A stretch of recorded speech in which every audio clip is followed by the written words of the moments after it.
Yeah. Simply ball dropping. What's up, family?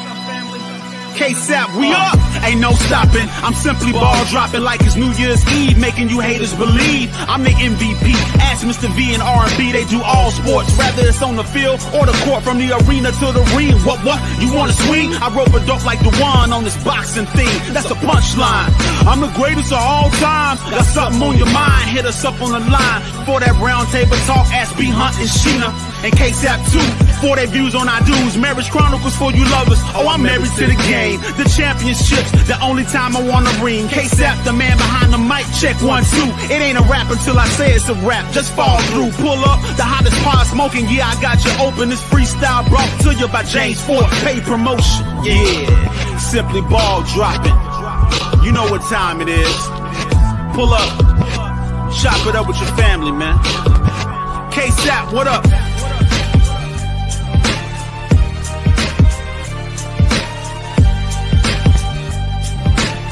And now, your host of the Simply Ball Dropping Podcast, the man behind the mic, K-Sap.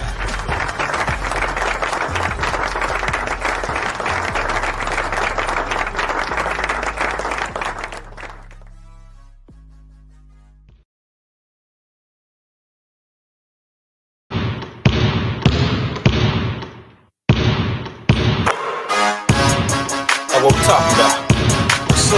What's up, K-Sap? Yeah. James Ford, that's me.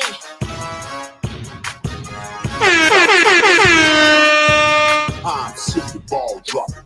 Simply ball dropping. Okay. Chopping up these topics, man. I'm simply ball dropping. No driving coast to coast, making moves. Driving coast to coast, making moves. Ain't stopping now. Hey, let me put you on game. These other podcasts out here talking that shit, but ain't repping the same. It's my bro K-Sap. From politics to your topics. Tune in, you gotta watch this. Exclusive material for your radio stereo, pumping high definition. Stop what you doing and listen. We smashing all competition. You better jump on this wave. Somebody pass me a mic, man. I got something to say. I'm simply ball dropping. Chopping up these topics, man. I'm simply ball dropping. Driving coast to coast, making moves. Ain't stopping now. Simply ball dropping. Simply ball dropping. Chopping up these topics, man. I'm simply ball dropping.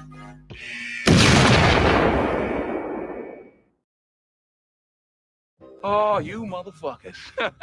Okay. All right. I'm putting cases on all you bitches. Yes. You know who it is. It's your favorite host, the man behind the mic of the Simply Ball Dropping Podcast, K-Sap. We back. Hope everybody enjoyed their Thanksgiving with their family. Some of y'all probably still kicking it with the family right now. So I said I'll decide to go ahead and give a live to entertain you and your family. I see some of my members starting to come in here, some of my moderators coming in the building. Kings Pisces Nathan, he's in the building. And Capable Love and War, she's in the building. Keywan Jackson, Donna Cox, T. Carmela, Jonathan Gonzalez, Tierra. Man, I appreciate y'all falling through. I ain't been live, man, since I think it was, what was that? Tuesday, right? Hey, I see you in Capable Love and War. Tara Taylor. I see y'all floating in the building, man. Hope everybody, like I said, enjoyed their Thanksgiving. I see you, Claude. I see you, big bro. I see you, Mike. Hope everybody enjoyed the Thanksgiving. Y'all probably still full, probably still eating on them patty pies and them apple pies and things like that. Yeah, I missed y'all too, man. What's up, Lakeisha? I see you in the building. Just coming back live, man. Like I said, you know, it was Thanksgiving. I wanted y'all to enjoy your time with your family. I didn't want to do no interruptions. But, you know, if your family's still around, hey, your family can watch it with you. But nah, we tonight, man, just wanted to talk about some things, man.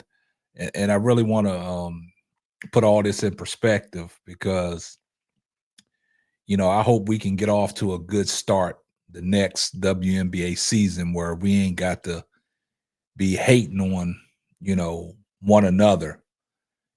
I'm not saying us as the chat and things like that. Y'all know what I'm talking about. I'm talking about, how the WNBA season started last year. You had two, generational players that stepped in, Angel Reese and Caitlin Clark.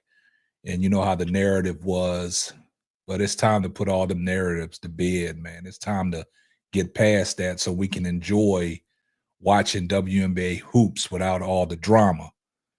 And that's what I'm looking forward to.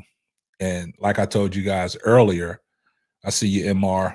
Like I told you guys earlier in the year, that's why I was glad that Angel Reese was able to start her podcast so she can debunk a lot of narratives that was being spread about her through social media and online and through YouTube.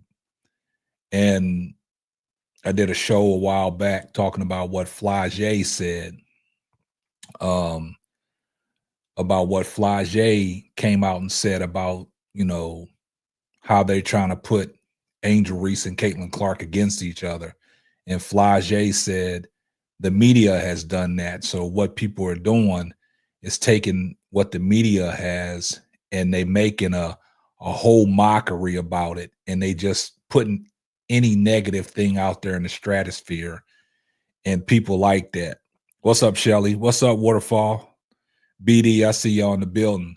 So it's about time for us to, man, kill that narrative, man, so we can move on and watch great basketball.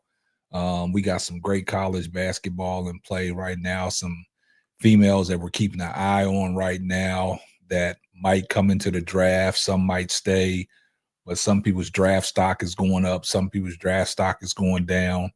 But I just want to talk about what Angel Reese said on the podcast she was recently on when she was asked about, the host asked her about the drama between her and Caitlin Clark. And basically Angel Reese, out of her own mouth, said there's no drama. There's no drama. The media is trying to put us against each other. She said, man, me and Caitlin Clark been playing against each other since high school. And it's just, it's a competition. It's competitive, man. And, Angel Reese is a very competitive person. Caitlin Clark's a very competitive person. But the narrative that's out there is that they hate each other.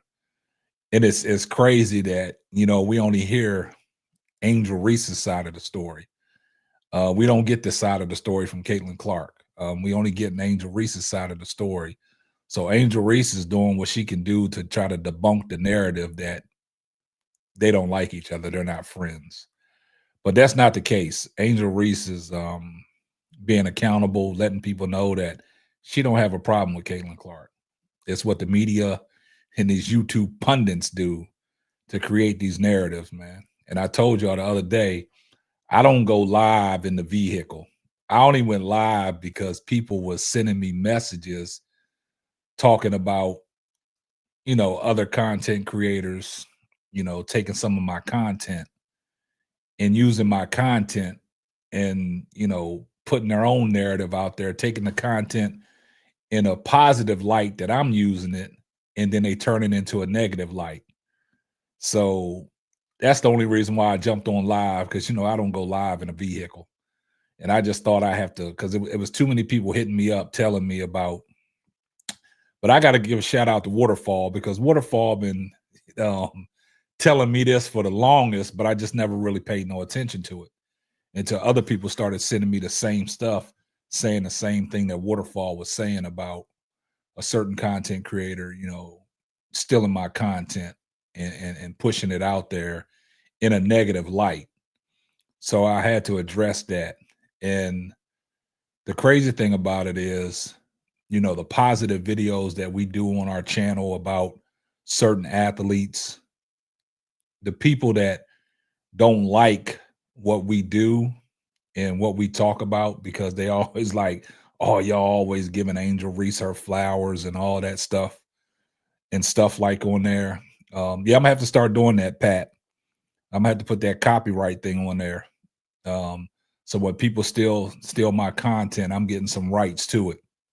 But the crazy thing about it is when we do positive stuff, when we talk about Angel Reese, for an example, if we say anything positive about Angel Reese, them same videos that we do positive, somebody will look at our content, take that same content and turn it into a negative condensation.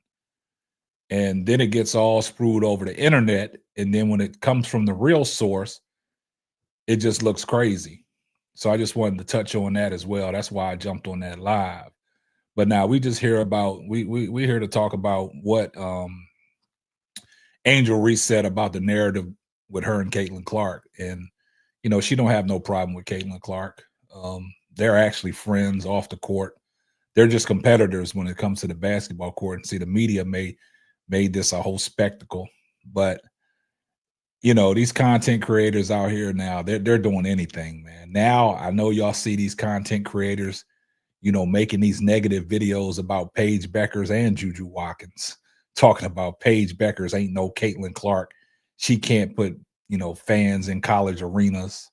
Same thing about Juju. Juju breaks a record, but there was only so many people at her game. They just doing all kinds of stuff. They doing all kinds of stuff. See, what they're trying to do is before Paige Beckers or Juju gets into the WNBA, they really trying to just really kill the vibe. You know what I'm saying? Because they don't want nobody to take down their white Jesus. You know what I'm saying? So it's kind of crazy, man. Yeah, Paige did. Yeah. See, they don't want to talk about that. They don't want to talk about that. See, what they do, Waterfall, is Paige is out there giving people the works, but they'll make a negative video talking about nobody showing up to her game. She's doing this in front of empty fans. You know what I'm saying? So it's kind of crazy, all these narratives, man. But there's a couple, I know y'all saw the game the other day, TCU and Notre Dame. And the crazy thing about it is, man, our girl Angel Reese, man, she is highly on this Hailey Van Lith train. Every time Hailey Van Lith wins, she keep on posting HVL. So she's advocating for Hailey Van Lith. Yeah, Waterfall. It's the same content creator. You can just go look at their page, man, and you can see it, man. Yeah. Yeah, that's what they do, Jonathan. But basically, you look at all these Caitlin Clark channels that started out last year, and you know the ones that we're talking about. Now they trying to put that negative condensation on Paige Beckers and Juju before they even get in the WNBA. And that's a problem. That is a problem. Yeah, bro, Claude. I mean, I see it. She is highly advocating for Hailey Van Lith. And I saw a video out there today talking about did Kim Mulkey even embrace Hailey Van Lith in that system? Yeah. Hey, she's advocating for it. You're right, Beat It, and they don't have no originality. They just, what they do is, see, the problem that I have, but hey, it's YouTube. But the problem that I have is the fact that we over here talking positive stuff. I don't think we've had anything negative that we say about any athlete. We critique their basketball skills, but I don't put out negative videos about somebody, right? So what happens is, you know how it started off last year during the WNBA season where we was covering content and doing lives, and you know the way people was hating on Angel Reese, saying everything outside of basketball was racial. It was, you know, calling her a street thug, calling her all kinds of names, saying the way she runs up and down the court, galloping and stuff, because they didn't know the history on, you know, Angel Reese's catastrophic injury with her leg. So they picked fun of that stuff, right? And then when it come to basketball, they were saying certain things. So then when we started, you know, trying to shut all that down, giving her praise and stuff, and people was making videos about the double doubles, the stat padding.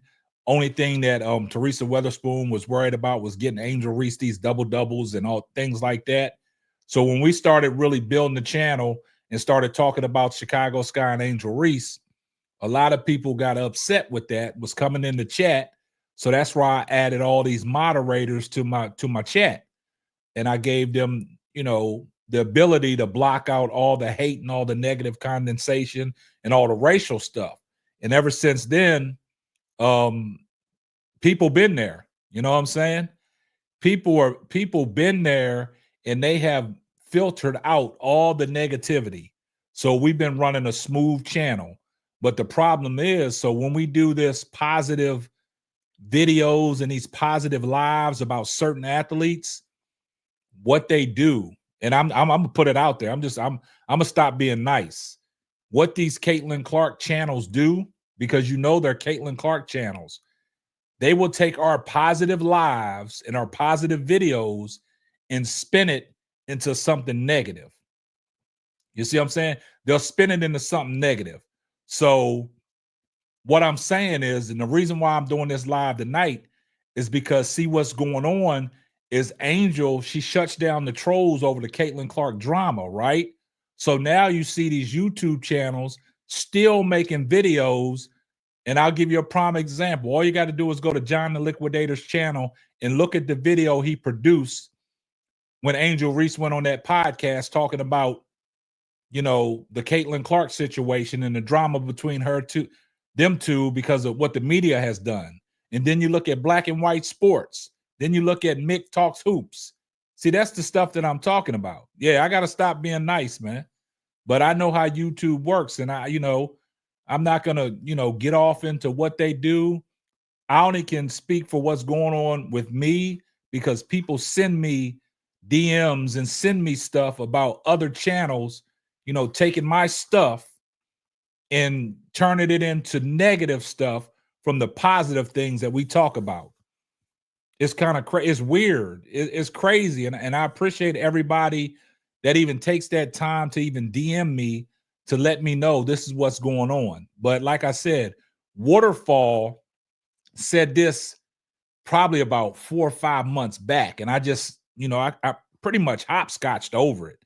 I pretty much didn't even look at it. I'm just like, oh, it's just how the internet goes. And then that's what happens.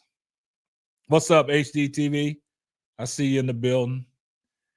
Yeah, man, that's the crazy thing, HD. And I don't know if you saw the live I did in the car, and I was giving a shout out to you, I Am Zoe Media, Showtime, and yourself because of the fact that, us four, we basically, we're probably the only four that I've probably come across that really has a platform that gives Angel Reese her flowers. And see, what happens is the positive stuff that we talk about Angel Reese that's going on the internet. You have a lot of these internet Caitlin Clark channels that take our material and they turn it into a negative condensation. Yeah.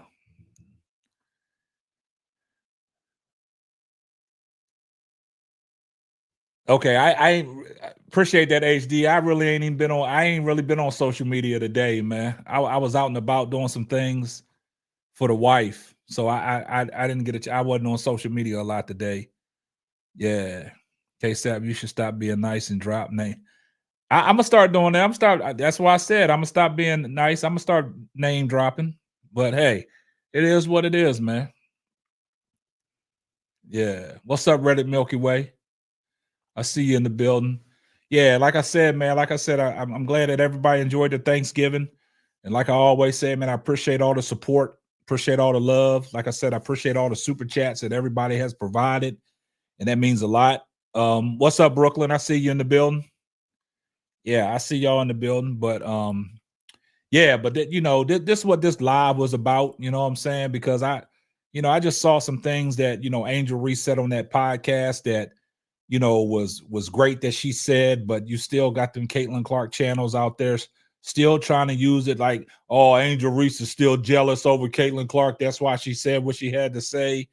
you know, we gotta stop that, man. I hope that we can go into next year's WNBA season and, you know, just watch everything for what it is. You know what I'm saying? Shout out to Reddick Milky Way for the $5 super chat. Keep the main thing the main thing. So basically, yeah, that's what it is, man. Here comes the money.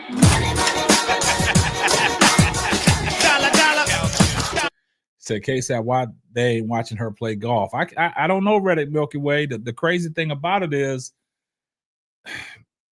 like, they don't have nothing to really talk about Caitlin Clark right now. So what they doing is they scouring through YouTube, watching all the positive videos that are out there about Angel Reese, and they using that as their material. Brooklyn 80s baby said, I appreciate you for helping me out. I'm sitting here in my podcast studio. Thanks to you. Thanks, KSAP. Appreciate that, Brooklyn, man. Like I said, man, I'm here to help out, man. You know, I ain't got no negativity in my heart, man. I'm here to see everybody prosper, man. And like I said, you know, once you came to my channel, whenever you discovered my channel, started coming up on the panel, man, you changed the show, man. You changed the show because you was one that wasn't scared to hit the link. You was the one that came up, and then after that, everybody else, you know, started following suit, and we started building the channel, man. So anytime I can help anybody grow, man, just holler at me, man. I'm here for you guys, man. I want everybody to do well that has a desire to jump on YouTube and start their own podcast, because everybody has a voice, man. Yeah, Notre Dame, 2 straight losses in a row, man. They got upset by Utah tonight, the Utah Utes. But everybody got a chance to grow, man. You know, YouTube, man, that ain't my money. YouTube is giving it out. You just got to get in there and get it. You know what I'm saying? But the thing about it is, along the way, you know, you're going to have them people that's going to be haters. You're going to have them people that's going to try to take you down. But you just got to keep pushing.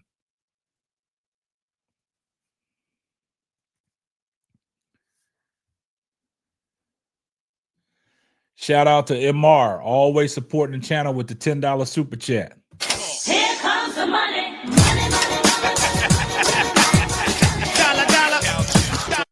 I'm a fan of several players. The problem with the Clark is if you aren't a Clark fan, you're a hater, etc. They demand you to love Clark and only Clark, which is weird. Yes, I mean, it's strange, man. It's strange, man. Appreciate that super chat. It's strange, man, that we go through this, man. And I'm just trying to be one of them channels, man, that what's up, Daily Dose of Tea? I'm just trying to be one of them channels, man, that shows positive light to all the players. It ain't just, see, the problem that I have is because people only think that me, Showtime, HD TV, and IMZO Media only talk about Chicago Sky and Angel Reese. And that's not the case, man. We've been talking about this college basketball. We've been talking about several players. We've talked about through the course of the season. You know, we covered the finals. We talked about New York. We talked about Minnesota. We talked about the Breanna Stewarts. We talked about the Sabrina Ionescu's. We talked about the Nafisha Colliers, Jacquel Jones. We talked about them. We even gave praise to y'all's girl Kelly McBride, McBuckets. We talked about everybody. Nah, purple's not my favorite color, man. My favorite color is red. My favorite color is red, Wody. But yeah, we talk about, then we started talking about these college players: Olivia Miles, Sonia Citron, Kiki Afrin, Nisha Morrow, Flau'jae. I just got something that Bro Claude sent me about Flau'jae, but I gotta verify that first before I started talking about it. But yeah. So my favorite color, Wody, man. My favorite color, red, man. You know what I'm saying? I see what you're saying, though. The purple people eaters, huh? But yeah, it's kind of strange, man. Yes, they didn't make it. At a notice that CC only had a good, not great turnout her first golf game. The views not so great, and it's kind of funny. I was watching. I saw the first video that somebody did on Caitlin Clark on her golf, and it didn't get that many views, man. Yeah. Mike said favorite color is gold and the color of honey. Don't y'all start. Hey, I got them twerking for angel shirts in. I got them twerking for angel shirts in, hot off the press. So I'm gonna put them on my website. If anybody wants to purchase them, they're gonna be there. Yeah, but nah, it's kind of funny, man. But nah, it's I'm glad that y'all back. I'm glad that everybody had a great Thanksgiving, enjoyed the family. But it's time to get back on the grind now. It's time to get back on the grind before Christmas, man. Provide y'all with this great content. And like I said, man, shout out to Brooklyn, man. Brooklyn should be up and running here shortly, man. I think he got everything he needs to get his podcast off the ground. So if you're not subscribed to Brooklyn's YouTube channel, make sure y'all hit the subscription button on his YouTube channel, man. Show support and love to Brooklyn. We can build this together. We can build a whole community, man. It's not just about me. And like I said, if you guys are not following, welcome to HDTV 2. Make sure y'all go subscribe to his channel too. He puts out great content. He go live all the time. He gives his insight on, Angel Reese and stuff. One of the other positive channels out there showing Angel Reese love. I know plenty of people been up on HD's panel late at night. HD, man, he'll go live. HD TV will be live for like 8 hours straight. So y'all can go hop on his panel and give him, the grace and love that y'all show me.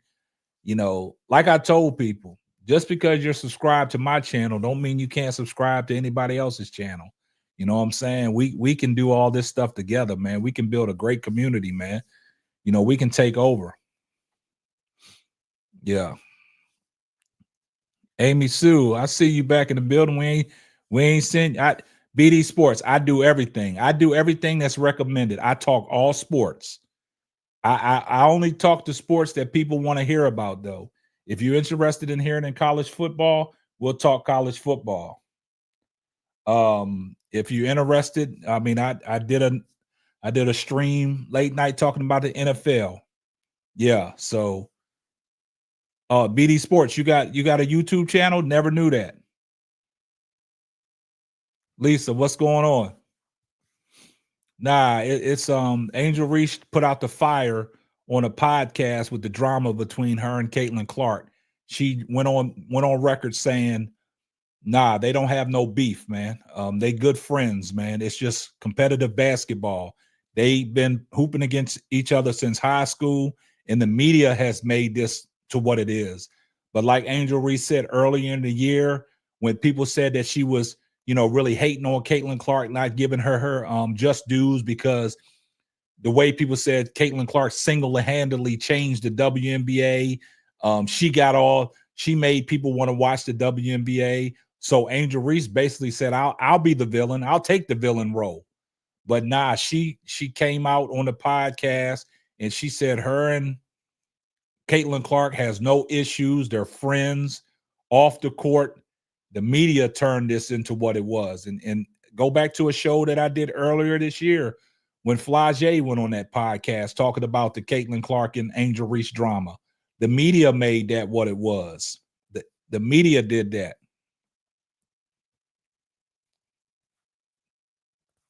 I don't think Travis will be the number one pick. I think Shador going to be the number one pick. Travis won't be the number one pick. Shador will be the number one pick. Yeah, Angel. Yeah, that's Alyssa. That's why I'm glad that Angel, I told people I'm glad that Angel Reese started her own podcast because she killed the narrative, man. She killed the narrative. She really hurt the Caitlin Clark YouTube channels when she came out and said that her and Caitlin don't have a problem. And that hurt a lot of the Caitlin Clark YouTube community because now they can't produce them kind of videos. So what they try to do is take the positive stuff and they'll try to flip it because they still have that fan base that loved that hate stuff that they did toward Angel Reese. And that's who the people that are coming back. So if they can spin the narrative, they're going to do it. Yeah. Yeah, she just reached her 100,000 subscribers. Exactly. Shout out to her. That's a tremendous feat, man. One day I'll get there. Yeah. Yeah. Yeah, so shout out to Angel Reese, man, for getting over the hump on her subscribers, man, because that is great, man. 100,000 subscribers, man. That means, man, that is awesome. I wish I could get there. Chicago Cheetah, what's going on? So that's basically what it is, man. But yeah, in 2 months, that, man, that's love right there. When you get 100,000 subscribers within 2 months, man, it's crazy, man. That's a crazy feat, man. But I'm gonna show you guys something.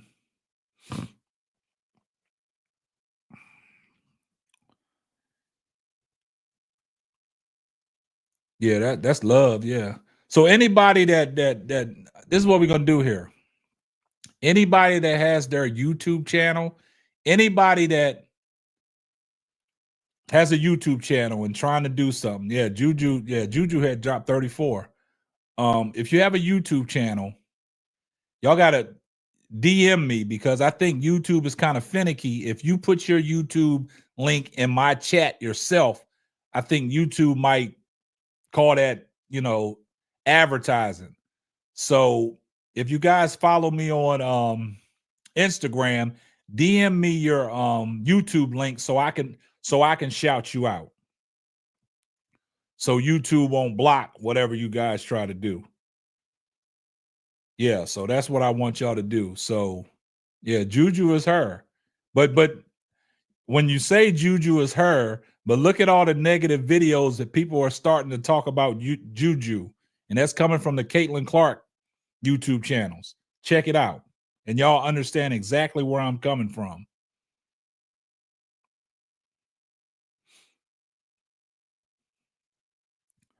But I want to show y'all something. I know Reddick Milky Way, she been interested in this.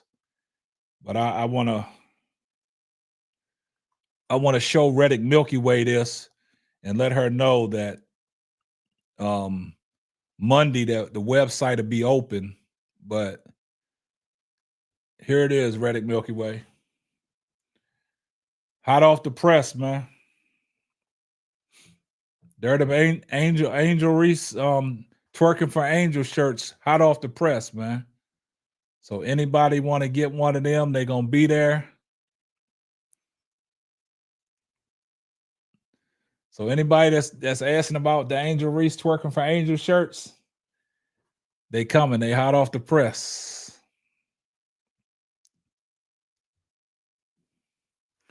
Yeah, so basically, man, yeah, Juju balling right now. I see Paige dropped 52. Juju had 34 the other night. Hailey Van Lith is still balling. And there you go, Lakeisha, be your panel uniform. Yeah, and twerking for Angel. So yeah, but what y'all think about Angel? She really advocating for Hailey Van Lith, man. If you look on her Twitter, every game, she always posting something about Hailey Van Lith.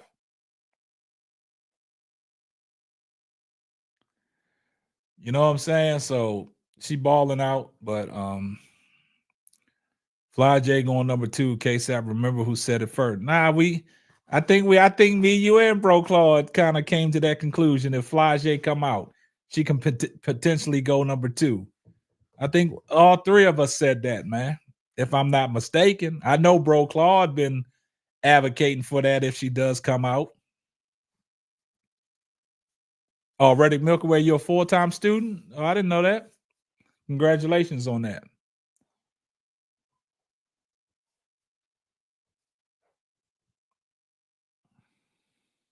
Yeah.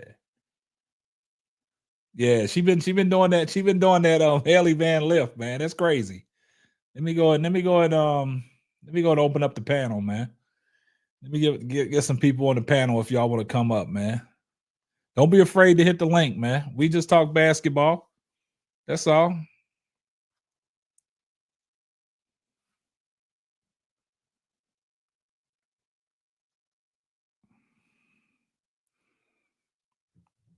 Flau'jae coming out number 2. Y'all starting confusion now, boy. Hailey, what'd you say, Hailey? Hailey working real with, yeah, that girl Prince, man. Didn't she ain't that chick that put up 20 and 20? Lakeisha, ain't that chick that put up 20 and 20? Fly coming out number 2. Yeah.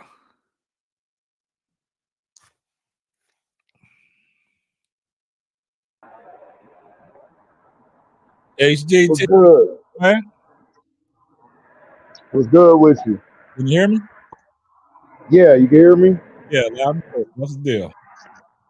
Not much. Chilling. What's going on with you, sir? Man, I'm just chilling, man.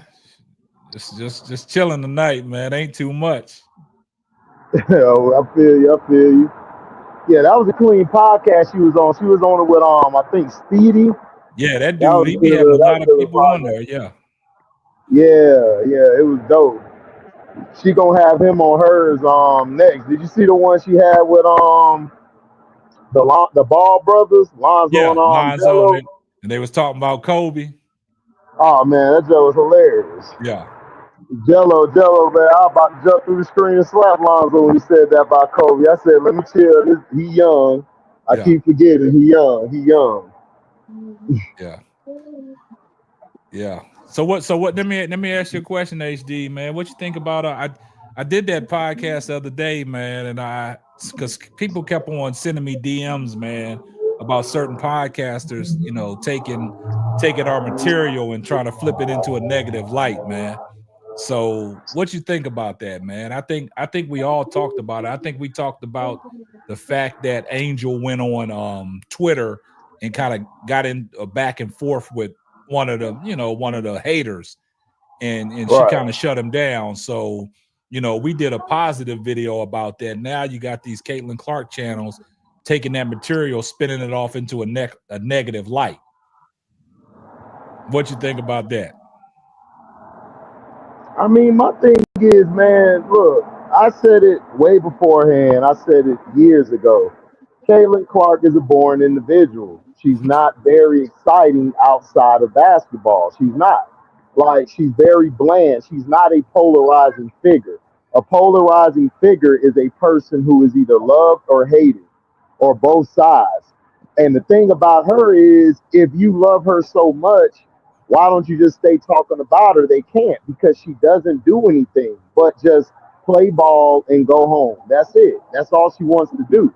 So they thought they could use her as a ploy to basically bring racism into sports.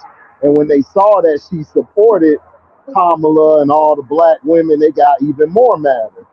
So now after that, they want to talk about Angel and turn the positive into that, because they can't say she ain't in the gym no more.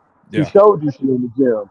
They can't say that, she can't generate people watching her. She went to the Met Gala. Like, I Yeah. don't understand. I don't think people understand, if you go to the Met Gala, you got a big fan base. Like, a big fan base, not just online, but in person as well. Because I have cousins that are females who love to model and do all of that. So they know all about the Met Gala stuff. Yeah. And they don't even watch basketball, and they knew Angel Reese before Caitlin. They don't really know Caitlin. They just knew Angel because she was there, and then they saw her on Instagram and that stuff as well. So they're just doing all this stuff, KSAP, because they're running out of material.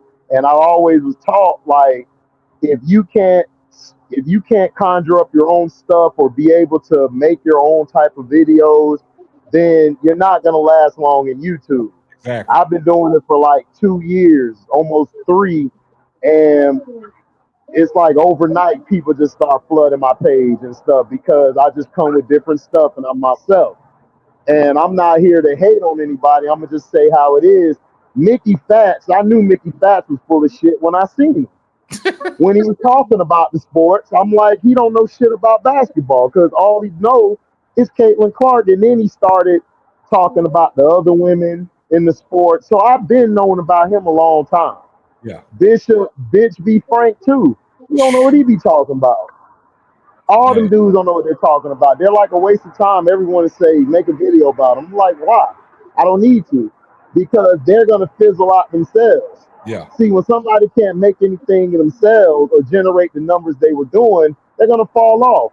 So they're going to try to do this for a while until Unrivaled start. Because, see, you see they jumped on when Kelsey Plum decided to walk out. Yeah. Now, all of a sudden, they want to make something new about it. And I already knew what they were finna do. Yeah. So that there they stealing from you mean you doing something great, Sap, man. I told you when I first got on your channel, man, your channel is really positive. It brings out everything, especially your Coach Primes. I found out about you through the Coach Prime videos. Yeah. Because I make videos because Coach Prime, he from up the street from me. He from Fort Myers. I'm from St. Pete.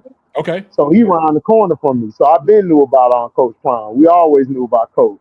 Yeah. So what you were speaking about is true, and like everybody was dissing him, and they still dissing him, and he does so much positive. So they're taking from you, man, because they want to see they can't do what you do. That's what leeches do. Leeches got to leech on to somebody else so they can keep staying around because they know they ain't gonna be around too much longer. Yeah. So they got to find something to talk about because Angel does stuff. This girl don't do anything. She don't. She's very boring.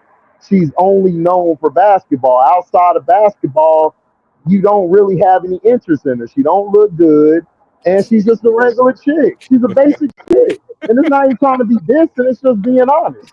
She's a basic chick. She's flat. So you ain't got nothing to look at. Like, you can, Rakia and all them do what they got to do. Rakia and all of them can just be, they can go from the court, then they can go out and model. They can go out and, do sponsorships. Rakia was just in a beach commercial. Yeah. You know what I'm saying? So, Flau'jae, look at Flau'jae. She turning her sexy up. Like, look at what she's doing outside. Podcasts, all type of things. What else does she do? Like, but shoot the logo 3 and always talk trash. Other than that, bro, like, it's like she's cool, but it's like, come on. These other women doing something. Dejanay, look what Dejanay doing. Yeah. The WNBA didn't even call their game out. She had to go on Twitter and remind everybody. She had to put that out there. Jason Tatum had to put that out there. So come on. Yeah. Like, it's no disrespect to CC. She's a fantastic ball player, very good player, but she don't draw the needle, man, but for basketball. So you got to hate on Angel. So when you hate on Angel, if you notice, like somebody did some type of they did a poll where it shows like if you hate on Angel, you get the most views of any video. Yeah. But if you talk good about Caitlin Clark's video is like 3rd or 4th in that order. Yeah. And then if you talk about LeBron, I think he's like 3rd or something crazy. Oh, yeah. They did a whole poll. So that's why they're hating on Angel, because it keeps their channels alive. Yeah. So that's what I think about it. The stealing stuff, everybody steal every day. Yeah. That's what they do. The people that stole from me out, it's whatever. Yeah. But I just want to put information out for the people. Yeah. I don't care about all, because I make enough money. Yeah. I just want people to get the information. Yeah, like I don't like the misinformation or the BS information, and we got to stop with that. Like the steroid stuff on Angel Reese, all of that crap. No, like I hate stuff like that. Like that's why I'm glad Prince and you, Showtime, and now Brooklyn. I told Brooklyn when he came on my live, man, hurry up and put that up so I can flood your page. That's what I thought. But I've been telling you, man, don't wait. You got to get it popping. Yeah, man, Brooke. I told Brooke, man, about time. I'm gonna flood it too. Can y'all hear me? I'm gonna be on there talking. Yeah, I can hear you. Okay, look, this is my first time using this thing. I don't know if it works. It looks good though. It looks good. How's it sound? I'm too loud? Like, how's it sound? Nah, you good. But hey, with your camera, with that HDMI cord that's going to your camera, you got to go in your settings, hit that clean HDMI, so you take that that focus square off your camera. I was wondering how to do it. I didn't even know how to do that.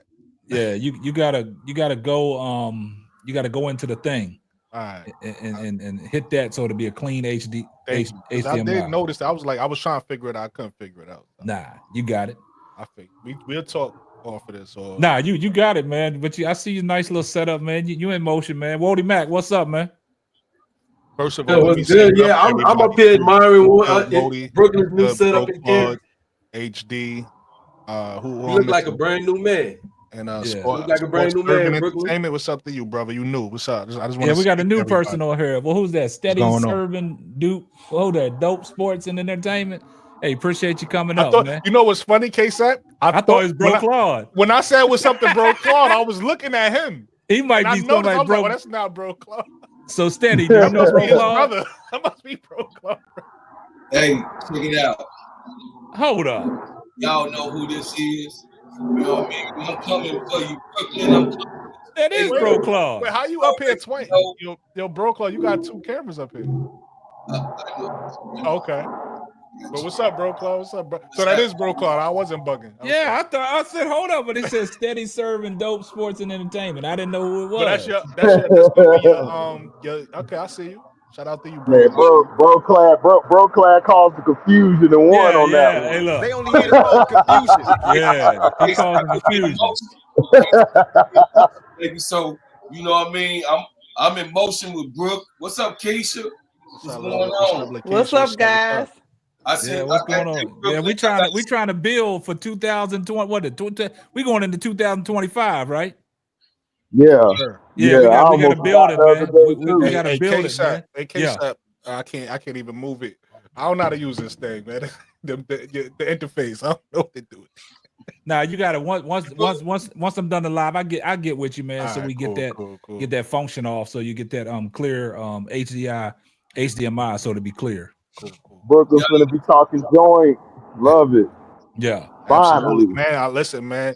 I want to shout out y'all like K-Sap said. I want to shout out K-Sap, HD, Showtime, Zoe Media, everybody who was doing it before me, because I'm gonna follow you guys' lead, man. You guys set the foundation on how this thing is done. I'm gonna watch. I'm gonna learn from you guys.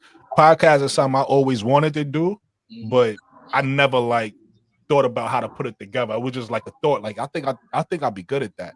And then when I met K-Sap actually gave me the blueprint on what to do. So I was like, and then he not only did he give me the blueprint, he put the battery in my back and said, "Don't wait, go do it." Yeah. So I said, say no more. I'm gonna put it in motion. So but watching, I'm definitely gonna learn from you guys and follow y'all lead. Y'all out here doing it, and you got it, man. You got it. All you gotta do is do what we do and take it to another level, man. That's it, man. Yeah. Yep. That's all you got to do, man. Just do it. That's it. Don't settle on it, man. You got, and like I said, man, just be consistent, man. Just push it out, man. Already know. Yeah. I'm ready. I'm about to. Yeah. Y'all about to see the work ethic. There you go. You'll get it in there, man. So, Bro Claude, man, what you got popping, man? Hey, man, look. The name of the podcast, you know what I'm saying? Y'all see it. Steady Serving Dope Sports and Entertainment. Okay. Okay. I start, I'll be revealing my actual hip hop name is Gingerbread Man. So a lot of people, y'all can go to gingerbreadman.com. Y'all can go, y'all can see everything on YouTube. We got a lot of things that I've done in music a long time. So, my son actually was like, Dad, I know you from the Bro Claude thing and everybody know you as that. He said, but it's time, if you're gonna pop out, you might as well pop out. So that's what I'm saying. Yeah. Yo, Zoe, appreciate you. I didn't want to talk while Bro Claude was talking. Appreciate you, Zoe. What's up, Jay Capone? That's one thing about YouTube. I'm gonna tell y'all, man. If y'all can get y'all's feet wet in the YouTube community, I'm telling you, get your feet wet, be consistent, and your channel start growing, man. YouTube can take you places you never thought you could make it, man. Oh man, facts. What I was saying was that I'm in the Chicago Music Hall of Fame, y'all. The rap group I was in, Soldiers at War, we travel with No Limit, and you know, Cash Money. We also was on the, you know what I mean, the Jay-Z tour for a long time. So they inducted us, my group, so SAW, into the Music Hall of Fame in January. Congratulations. January. Congrats Thanks, on Donna that. Cox. Yeah. Congratulations, bro, Claude. Yeah, Congrats, bro, Claude. Yeah. So as Gingerbread Man, you know, I sold more independent music, you know, back in the day, you know what I mean, than any independent in the Midwest from 2006 to 2003. You know, that's all on record. You could go and look that up. KSAP got all that information and everything, you know. So what I'm doing is, y'all, I'm coming and opening my podcast up for sports and, you know, the hip hop scene also, because of course, you know, I can get them So all. we gonna collab because I'm doing that same thing. I ain't just That's what I'm talking saying. sports. You ain't got to tell us, gonna man. You collab just on gotta that. you just gotta go live one time, and once you go live, people gonna come to your channel, man. I'm gonna talk a little bit. I'm gonna keep it mainly basketball, but I'm gonna talk a little music. And this is what we're gonna do. When y'all go live, just let me know. And I don't know what streaming platform y'all using, but I can simulcast it to my channel as well, and that'll help you out as well. Absolutely. Yeah, so I can follow you. Yes, sir. Yeah. Sir. Most definitely. Also, Brooklyn, I see you, man. I see Brooklyn, you. I think you lost. I think you lost a signal, man, with your camera. Oh, that's another. Y'all can hear me still? Yeah, we can still hear you, but another your thing I camera want lost. to but I think I gotta get a I don't know. The camera goes off every once in a while. I think I gotta get a SD You got to card. change that in your settings, man. Gotcha. In that Okay. camera settings. Gotcha. Okay. I don't really. Yeah. We'll talk. Yeah, I'm new on my camera too, so I'm trying to figure it out. Yeah, y'all get it, man. It takes time, man. But y'all one step closer, man. All right, just real quick, we got Lakeisha in here. What's up, Lakeisha? Not much. What's going on with y'all? So what's up? Chilling, Shawty, chilling. Y'all know Caitlyn just don't have no interesting stories to keep up with unless they hating on other players. They don't really have no story to push. Like absolutely right now what they trying to push is Caitlyn against Paige. Yeah. Caitlyn against Juju. Man. Caitlyn against Angel. Hey, Lakeisha, I don't know who did the video. I think it was Mick Talk Sports or Black and White or John the Liquidator about Paige talking about she breaking records, but ain't nobody there to watch. She can't move the needle like Caitlin Clark. Like what they trying to do is try to destroy all this before they get into the WNBA. You see what they trying to do? But I don't understand, if you have enough material to talk about your favorite player on, why is you so much worried about these other players to the point? Because you let all us know it was because of the finger wave. That's the reason why you didn't like Angel. But it sounds like you just don't like anybody that get talked about other than Caitlyn. That's what it's starting to sound like now. Yeah. So but Caitlyn, you can't really get mad at Caitlyn because her personality is not an outward personality. She's more outward on the basketball court than she is in real life. She don't really want to be doing a whole bunch of interesting things that move the needle in culture. She just wants to play basketball. And there's nothing wrong with that. I mean, Kawhi Leonard just wants to play basketball. You know what I'm saying? Yeah. It's nothing wrong with that. But I think her fan base tried to make her into some kind of icon. And that's just not her personality. Right. She don't want to be an icon. She want to be a great basketball player, but she don't want to be an icon. That is something different. Mike, hold on one. Mike is crazy. Hold on one. Here comes the money.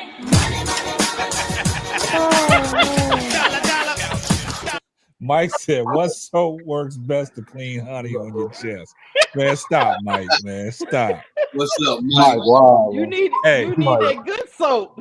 Yeah, I don't think no soap can get that honey off. And the only reason why I said that, because see, look, I got them twerking for Angel shirts, y'all. So you know what I'm saying? You know, with black women, we don't want some of that shine to come off. Now, nah, you know, that honey ain't gonna come off your chest, man. That honey gonna stay. That honey gonna be right on your nipples. That Oh, honey we ain't keep coming that out. skin looking beautiful. We Yeah. can't be, you know. Yeah. Yeah. But K-Sap, Yeah. what do you think about Hailey Van Lith? Man, hey, Angel advocating for her, man. I can't. Every time you turn around, she got on her Oh, Twitter, she got HVL. She got HVL. I mean, she balling though. they done made that white girl mad, yo. hey, I She think out she, here hey, I they just was think she down wasn't in the right 14. system. No, she wasn't, because Kim Mulkey had her out of position. Yeah. But she cool Yeah. now. She's in the right system now. You could tell, and everybody's following her lead and stuff. So you could tell it was the system and everything. It didn't work because she's balling out. But I like the person that's with her. Sedona Prince, man, Man, I like her. Hey, she had 20 and dog, 20, didn't she she? a monster, dog. Yeah, she had Yeah. 20 rebounds, I Yeah. think. yeah. She was, Yeah. bruh. This So girl so, Balling. oh my God, she cold, dog. She cold with it. I was telling them way before when the season had started, that first couple games, I was saying on the panel, you know, K-Sap always tell you, and Sister Keisha, I said Hailey Van Lith, but when I said it once again, you know, bro, Cloud got, you know what I mean, the only protector was K-Sap and, you know what I mean, Sister Keisha, but I was telling y'all that Hailey Van Lith is a systematical player. She is a systematical point guard. And when you have a systematical point guard that is good in systems, they also are great players. It doesn't matter if you're looking for that wild point guard to throw crazy passes. That's just not her. But to set up and have a system of how she's got to be the head honcho or the floor general on the floor, she's gonna always excel in that, because with Angel and Fly, she could not be the Hailey that we know, because Fly depend on that ball coming to her and also swinging it to Angel in in the low. Yeah. So she was she was overlooked in that system. Kim Mulkey wanted her to be a part of that system, but she was overlooked in the system because she has such generational talents. I mean, the way she had to play was below the scale of what she used to of handling that ball. So that's how you kind of thought that Hailey was having a bad year, but she really wasn't having a bad year. She was just with talent that succeeded what she had to do in a system. And that's it. And you know what? You got to understand, bro, Carl, too. I think before Hailey came to LSU, I don't think she was a point guard. I think she was a 2, right? She was a point. She played them both. She So played them both. I just think when you come into a team that's already established, but she was the thing for Louisville, right? She was the main person on the floor for them, right? She was the main name. Hey, K-Sap, I'm gonna holler at you, man. Okay, appreciate you coming on. Cousin got here. Yeah, Okay, be safe. Y'all be safe. All right, appreciate you. Yeah. I think adjusting your game to other dominant players' game takes more time than just a season. Sometimes it's hard to just mesh all those things together. And TCU, I mean, she is the woman, you know. Her and that, like the other guy said, that Prince lady, I don't know why they're not talking about her, because she can play. Oh yeah. So, but outside of them two, and I think there's another girl, another woman on the team that she shoots a lot of threes. But other than that, she can handle that ball as much as she wants. Oh yeah. She doing major things, man. What you got on that, Wody? I know you've been in here for a minute. What you got?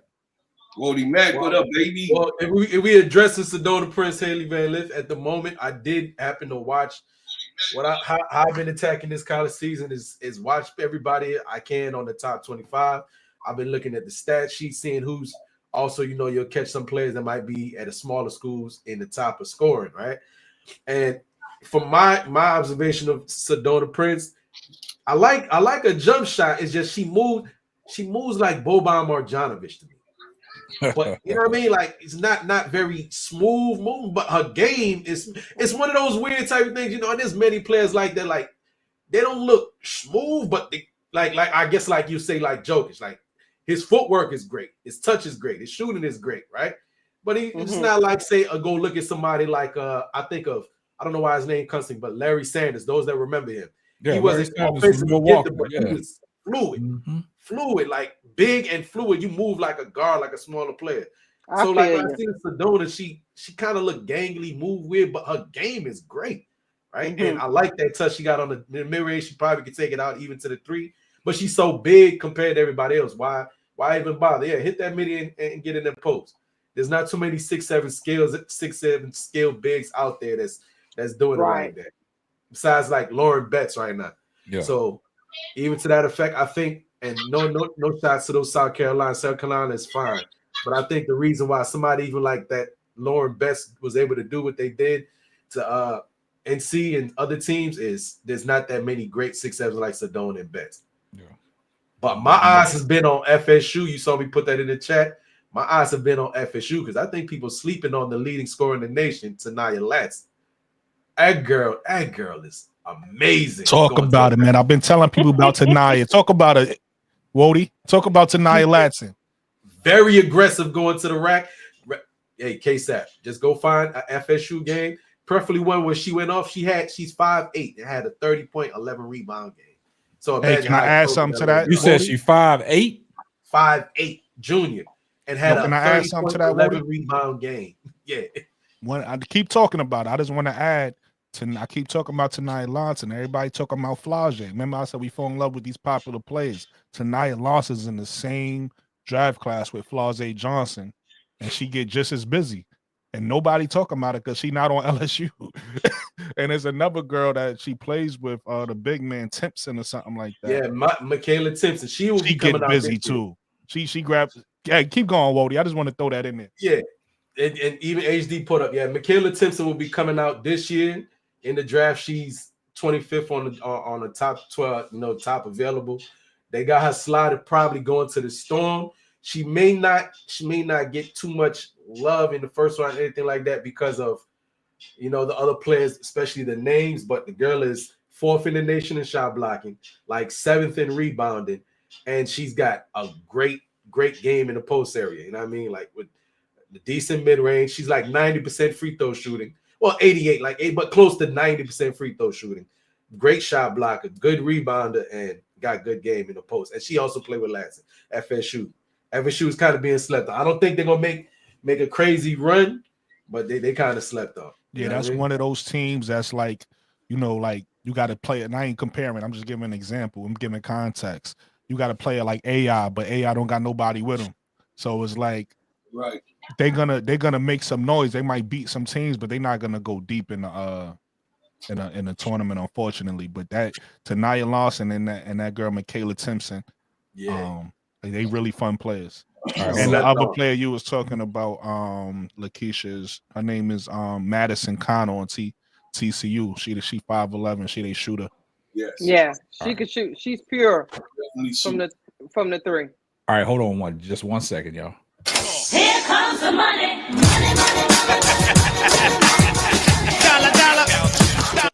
Shout out to Reddit Milkaway. She said, KSAT, one of the shirts going to be available for purchase. Did you add the hoodies to the website?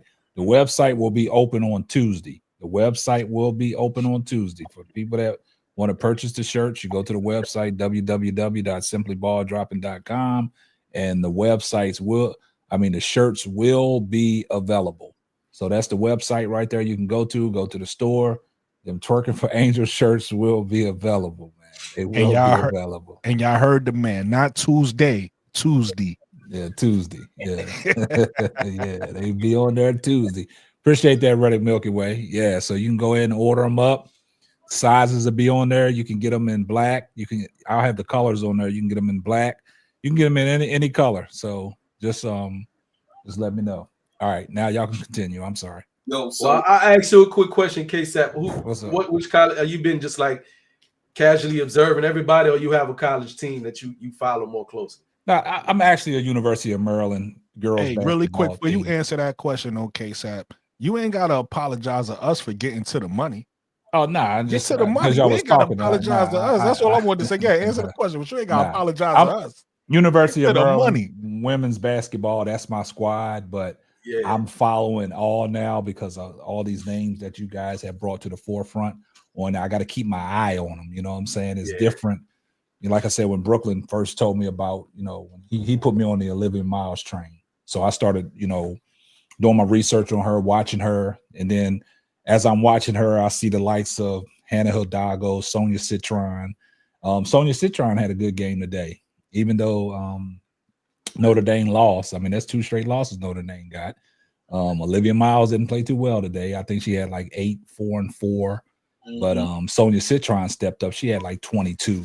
Yeah. And then, you know, I watched the TCU and Notre Dame game, and you know, like I said, Hailey Van Lith, she was like, it just looked like a whole different Hailey Van Lith, you know what I'm saying, from the time that she was playing with LSU, because I think the system runs around her, you know what I'm saying? So she's doing great things, but I've been keeping my eye on like, and then I saw the Juju game, man. The crazy thing about it is, I think Juju finally, you know, she found her stride. She you know, at 34. And you know, Kiki Afford, I'm waiting for her. She got to do a little bit more for me. But Paige Becker's in old girl.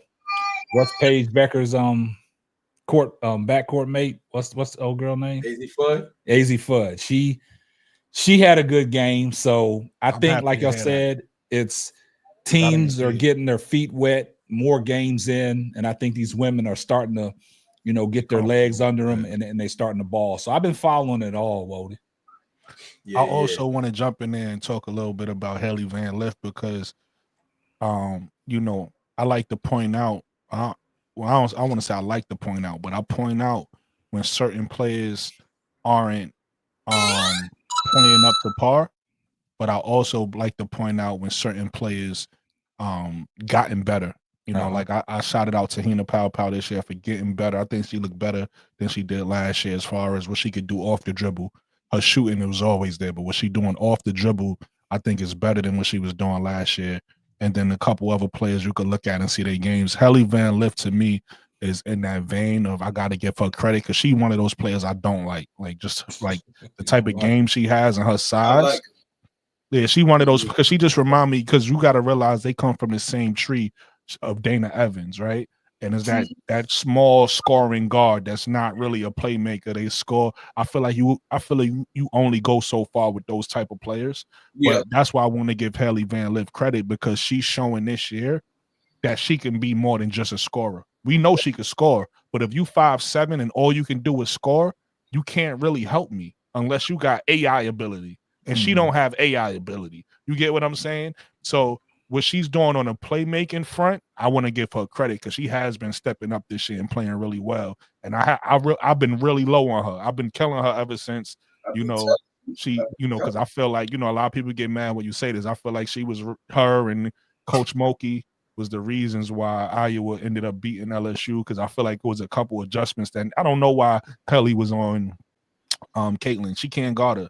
She never could guard her. So her I don't know why she defense was. I don't know why she was guarded. So I'm upset. I'm upset with Moki with that. I don't know why Flau'jae wasn't on her. Like I don't. Yeah. But Hailey was a big reason we lost that game. It wasn't just her as a team game, but so I've been low on her ever since then. So the fact that she's playing well at TCU, I want to give her credit because she is playing really good. Oh, she dropped 23, 7, and 8 tonight. Yeah, she is playing really good. That'll make me say not necessarily for the sky. But that'll make me say I wouldn't mind seeing her rise in the draft, right? Because now, before these games, I had her 3rd round. I'm like, nah, I don't want to see her. I think she 3rd round, but the way she playing now, I wouldn't mind seeing her go either somewhere in the middle of the second or high second, low first. I wouldn't mind seeing that from Hailey. But she put on a great performance tonight against UCF. They killed UCF 85-46. To give her credit, I think every game they played this year, she played well. Like I haven't seen her play bad yet. Now her shooting percentage today, man, she was efficient. She was 8 of 15, 2 of 5 from 3-point range. Like I said, that assist is up too. So I want that credit. Brooklyn, don't be surprised that she goes 1st round. Why? Why am I saying this? the need for guards, point guards, which she is a pure point guard. She only 5'7" though. Now she's not a pure point guard, but I think she definitely showing her ability now. Listen, Brooklyn, I'm trying to tell you what she is. But when I say these 5'8" point guards, wait, I'm talking about they looking for the bigger guards. Well, it's a difference. It's a difference. Hailey Van Lith can juke. She can roll. It's a difference between, you know, how you see how LA, you know, in some spurts that she had with the Sky, she can really try to put it together and get through those, you know what I mean, those traps or whatever. She can kind of do it as a veteran. I'm not saying she's going to be high in the draft, but don't be surprised because people need a Hailey Van Lith. I've never been off of her. I think that she's very underrated. I think that people not looking at her with her passing ability, with her dribbling ability, and she can score at 5'6", right? 5'7", right?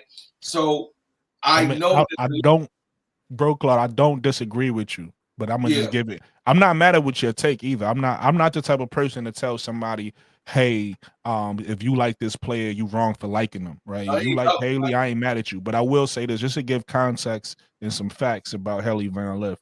So Hailey Van Lith, as I heard you and Lakeisha talking about it a little early, I was busy. I was trying to fix my camera. I'm still trying to do that, by the way. But anyway, Hailey Van Lith was more of a scoring guard. She was never a pure point. She never played point. She was the leading scorer for Louisville when she was there. That's what I thought. And then what happened was when she came to LSU, they wanted her to play a different role. Why? Because Hailey wanted to play this role. Even Hailey knew on the next level she couldn't do what she was doing at Louisville. She knows that she's going to have to be more of a playmaker. Basically, everything she's doing now, she's going to have to do on the next level because there's nothing wrong with scoring at that size. But if all you can do is score, you really limited yourself because you're definitely not locking nobody up. So now you can't play no defense and you can't play make, right? Who's playing you? You're not getting no minutes, right? Especially at 5'7". So no, actually, they got her listed at 5'9" on ESPN. I know, I seen that. That's crazy. You got to list it at 5'9". She's 5'7". Unless she grew. Nobody know about it. She's 5'7", right? I don't know why they got to list that. They probably trying to help a draft stock because if they could get that over people's heads and nobody knows she's 5'7", they'd be like, oh, 5'9" guard, we need that, right? But anyway, my point was, she went to LSU to be more of that playmaker so that it can help her get drafted, right, at the next level. And unfortunately, we all seen what happened at LSU, and that's why I'm happy for her at TCU because I agree with you, bro, Claude. The way she's playing now at TCU, it could really help her draft stock because a lot of teams do need a person that can score and play make and do all of those things. So as long as she keep playing the way she's playing now at TCU, she's gonna help her draft stock. Like I said, I'm an honest person. Even me, I was saying hell no, because some people will be like Hailey Van Lith to the sky. Hell no, don't want that, right? And I still don't want that because I don't think we necessarily need her. But I see her value now. The way she's playing now, she's looking like a valuable player. That's why I said I'm not mad at your take. But she did need to learn how to play make and be. And right now, one thing I love about her game is she's efficient at both. Like K-Sap said. Her scoring, she scored efficiently today at scoring. She always could do that. And she's getting that big girl involved. And she got shooters around. You can see with that coach and with her game, she has a play style. It's almost like Caitlin Clark. Caitlin Clark, when she played at Iowa and now in Indiana, she has a play style. They play a fast way. They play a Caitlin Clark way so that the ball is in her hands. Hailey Van Lith is kind of that similar mode to me. She kind of got like a Steve Nash style where if you put the ball in her hands and allow her to play her play style, she'll be valuable. Now, the reason why this about to get a little deep, Brokaw gonna know what I'm talking about. Some of the players as K-Sap gonna know what I'm talking about. Some of the people that know basketball. If you remember Steve Nash, right? Steve Nash got better after the rule changes. A lot of people don't remember that. Right, Steve Nash Steve. So one of the historic drafts in the NBA was a '96 draft. Right, that's when a lot of freshmen before that '96 draft, freshmen wasn't going high in the draft. After that 96 draft, freshmen was like the first, second, third, fourth, right? After that 96 draft. And the best point guards who came out that 96 draft was Marbury, you had AI. In the 95 draft, I believe, correct me if I'm wrong, K-Sap, you had J Kidd, you had people like that. So those was the people that people cared about point guard wise. Steve Nash was doing his thing in on the Mavericks, but nobody cared about him. And then after those rule changes happened where you couldn't, where it was more predicated to the offense, Steve Nash game went through the roof. And all of a sudden, Steve Nash was getting MVPs and stuff like that. So that's kind of how I look at Hailey Van Lith now and these players. It's like if the way the rules are, and if they play a certain type of way, they could be successful. But if they don't play that way, like if Hailey Van Lith go to a team in the WNBA and she don't have the ball in her hands, and now it got to be swing, and she catch and shoot type of thing or whatever the case may be, she might not be the same Hailey Van Lith. But right now with the play style that the TCU has is perfect for her. Brooklyn, what you're talking about, I'm glad you brought that point up because everybody thinks rule changes was for Curry. No, it was not just for Curry. What Brooklyn's rule changes happened way before Curry. Yeah, it couldn't be for him. What Brooklyn's referring to, one of the main rule changes the NBA did was the freedom of movement change. Once they did that, Steve Nash went off. Exactly. And whatchamacallit, I agree with Brooklyn. If you look at the way HVL plays, she needs to play in a system where she's allowed to carry the offense. So the question has to be, is she good enough to carry an offense in the WNBA?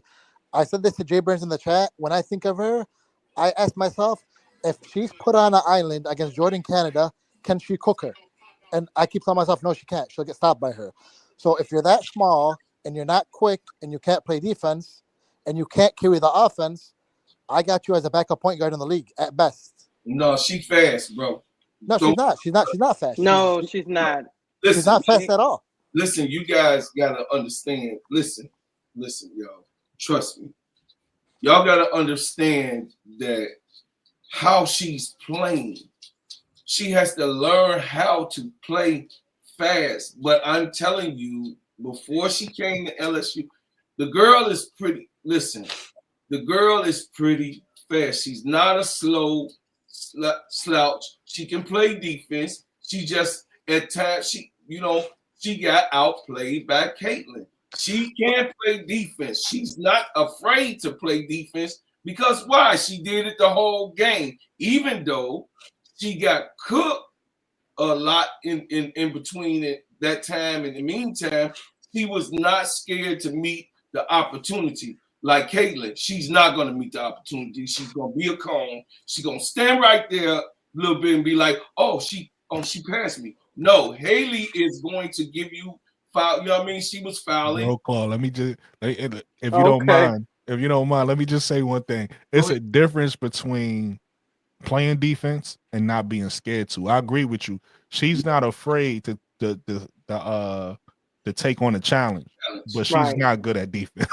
Right? She, like you said yourself, she gives maximum effort. But nobody's looking. Nobody wants her to, like, with her body type, her frame. Nobody expects her to be a defender. Like, she's not a defender. Like what she is, and what everything she's doing right now with TCU is who she is. Right? She's never going to be a lockdown defender. But I do agree with you. She's not afraid to take on the challenge, though. She's shown that since she was at Louisville. Her and Caitlin Clark. I mean, you can find this online. Her and Caitlin Clark be talking trash to each other. Mm-hmm. So she's not afraid to step up there and go at it with you. Mm-hmm. But unfortunately, she's 5'7", right, and she don't have like certain instincts on the defensive end that you need to be able to guard somebody 6 foot, dynamic 6 foot player. You get what I'm saying? And bro, Claude, she's not what she is. She's shifty because she uses her shot to try to get some gravity where she'll shift one way and you have to respect her shot. And then she can go by you if you're not an elite defender. But she's not quick at all. No one will ever call her quick. What I'm saying is that,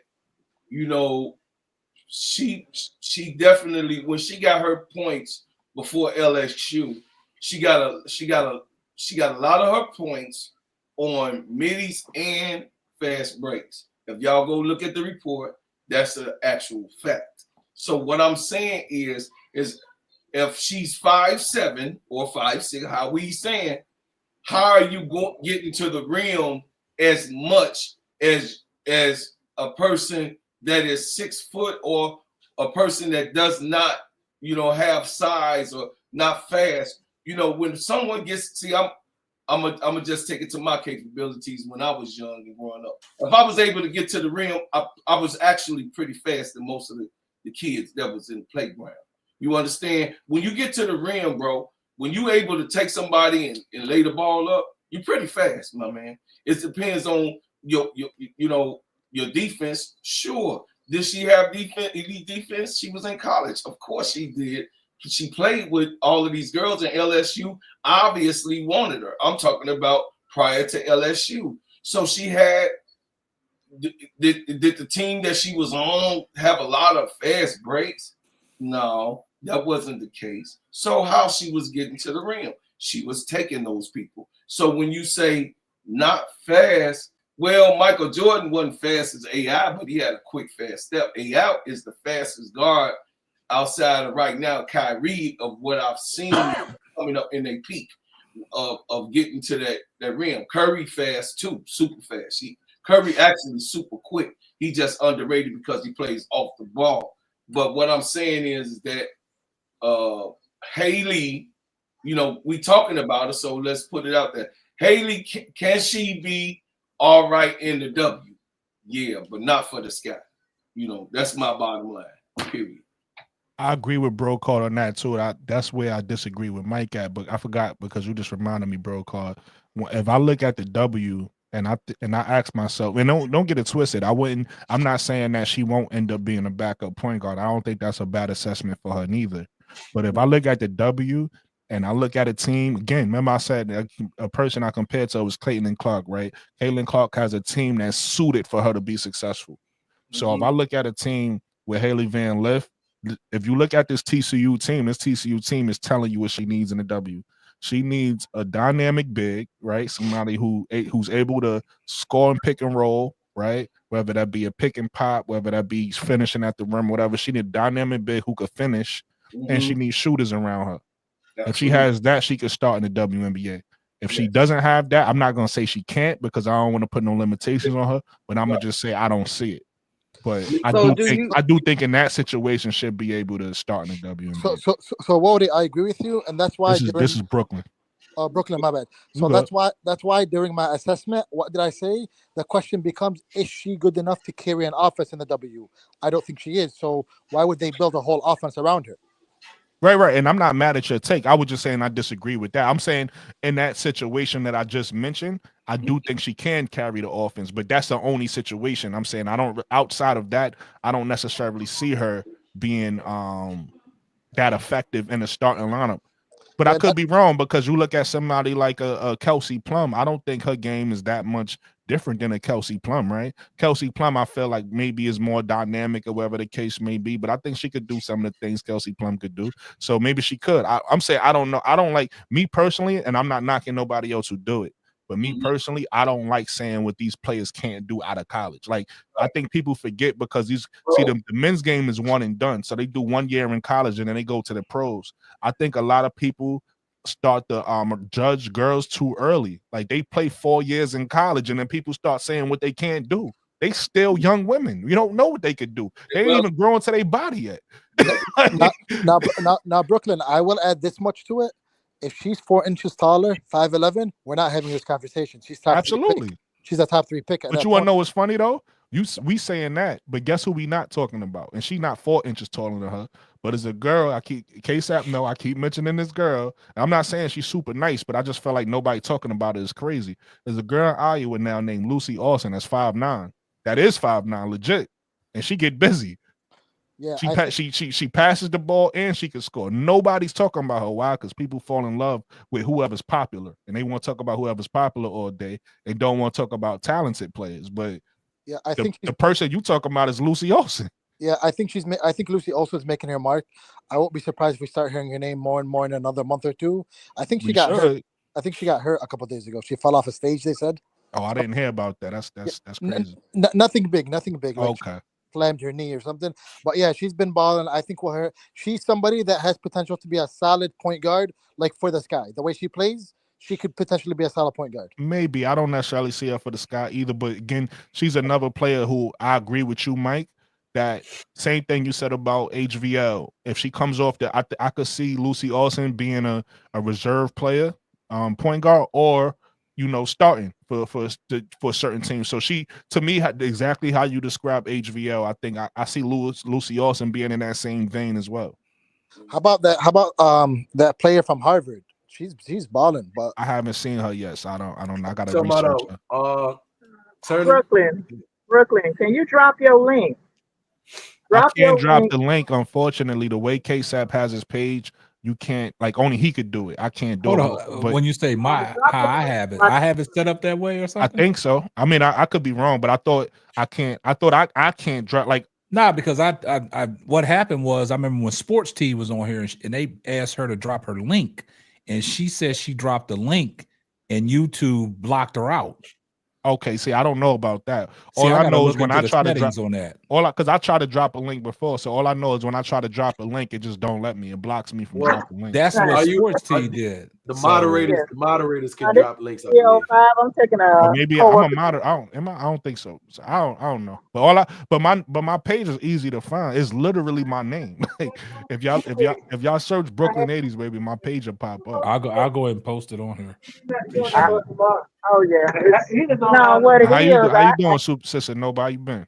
You have to hold on for a Hold up, minute. Sister I'm No sorry. got a lot of background. She feed. talking.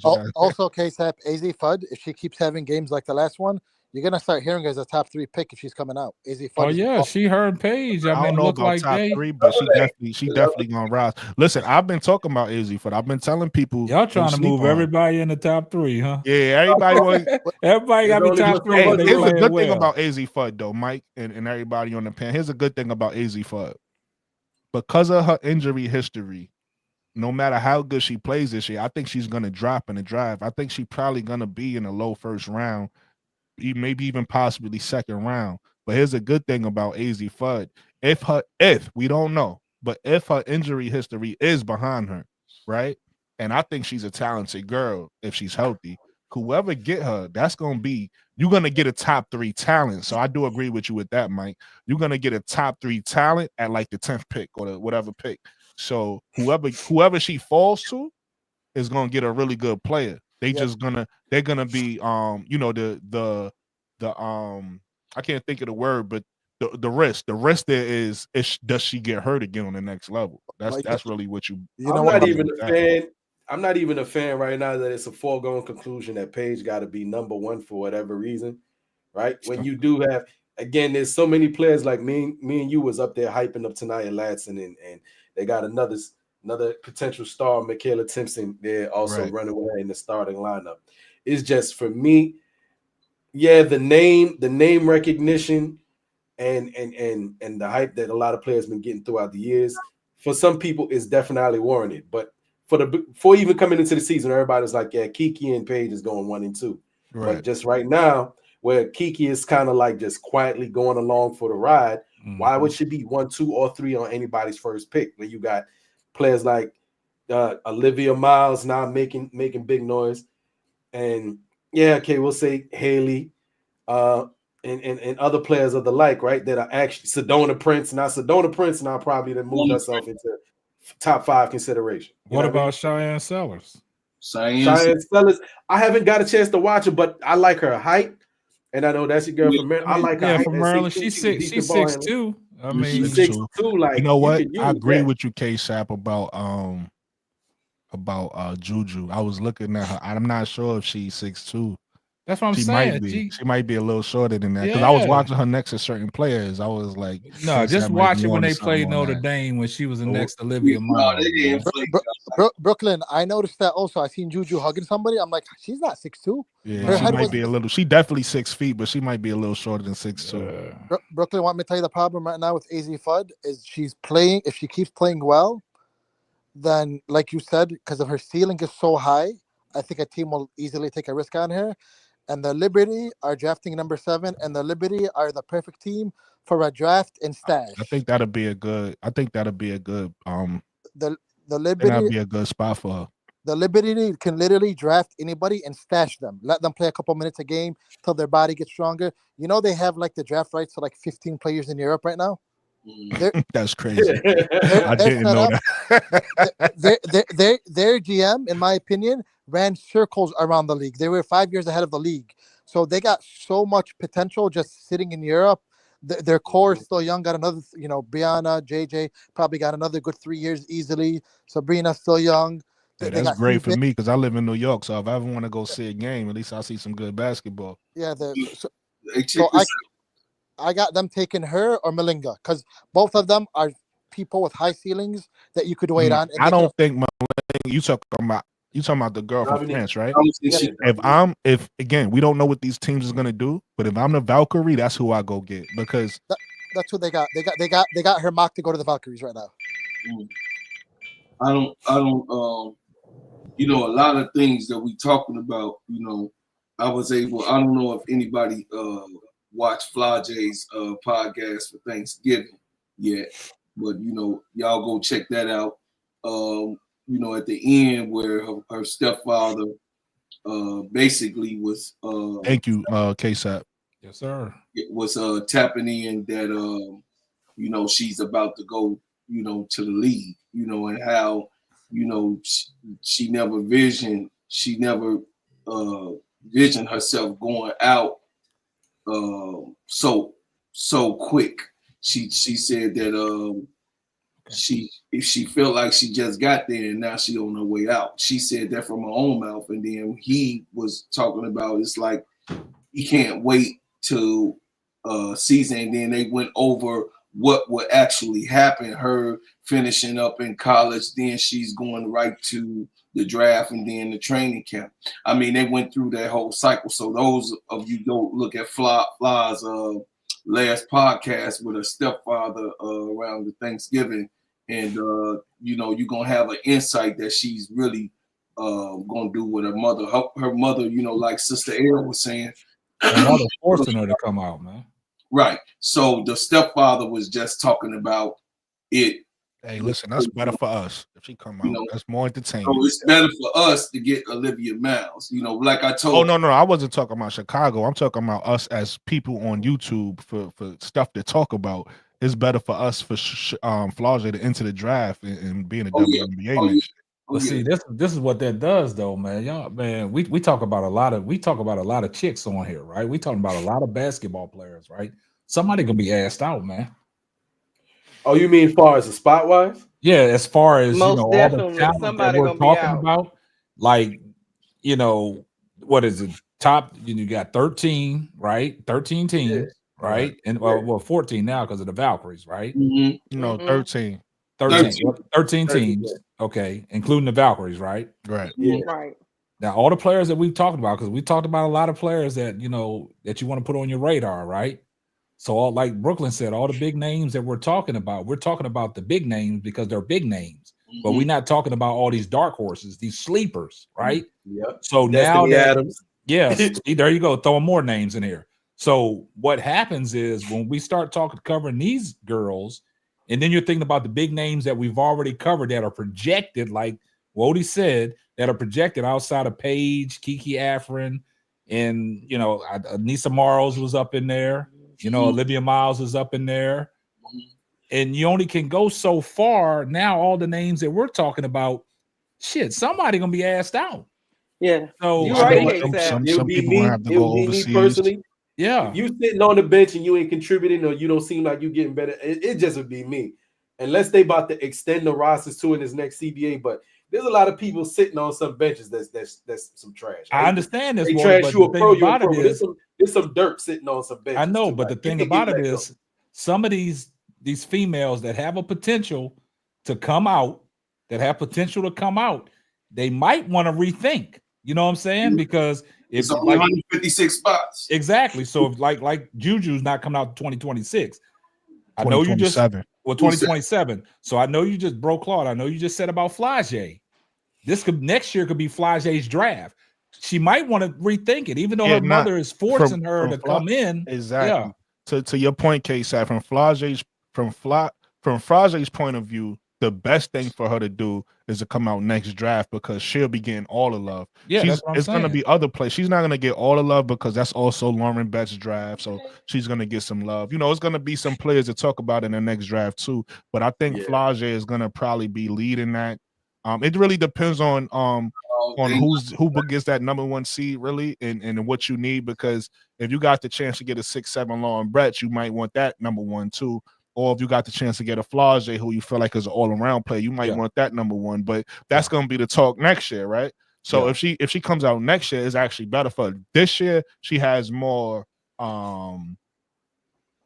competition of being and getting that number 1 pick, right? It's gonna be a little more difficult this year. Yeah. If I can, for everybody, just take this into consideration with Flau'jae, right?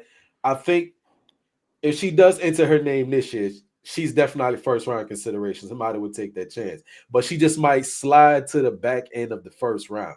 Oh, but yeah, what she's that not does going that for she's you, gonna be top 5. Nah, I get there's a chance, right? Because ain't no chance. Ain't no chance. It's only put it to you like not to cut you off, Wody. Put it to you like this: it's only 3 players that people care about this year, really. Like it's much more talent wise. It's much more than those 3, but talk wise, there's 3 players that people care about. So she's gonna be within those 3. Whether she's 1, 2, 3, or 4, who knows? But she's gonna be part of that call. The last, I just want to say this: the last 3 games that she didn't play, she averaging 24, bro. Right, and they take that into consideration. What Brokaw's saying, the points that she's putting up, the game that she's putting on display this season. I'm like, yeah, I would take her at 3 if I was a Sky. If you don't think what you wanted Olivia, she's not there, which more than likely because the now we're not even talking about the Sky. We're just talking about her draft position if she comes out. Regardless who picks her up, if she puts her name in it, that would be a decent pick if Olivia is gone for the Sky. No, we're not talking about the Sky. We're not talking about a big Sky, Brody. Because I don't talking about her position. I don't think the Sky gonna be able to get her this year or next year. Yeah, right. But I'll say even then, all right, and I take that out of consideration. But that's just I'm thinking of if again me putting my GM hat on, taking the best available for what you think would fit for the team and would work, right? Cool. It would benefit her because I see other teams taking other players like the Sedona Princes and so on and so forth. First couple of picks. You're not sure that don't need nobody. Sedona this is what I'm saying. At the back end of the first round, she probably would get picked up, and that would mean she would be going to ain't no back end of the first round. Come on, wait, because he's confusing me. Are you talking about Sedona Prince or Flau'jae? What are you talking about? Flau'jae. I'm putting all of that into consideration. What teams may want, who they're gonna go. I don't care what they want. If Flau'jae come out, somebody got to get her. Wody, you smarter than this, bro. I can see her going to. Hold on, Wody, I can see her going after 8, 9. Hold on, Wody, you know this, bro. They only here to cause confusion. At the end of the day, it don't matter what team needs. When it's a draft, your first priority is get talent first. You figure out needs second. So how can I choose over Sedona and Flau'jae? And I might be a team that need a big. Hold on, KSAP. First of all, I'm just using that as an example. KSAP, how can I choose if I'm going to fill a need or just I'm going to feel best available? KSAP, right now, Flau'jae is considered the second best shooting guard in the country after Paige. Bro Claude mentioned her stats. She's doing that, shooting over 50%, by the way. Exactly. She's a two-way player. That's why I said she's going to be top 3. The worst case scenario should be 4, but she's going to be with those top 3 players we talking about. She's going to be in that conversation. Exactly. She ain't going outside of 5. KSAP, I told you my stance. I'm going to repeat it. I think the Sparks she's only coming out, in my opinion, if the Sparks call her and say, we're going to make you the number 2 pick. She stated her preferred destinations are LA and Atlanta. You think she's not watching what's do that? Sparks wouldn't take her over Olivia. Sparks would not take her over Olivia. Why not? Why not? Yes, they will. Why not? Yeah, I could see the Sparks taking her. They want a point guard. It don't matter. They also listen. Think about that lineup. If you have Flau'jae, if you have Rakia, Cam Brink, right? You could still go get your point guard. You don't need a high name. You could go re-sign Odyssey Sims. Yeah. Nah, they taking Flau'jae, bro. You talking about? Bro, Claude, explain again, please, how important it is for her as a rap star to be in LA or Atlanta. How big is that? That's what I'm saying. That too. Her off the court presence. it's really, really important, not just LA, but New York, Chicago, you know, those type of teams where Flau'jae, I'm just telling you as an artist, those cities, Miami, you know what I mean? But Miami ain't got no team, right? So those cities that are Miami needs a team, by the way. Yeah, they do. They do. So what Flau'jae is really banking on, she really do want to go to LA, Mike. But you know, those type of cities where she will be able to pursue both careers and be able to have prevalence, mainly New York or LA in particular. Then you got, you know what I mean, Atlanta, where she from? You got But look, even piggybacking off of that, yo, Wody, you want to know how I know Flau'jae go number 2? Oh, yeah. Because you know how pissed off. Hold on, look. We hypothesizing. Yo, Wody, no, watch this though. You want to know how I know she'll go number 2? You know how pissed off the Sparks is because they thought they had the number 1 pick, so they knew Paige was going to them until the lottery happened. So you don't think that they see, damn, Paige is going to Dallas. If Flau'jae come out, you don't think they happy and they like, we grabbing Flau'jae because we missed out on Paige? Not even be box office. I mean, I'm saying we're putting Olivia Miles and Flau'jae what, and I can see it. Yes, in many different aspects. Notre Dame probably will make a run this season if they get deep into March Madness. Olivia's stock goes way up. But depends on how deep. Hold on, I'm gonna say this, and this is Olivia's stock already is up. I'm gonna say this is gonna be the and last they go thing deep, I say. Right? It's going way I think up. what you missing, Wody Mac, is nobody is saying that Olivia Miles isn't capable of being a number 2 pick. If LA wants Olivia Miles and they decide to take a number 2, that's what they decide to do. We just giving our opinion and we saying we don't think that's what they would do.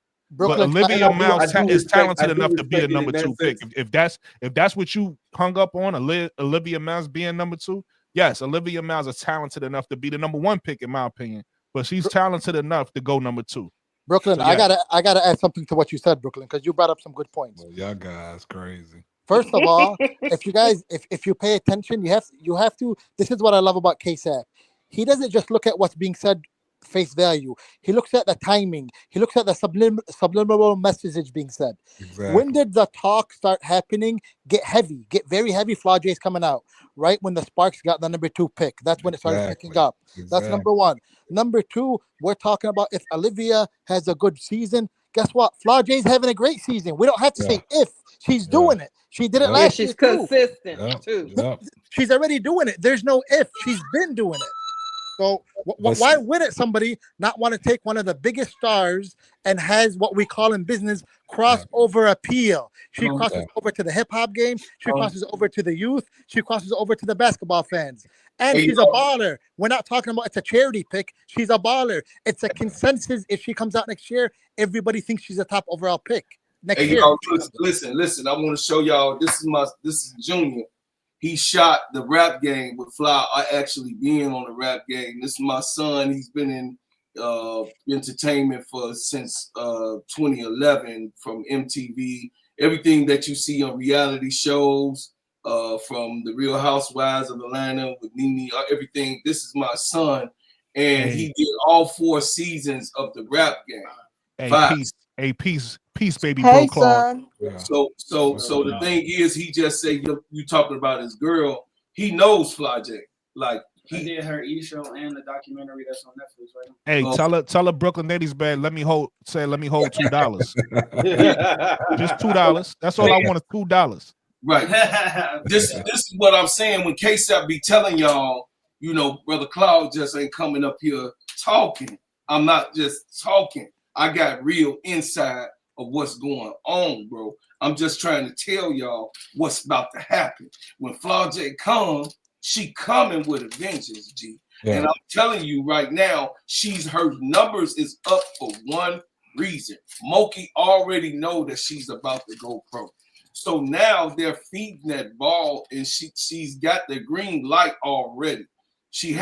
I'm telling y'all, she has the green light already to shoot and do the things that she needs to do in games. Now, Nisa Murrow, she might stay behind now. Yeah, she might. Yeah, her. You know, she might be stock might be falling. Nah, Lisa Monroe doing good. She coming out too. No, I know she coming out, but either. it's like it's teeter top. Listen, I think Anissa Merrill could fall because of. I think Anissa Merrill could fall in the draft because of what people, how people feel about her. But I think, in my opinion, Anissa Merrill and Flau'jae are both top 5 picks. In my opinion. What are we doing? Yes, they are.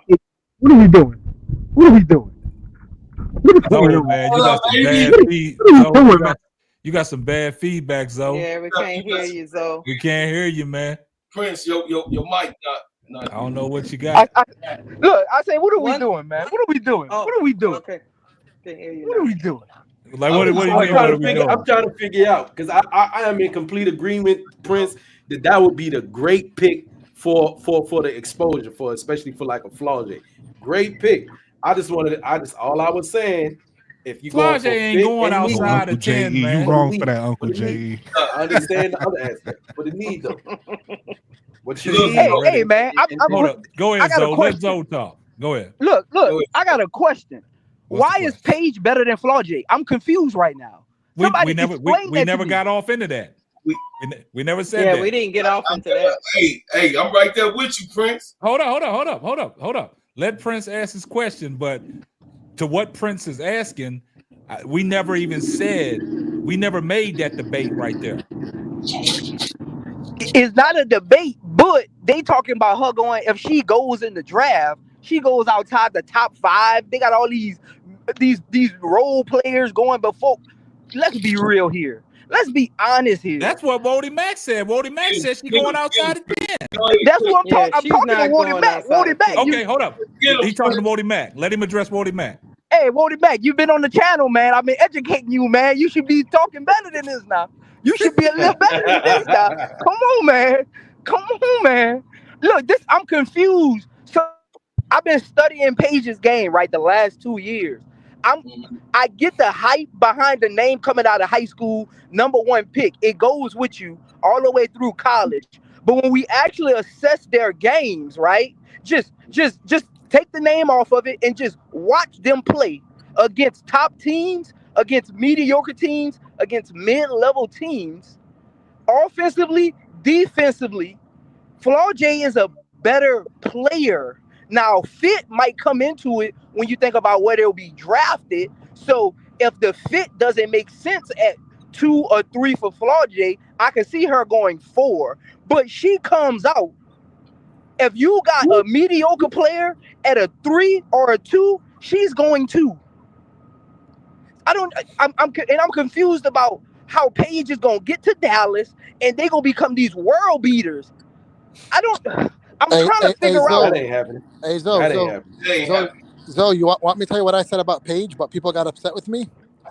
What I said was, when I look at all the historically great UConn players, I'm going to name them: Maya Moore, Diana Taurasi, right now Nafisa Collier, who came into her own in the league, but she wasn't all that in college, and Brianna Stewart. What do all of them have in common? They all have something about them, a physical attribute that helps them. Collier and Stewie have crazy wingspan.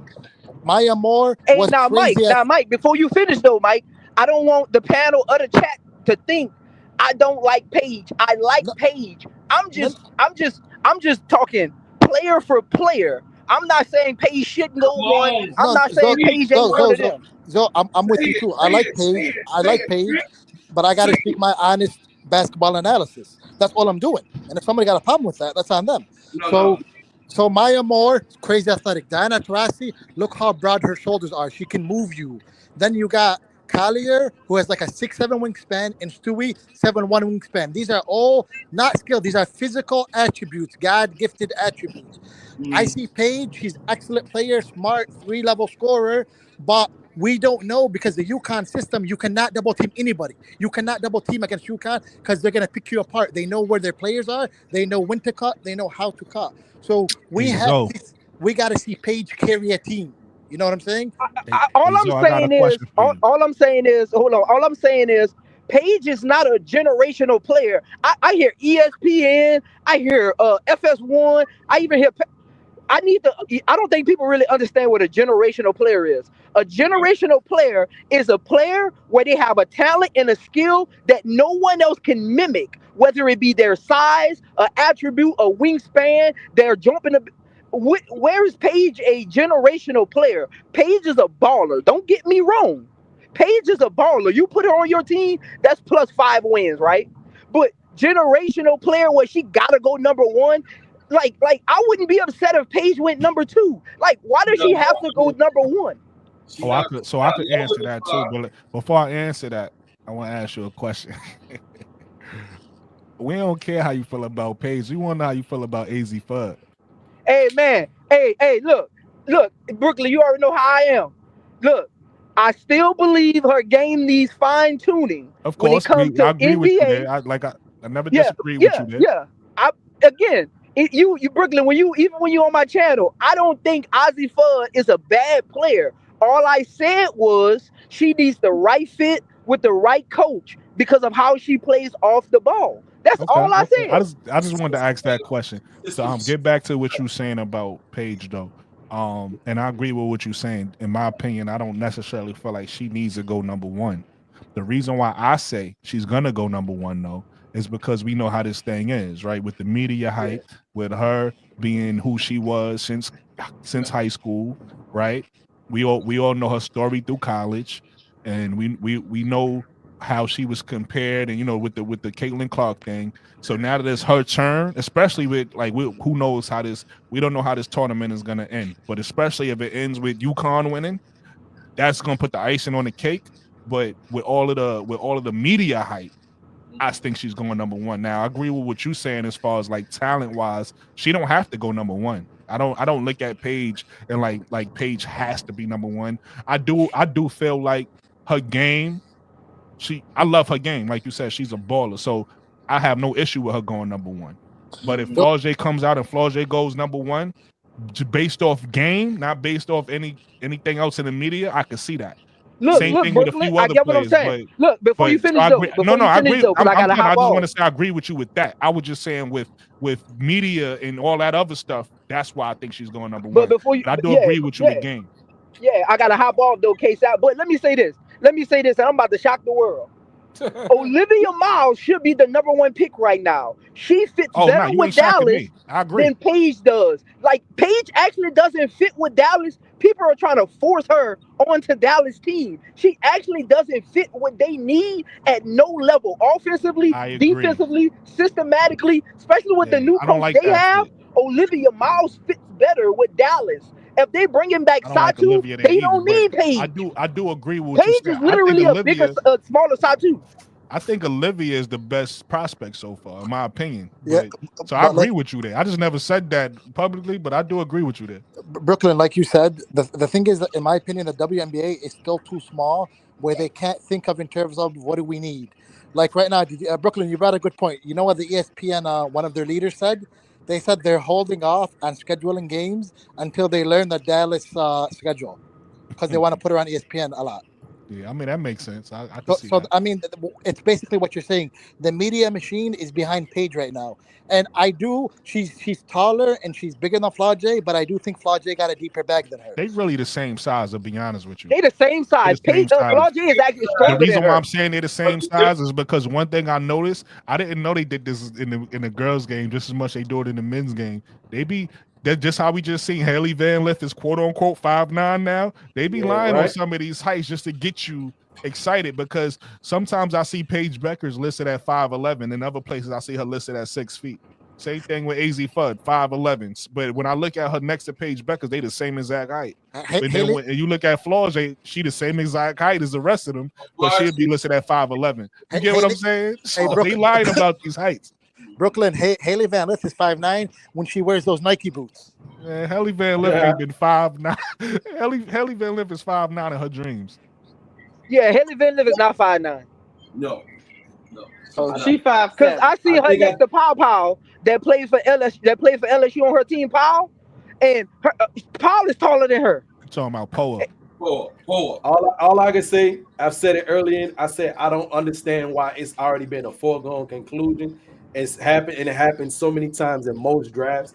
that it's like a foregone conclusion that certain people going number one. I mean, you And understand just because that. they already put that narrative out and there, I'm not they trying to doing in compare. Dallas, it's probably gonna happen. Hey, Wody, I'm not trying to compare the players because I feel like LeBron James deserved everything he got, but we've seen it with LeBron. Like we've seen this before when a player comes and they have the media behind them. They have. We seen it with Zion. There you go. You said the words right out of my mouth. We've seen it with Zion. We've They seen should have this not taken before. him number one. So it's like Heck no. sometimes you got the hype machine behind you, and then sometimes it's warranted, right? It's warranted. I think even with Paige, every player we mentioned is warranted. They all talented players. So the hype machine is behind them, whatever. But it is what it is. It's gonna be behind certain players, and it's not gonna be behind others. It is what. That's why we think Flau'jae should wait till next year because we think the hype machine will be behind her next year.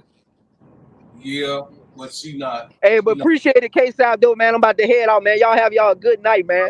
How was your Thanksgiving, Joe? All right.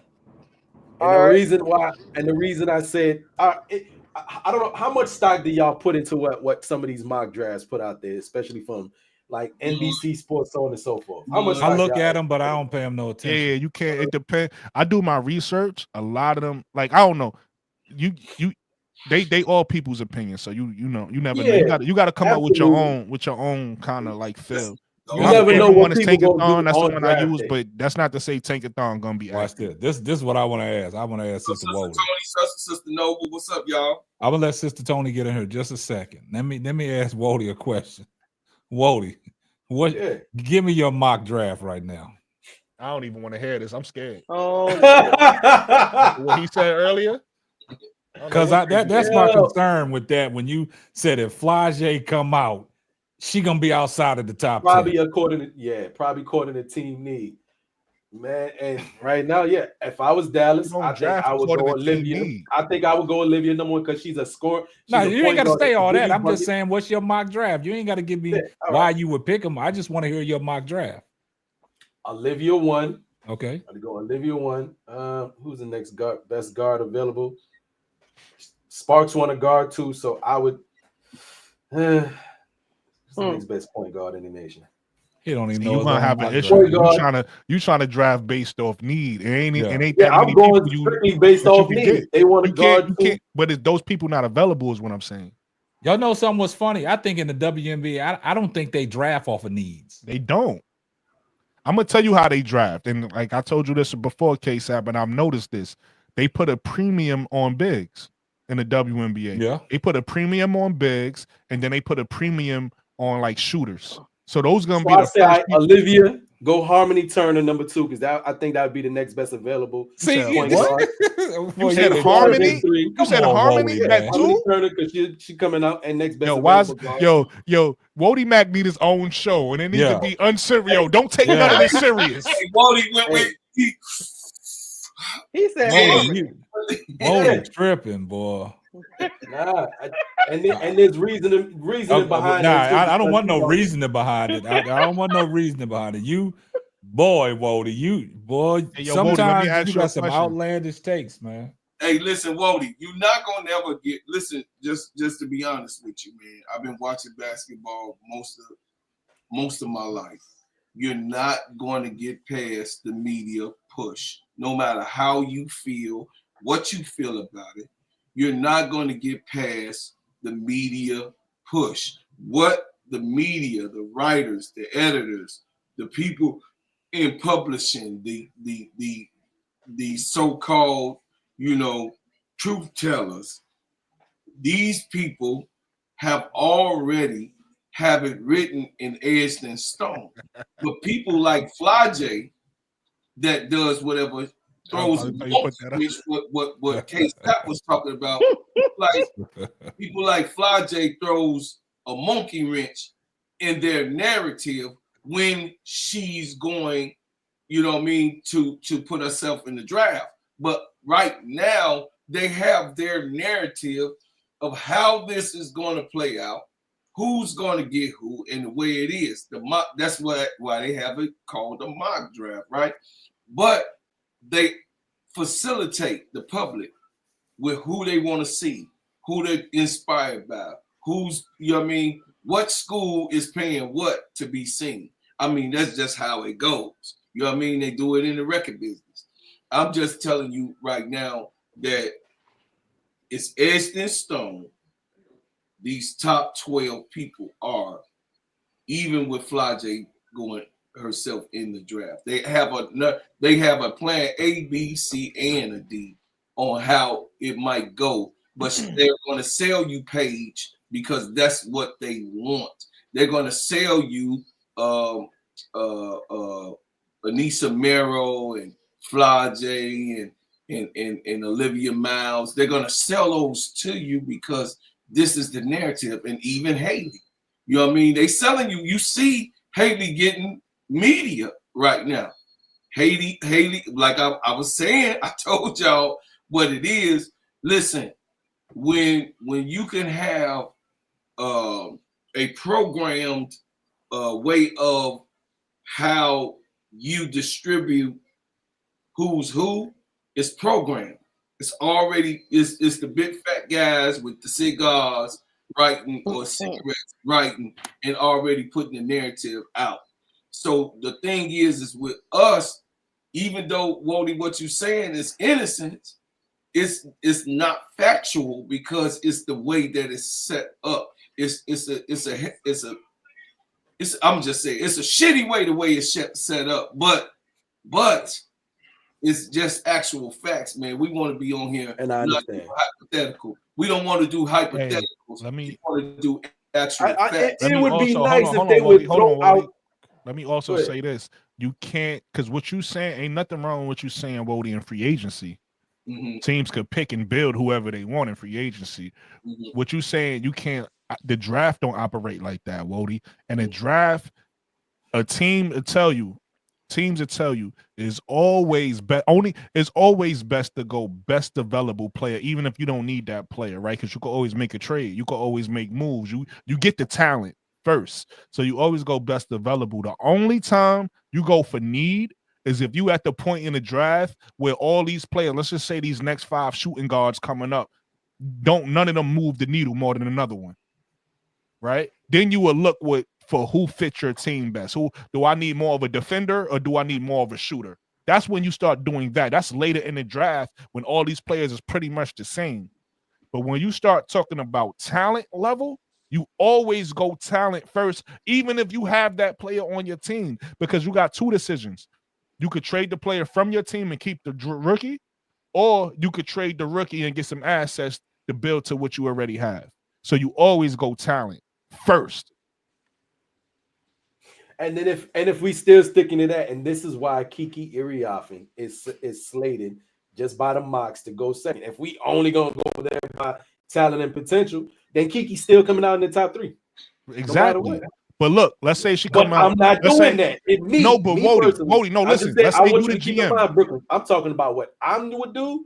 If you just saying like what I'm doing, I'm going by what we need and how to win. No, but Wody, I'm trying to show you how you could do both at the same time. What I'm saying is, if you're the GM for LA and y'all don't need Kiki as a GM for LA, what you do is you would take Kiki and then you would find. Let's just say, you really love the girl out there on the Mercury. What's her name? The point guard. I forget her name right now. The one dating Izzy. Natasha Cloud. Let's see if you really love Natasha Cloud. You take Izzy and then you pick up the phone with. You take Kiki and then you pick up the phone with Phoenix. I want Natasha Cloud. What you got for me? I got Kiki. That's the hell of a you giving away. You don't pass up on the talent to go get what you need. You get the talent and then go get what you need. They would gladly take that phone call because you giving away a lot of potential. You still getting what you want, Wody. You saying I want a point guard, right? That's what. If you're the GM for LA, that's what you thinking, right? Yeah. So that's what you do. But I don't you know get how the much talent, and now guess what you're going to also get? You're going to get the point guard and other assets because you're going to milk them. You're going to say Kiki better than you're going to say Kiki better than Sasha. She's going to play for the next 15 years, right? Yeah. So then you're going to get the point guard you need, plus you might get a couple shooters. That's true. Let me let Tony get in here. I know you've been wanting to say something. Go ahead, champ. You here? Go ahead. She done went to sleep on us. No, I wasn't going to sleep on y'all. I was just being quiet, so because y'all was just talking, and I didn't want to cause any confusion. Well, the floor is yours. What's going on? Nothing much. I hear y'all talking about Flau'jae. I'm still not done. This is just me. I'm not selling on her coming into no draft and be hitting up the top 3 or anything else. She'd probably be the top 5, but I wouldn't see her in the top 3 because as good as she is, she could be better. And let's be honest, LSU has not played anybody worthy as yet. They've had a soft schedule so far. The only time I think they will play somebody is probably Stanford. And even in some of her games, she was struggling. She don't burst out into and playing and making points until maybe the third quarter or the third and fourth quarter. And then she barely making that 15 or 16 or whatever it is. But when she playing one of those soft teams, yeah, she balling like hell. But yeah. Can I ask you 2 questions? Can I finish what I got to say? Sure. I just want to Thank you very much. Right. So, you done made me lost with it, my whole train of thought because of that. Apologies. And you do that all the time. You know you love it. Stop. Yeah, so I'm not really impressed and really okay. She coming into the league and her other sidekick is the music. So let me ask another question to throw in there. She gonna do music while she playing in the WNBA? At what point and what time? I'm sure she has plenty of time because I see my boy Jalen Brunson and Josh Hart do their podcast once a week. So I'm not sure talking there's about time. podcasts. I'm not podcasts. I'm playing and Damian Lillard does music and going on the stage basketball at the same time. Yeah, that's 2 different things. You can do a podcast. I think they still you make time for Damian what you want Lillard to plays do. basketball and makes music at the same time. Who? Damian Lillard. Damian Lillard. He does. I don't even know who he is because I've never heard of him. That's okay. I just educated you. Can I ask you He's 2 a questions? star. What's that? Lakeisha? He's a star though. Damian Lillard's been around for a while, but yeah, he's been doing music this whole time while he's playing basketball. I mean, like my mama always said, you can do anything if you put your mind to it. If Shaq did it. She just can't let it. Yeah, can't let the 2 industries it's possible coexist, Tony. but she can do it if she wants to. Yeah. I always hear that saying, and I believe it. It always makes me feel bad to see how lazy sometimes I am, and people doing multiple things at once, right, and making it work. It's always hear that saying. My mom even said, "You make time for the things you want to do." Right. And I mean, people seem to find a way to make time for things they want to do. If she couldn't do it, she wouldn't have did it in college. At college is different from no, pros. it's not. You got schoolwork, right? You got schoolwork, and she got to hold on. It's even harder. No, listen, because some of her classes are online, so Tony, you can make time for that. It's even harder in college because in college you got to focus on. Well, it wasn't hard for me basketball season. College, so hold on. I'm answering the question you asked. So you got. I didn't ask you a question though. I didn't ask you. I could have sworn you asked the panel a question. I didn't ask you a question. So you asked You asked everybody. I didn't ask you a question. All right. Well, you got to learn something because I ain't got. Right. I ain't trying to learn. I ain't got time for the BS. So like I got time. See, this is why I don't come. Like I said, college is harder than the pros because in college you have schoolwork and you got a fall season to play. You don't have to worry about that in the pros. So in college, you got to do your music, you got to get your schoolwork done, and you got to play the season for basketball. So it's more difficult.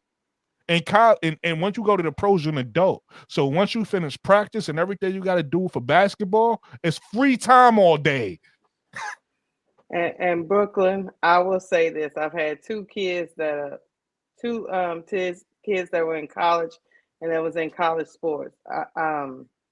Doing something outside of their sport plus their schoolwork was a lot. It's a lot. Very, very difficult for them. Anything outside of taking another nap, even talking to me was like, okay, mama, this is my nap time. Okay, just checking on. The question I wanted to ask, I couldn't get it off because she is okay. I don't hold no grudges, so I'm not mad at her. But she was in her feelings tonight, so I couldn't ask her this question. So I'm asking I'm not gonna ask it to the panel because y'all can't answer for her, but I'm gonna say it to the panel. The only question I wanted to know was one, who's her favorite team, because usually when people get up here and they start talking about what players can and can't do, their favorite team normally has something to do with it, right? And then the second thing I wanted to know is who was these players that she thought was going ahead of Flau'jae, since she was so critical. Because if I look at these players in this draft, in this top 5, top 10, whatever, I don't see many players better than Flau'jae. Well, I would let me go first, and then the rest of y'all can chime in. I would say this: she is correct on one point. LSU hasn't played. I mean, they played NC State. Ain't nobody played nobody though yet, Lakeisha. A couple teams done played. Oh, I agree. But what I'm saying is, she is correct on one point. We haven't played anybody worth anything to really get an analysis of how players are. I'm talking about everybody, to be honest with you. Really and truly, all of this is really premature because nobody's really played anybody except for maybe Hailey Van Lith. She did play Notre Dame and beat them. So a handful of teams played each other. About 5 teams played each other. But that whole thing about people can't do multiple things and multiple times, yes, they can if they really want to do it. And also to piggyback off that, Lakeisha, I wasn't saying who's better than Flau'jae based off who she played this year. I'm talking about talent. We've done seen Flau'jae for 3 years now, right? Right. I agree with you. Or 2.5, because this year ain't over. Two and some change or whatever. But this year is still going. Flau'jae is better than people in this. She's going somewhere, like I said, outside of the top 3, because to me she could go anywhere from 1, 2, or 3. She's not falling below 4. No, she's one of the top guards in the. Yeah, she's not falling below 4. Basketball. She could go 1, 2, 3. In worst case scenario, she's going 4. Like, it is what it is. She's better than a lot of the people in this draft. And see, the problem I have is when people say they ain't played nobody. When you got skills, you got skills. Yeah, you can see your skills going to show up against a weak team and a team that is superior. Yeah, and we've seen that with Flau'jae in moments last year when they played. Even though they had Angel Reese and they had the team that they had, even in the championship run, you saw that she got skills, regardless of who she plays. Flau'jae can break out in any moment. So this notion about, I understand what you're saying, Lakeisha, about a lot of these teams that got these players that we talk about ain't played nobody. Right. But when you have a skill set, I don't care who you playing, your skill set is going to rise above the rest, regardless if you playing a weak team or you're playing a superior team. And that's just like everybody said about Paige Beckers. I mean, to a point, I can, I can tweet her on the line what Zoe said about, does Paige gotta go number 1, her skill set and Flau'jae's skill set. But the thing about Paige, she dropped 52, right? You see she got that in her repertoire. She can play, she can bring that out against a weak team and an advanced team. But when he's basing the skill set off between him and Flau'jae, like, I mean, you can, I mean, shit, that's a toss-up if you really look at it. Because I think outside of Angel Reese, Flau'jae has came into her own. Because Flau'jae was the, I mean, Angel was the main figure last year, right? And the 2 years, Flau'jae was living in that shadow. Exactly. But now that Angel's not there, we seeing what Flau'jae's capable of doing. She's averaging 25. So we got to give her flowers that way too. I'm going to tell you how that they ain't play nobody don't hold no weight. We talking about a girl that done been in the championship game before. Exactly. We talking about a girl that done performed during a tournament, right? We've seen her in pressure situations. So we sitting here worrying about a couple games this year. Like, we already know what Flau'jae can do. Exactly. That's what I'm saying. So, like, because what Wody said kind of threw me off. Like, if Flau'jae does come out, that moving behind 10. Like, I can't think. I don't know what Wody makes. I can't think of 10. I get Wody. I'm gonna make Wody make sense. But hold up, I can't think of 10 people that any team that's in the draft they will pass up on a Flau'jae. Hell no, I can't see it. And another thing, they're not gonna do that. Yeah. And another thing, let me get this off. And another thing, when you go to, because I think Wody was factoring in team needs and stuff. Exactly. Like That's what what said. Only thing I'm factoring team need. But like I said, I haven't seen a WNBA draft where they're drafting what they need. Yeah, no draft has done that. That's available at what any you need. professional league in the world. Yeah, it's the skill set, man. what you So need. I'm looking at Flau'jae's skill set. If she comes in, and I said this before we even started about talking Flau'jae was coming in. I said, if Flau'jae does enter the draft, she's gonna throw a monkey wrench in the system. And this is what we get caught up in coming into the draft. We was only talking about, because y'all was looking at the mock drafts, about the heavy names that we was talking about. Now we talking about all these other chicks that are potential for their stock to rise that we got to be on the lookout for. That's going to change the game. Somebody's going to get the short end of the stick. Yeah. But you And know I would what? say Case, this, what all the first top 3 teams, real quick, the first top 3 teams do want a guard, do want shooting, and what, according to what Jeff said, we don't know still that. Stick to that. If we still stick to that, yeah, Paige is out of there, Olivia's out of there, and that's why y'all said take the sky out of it. No, I see if Flau'jae does come out, Paige and Olivia gone, they would take Flau'jae at 3, which kind of works out for them still. But we're not worried about the Chicago Sky. It's not about that's my mock draft. How I see it. If everything plays out, Flau'jae would go at 3 because Olivia and Paige is going first. Paige going first, no matter what. To Sparks, I see them taking Olivia, and if they don't take it, then you would take Flau'jae, and then guess what that gives? But you? Now the Sky get Olivia. But listen, so either or, 3 guards is probably going first. Let me say this. Let me say this, and I'll turn it over to y'all. This is the common denominator with Flau'jae. Her mother is her handler, right? Yes. And her mother is the driving force, and I think her mother wants her to come out because of the money situation, right? Right. Now you got to put it all together. Flau'jae and the music, right? So it's got to be something being said to that Flau'jae camp to make her even think that she wants to come out, because now you got Paige Becker going number 1, like everybody projects her to go. Who got the number 2 pick? The LA Sparks. So now you put it together to where Flau'jae, LA Sparks, music, you out there in Hollywood, right? It all makes sense. So there's some driving force behind this, and this is why Flau'jae is entertaining coming out, because somebody in her camp got some information. I can give you the information. What's that? Rock Nation not gonna drop a real project with her until she get out of college. Okay, now that makes a lot of sense. With you saying that tells me she's trying to get out of college as fast as possible. Yeah, and I think her mother's behind that, because if you, I've been in their house, right? Yeah, her mama is not. I can call her mama right now. Her mama is not letting her do what need to be done until she get out of college. But they cool with her going. She going, right? Like how y'all saying, if she going to the draft, she going to the draft. But one of the stipulations with Rock Nation is like, yeah, the stuff that she done dropped been cool. She got this track with Lil Wayne. She got the NLE chopper. She got, but she got other stuff that's stashed that they holding on to until she can really focus and do what need to be done. That makes a lot of sense. It's outside of college. The NIL came out when she just started.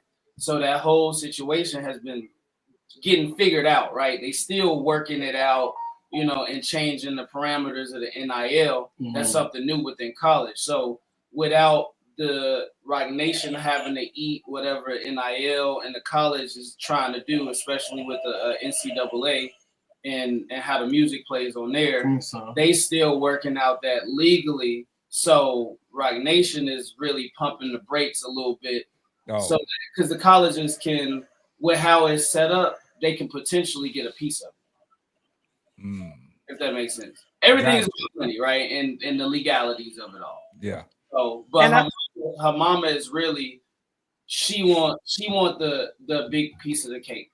Oh yeah, exactly. Not going to do anything that's going to jeopardize that ownership. Yeah. And I'll tell y'all this, y'all selling me on that idea, the more and more I hear about it, and I said I'm in agreement with, if it's for that getting that name in that big market, that makes perfect sense. And it's not like you're getting a major fall off. She's great. She's 7th in scoring in the nation. right? Paige is at 11. She's 7th in scoring, and she's balling. She hooping. Plus, she's got all these eyes on her. She will bring more attention to your team. So it works absolutely in that aspect. You know what I mean? So y'all selling me on that, and I can get it if that's specifically what we focus on. Flau'jae not gonna do Dallas in the first place. That she's not gonna. So we know that Paige, because Paige is set in stone, she's not going. If she would do anything, she's going to one of the big city markets, right? You just heard who's involved in this, right? It's more. This is why I'm trying to tell you, Roddy, man. It's more than just basketball. All of these big wigs, the heads, and the controllers, the people that got the sticks, Roddy, man. The people, unfortunately, it's a shitty thing. Like I just said to you before, people not drafting on what they need, but you have to consider it's a machine, it's a program, it's an actual media push for these things to happen. You just heard it from my son. He's working right with them. And I'm trying to tell you that at the end of the day, when she comes out, she's coming top 2 to 4. They don't care about actually her being in the number 1 spot, because Flau'jae mother already knows that Paige Beckers is written in stone. This is the way it is. That's the way it's going to be going on. No matter if we like it or not, it's written in stone. So she's comfortable for Fla to come out, because she will go to what? Chicago or LA. That's a big market for her. That's a supermarket for her for getting what she wants. But let me say this. Let's go back to the basketball part of it. I'm gonna go back to the. I understand Flau'jae is a champion. Nobody knows that better than me. Yes. But she was a freshman when she became a championship. Exactly. She was behind a great player in Angel Reese for 2 years. This year, I want to see Flau'jae lead that team. There's no question that Paige leads her team. I need to see Flau'jae do that. If she doesn't do that, she shouldn't be number 1.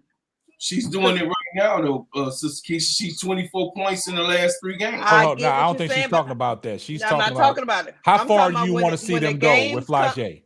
I want to see when the games really count, when they're against real talent. Can she lead this team? So I'm a Tiger fan. Let me ask you this question, Lakeisha, because from the way you broke that out and laid that out. So the way I'm hearing it. So are you sold on Flau'jae? I'm sold on Flau'jae. But what I'm saying is she's not a point guard, right? Because LSU really does. I mean, she's LSU more of a wing player. She has the skills to play 1-2. She got the skills to play 1, 2, or 3. We have a point guard. It's not Flau'jae. But just because she's not a point guard, don't mean she can't lead the team. Yeah, because Paige don't play the one. Paige had the skills to play 1, 2, or 3, but she don't. She's out there with a point guard too. And I get what both of you guys are saying. I'm talking about like the leadership part of it, because Angel wasn't a point guard either. Right. I'm just saying, you talking about can she be the leader? I got you. Through the tournament, right? Whether they win it or not, just actually lead. That's what I want to know. You as a Tigers fan with this team, of course you want to win a natty. But of course, if it doesn't happen, what are you happy with? Like, what's the next worst? That's what I said. Well, how far do you want to see them go? How far you think they're gonna go if they don't win?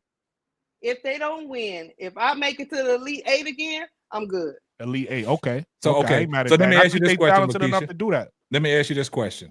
So with the LSU team that you're looking at this year, currently constructed, what is their ceiling? What is their potential? Do you think they have the potential to win the national championship? That's iffy, because the person they have that's the anchor, that post player is really in flux. That position is really in flux. Okay, Keisha, I'm gonna make it easy for you. Do you think?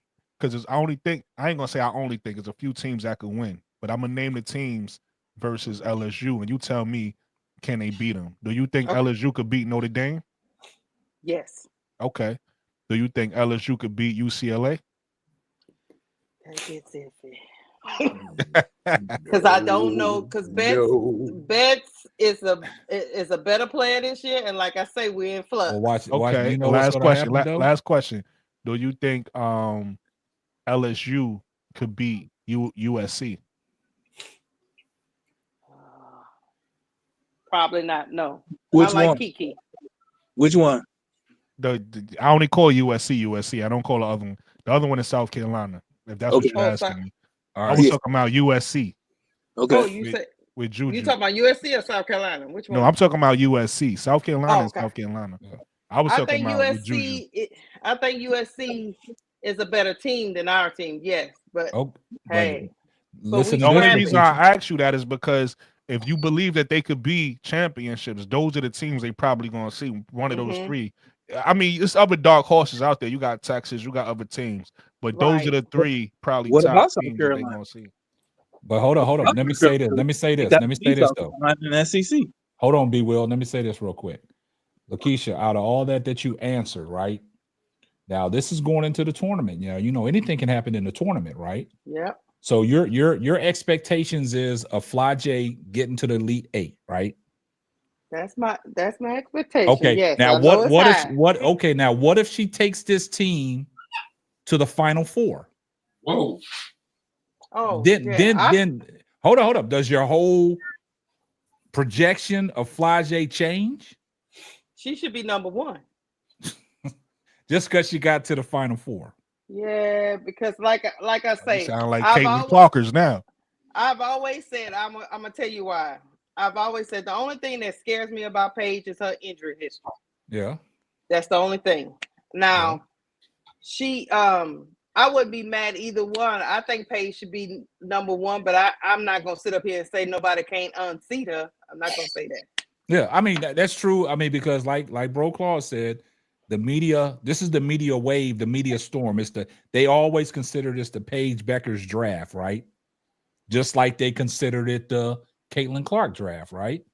So when that media is behind you pushing it, it's gonna be there. So like Zoe came on, he wouldn't be mad if Flau'jae came out and she was the number one pick. You can't go wrong. But in this situation, from what I'm hearing you say of Flau'jae, Lakeisha, you're an LSU fan, so you'll know better than me. You want to see, what would you like to see out of Flau'jae? What kind of leadership do you want to see Flau'jae put herself into?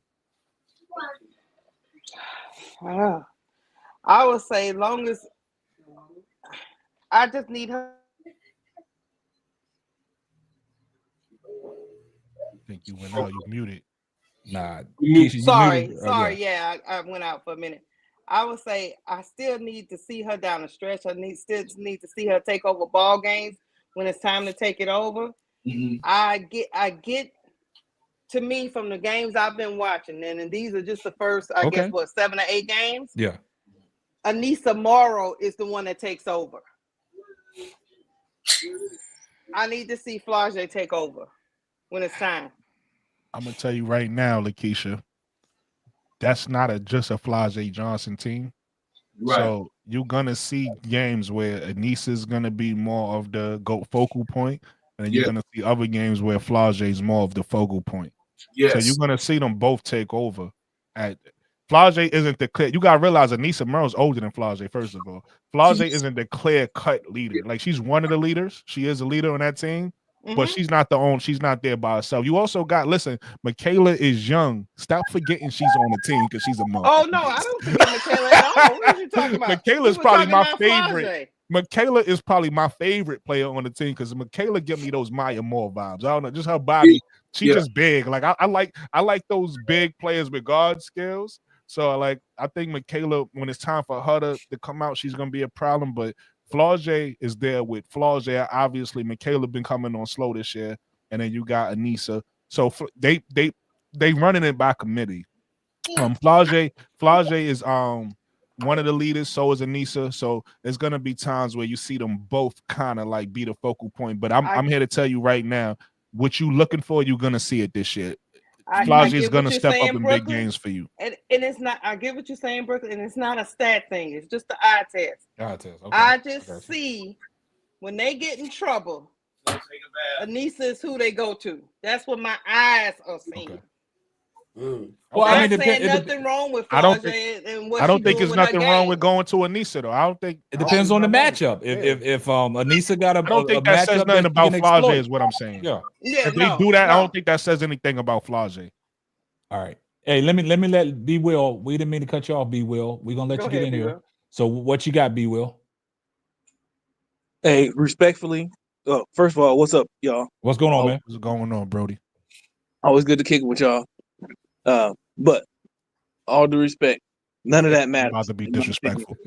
Yo, you already know I was saying it. We from New York. All We know that. respectfully, We it's about start. to be Yo, New Yorkers start. Yo, no disrespect. We start. Yo, All right, go ahead, B Will.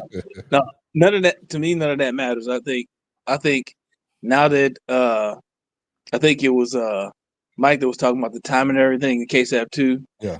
Now that LA has the number 2 pick, I think Flau'jae is coming out because there really is nothing for Flau'jae to stay in college for, except for the only thing you could consider is, next year she comes out in 2026.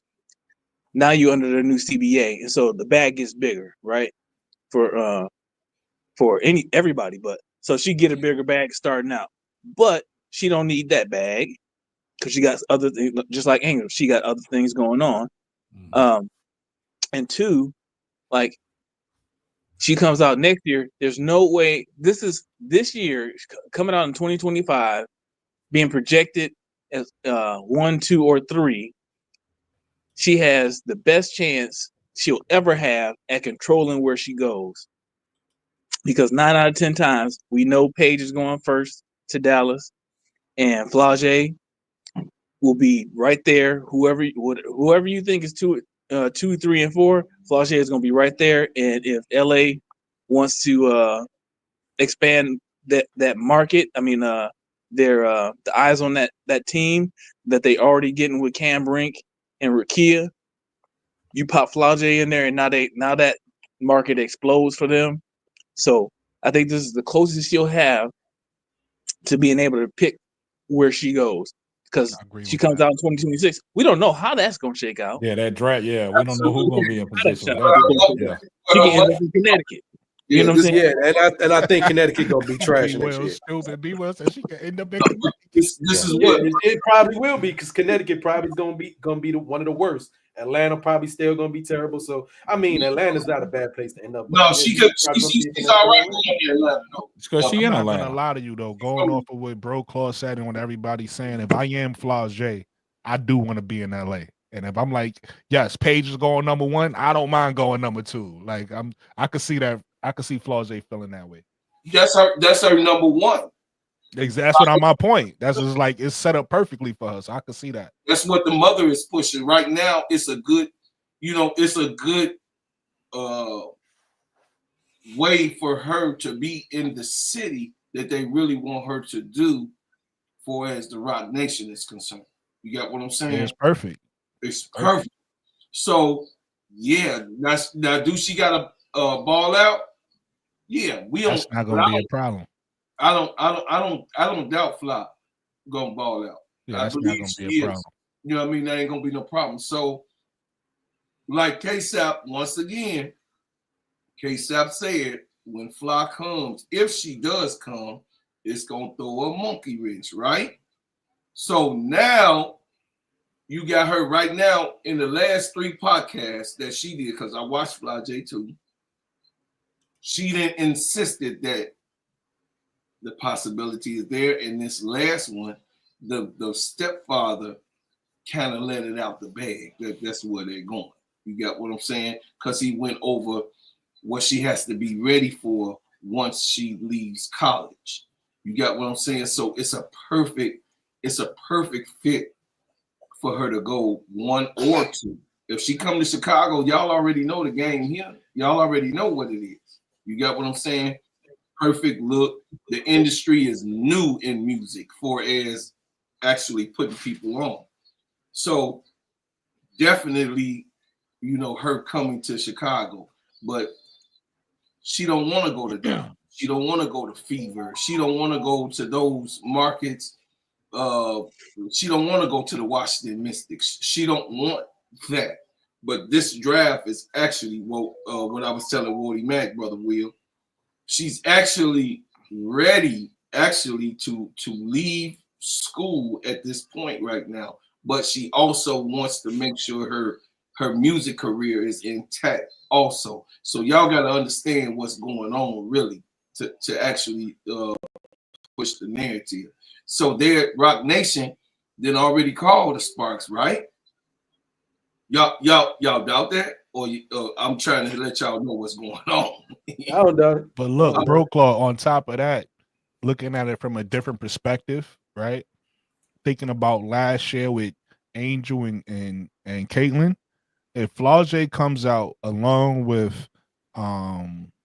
Paige Beckers, right, and all the other players, Olivia Miles and everybody else, what Angel and Caitlyn did opening the door for rookies last year, they gonna kick it open this year because Flau'jae getting minutes, Paige is getting minutes, Olivia is getting minutes. Kiki is better than people think. A lot of people mad at, down on Kiki because they lost, and then you know how it is, recency bias. People think Kiki is getting minutes. Like these players is getting minutes, and they're gonna kick the door down for real. Because again, like I always say on this show, for whatever reason, I understand the reason. It's just different philosophies. The WNBA focuses on experience over youth, whereas the NBA focuses on youth over experience. Right.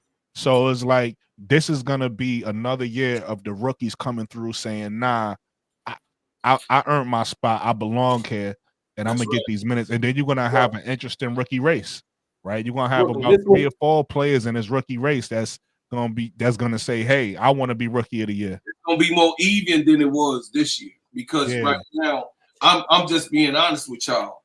When this class come out, this rookie class, they talk about how stacked last year was. Well, this rookie class is really stacked with what me and K-Sap was talking about in Brother Brooklyn.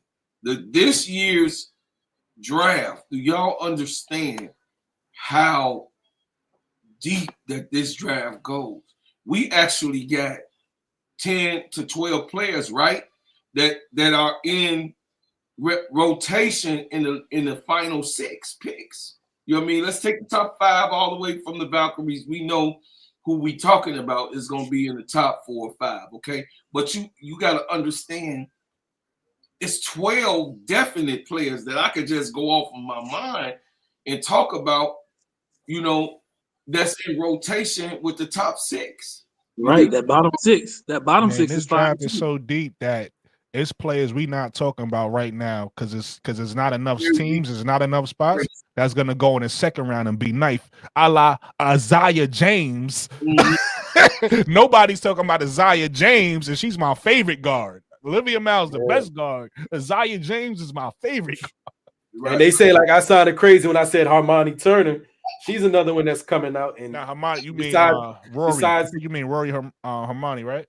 Yeah, the point guard, 5'6", Texas. No, not Rory Harmon. Hermione Turner for Harvard. Oh, okay. Which is another one. She's sweet. She's sweet, but she play at Harvard. That's the downside. Yeah, playing at Harvard, but she actually got. They shoot, didn't hold that against certain players going to Davidson and other stuff like other teams like that. Yeah, sometimes it's going to be the system you get put in and the opportunity. All I know is if you are good at scoring the ball, I would assume you can score on the next. You might not be a great defender, but if you can score, I think scoring does translate, especially if your coach can scheme you up. You know what I mean? That's all I'm saying. Oh, and for you, Brooklyn, as we was talking about the team, I just was looking over the scores. Your girl had a triple-double today. 24, 10 rebounds, 10 assists, 2 steals. Still ain't hit a 3.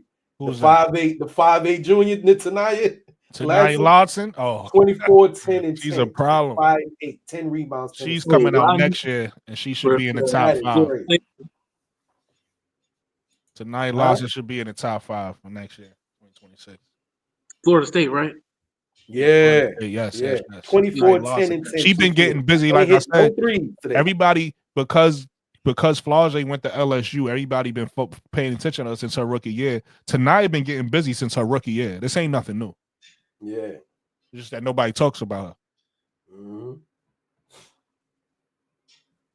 She kind of reminds me of Odyssey, but she putting up more numbers. Odyssey Sims? Yeah. When I watch her play. Yeah, she her offensive game is polished. She's one of the best guards in the country. We keep throwing all these names out there, and I keep on saying somebody gonna be ass She's 2026 though, K-Side. She not Hey, coming out. K-Sap, like I said, let me be the GM. Some people getting cut. You on this bench, you ain't contributing. That's the only thing you can do with all the names that be the GM. He getting fired. Yeah, all the names that we didn't talked about, all the names You that my y'all guy, have Bodie. brought in the forefront. That's the only way it can be. Some of these people, like Wody said, that are sitting on the bench, they got to be on the chopping block. That's the only way we're gonna fit all these names that we talking about in that have a potential to come into the WNBA. So some of these players that are sitting on these benches, a la Dana Evans, a la all these motherfuckers that Bro Dana Claude ain't don't really want to talk sick. about. Got to get them out of there. Hey, Wody, Hey, as a K- Liberty Christy fan. Wallace, we'll see Hey, you later. Wody, as a Liberty fan, who you think the Liberty should get? I think y'all got the 7th pick, right? Who you think they should get in the draft? Man, I take Citron. No, you saw Centron. She might be somewhere around there. I don't know if she's gonna She fall to could 7. be available, but she they might be somewhere around there. I ain't mad at that. Hey, K-Sap. They talking about they might take an international player because they don't have to. Oh. Whoever they pick don't got to play. Got So you. Sitka or Malanga. Sitka or Malanga. Hey, K-Sap. She ain't bad. I want to cause a little confusion. Okay. So you mean to tell me you wouldn't take Hailey Van Lith over Dana Evans? Oh, hell yeah, I'm taking Hailey Van Lith over Dana Evans. Hell yeah. Hey, Lakeisha, I'm not taking I neither one. I answered that before you even Hey, got fucking finished your Lakeisha, statement. I'm not taking neither one. Lakeisha, send them both back to Louisville, as far as I'm concerned. Hey, Dana Evans definitely. Listen, I try to make it to my last because Sister Keisha trying to cause confusion. They only here to cause confusion. We falling out overseas right now. They just did a clip. Her agent. Oh, Dana, huh? Yeah. The agent so-called put this new fresh clip out. Okay, that's cool. I mean, I shot her in the leg. It's all right. I'm just saying that's a horse that I don't need to ride. You know what I mean? That's just somebody. You know, Hailey is a systematical player. Now, Tyler Marsh, he is a systematical coach, okay? But you don't know, you wouldn't know how Hailey could ultimately fit with the Chicago Sky, but we goddamn know how Olivia Miles gonna fit. We know how Flau'jae come out. You know what I mean? We know how Pow. We know how, you know what I mean? And by the way, she was the leading scorer last game. You know what I mean? She and then the game after that, she scored 2 threes consistently. Anyway, I'm just saying we know that those players are professional weakness seekers, should I say. So the thing is that I don't, you know, a lot of these people like Wody, a whole bunch of these, the 156, I would keep half of 156 of the women that's in the league right now. I mean, far as this draft is going, because you could actually go top 20, right? Tennessee got a couple girls. You got what I'm saying? I forgot their name. Tennessee got a couple girls that's real nice. You got what I'm saying? Remember I told y'all last week I watched the game. And you know what I mean? They was kicking ass over there. So me, half the league gotta go for is the age and weakness. You know, I mean, I'm just being honest with y'all. So therefore, okay, I got you on that, bro. Clark. Let me turn the page here real quick. Let me get into some serious news, right? I'm asking the panel. This is something serious, man. This is about Kennedy Carter, right? So I just want to get everybody's opinion on this. So, you know, recently she got the what was it? The Good Temper Award over there in China, right? Mm-hmm. What do y'all think that's all about? What is that? They I love, haven't heard about that. love her over there. She been listening to the podcast. Nah. Yeah. Hold on. I heard the podcast, y'all on. Nah. All out of all seriousness, you guys. Look, what did you say, B. Will? They love her over there, and they truly want to see her do well, and they know she wants to come back to the W. And so this is a way that they can help her come back to the W. They love her. That was the answer I was looking for, because they recently gave Kennedy Carter, the Good Temper Award over in China. And I was asking you, what do you think was behind that? Is that something that the Chinese league is helping her out, letting the WNBA know? Because we already know the narrative out there on Kennedy Carter.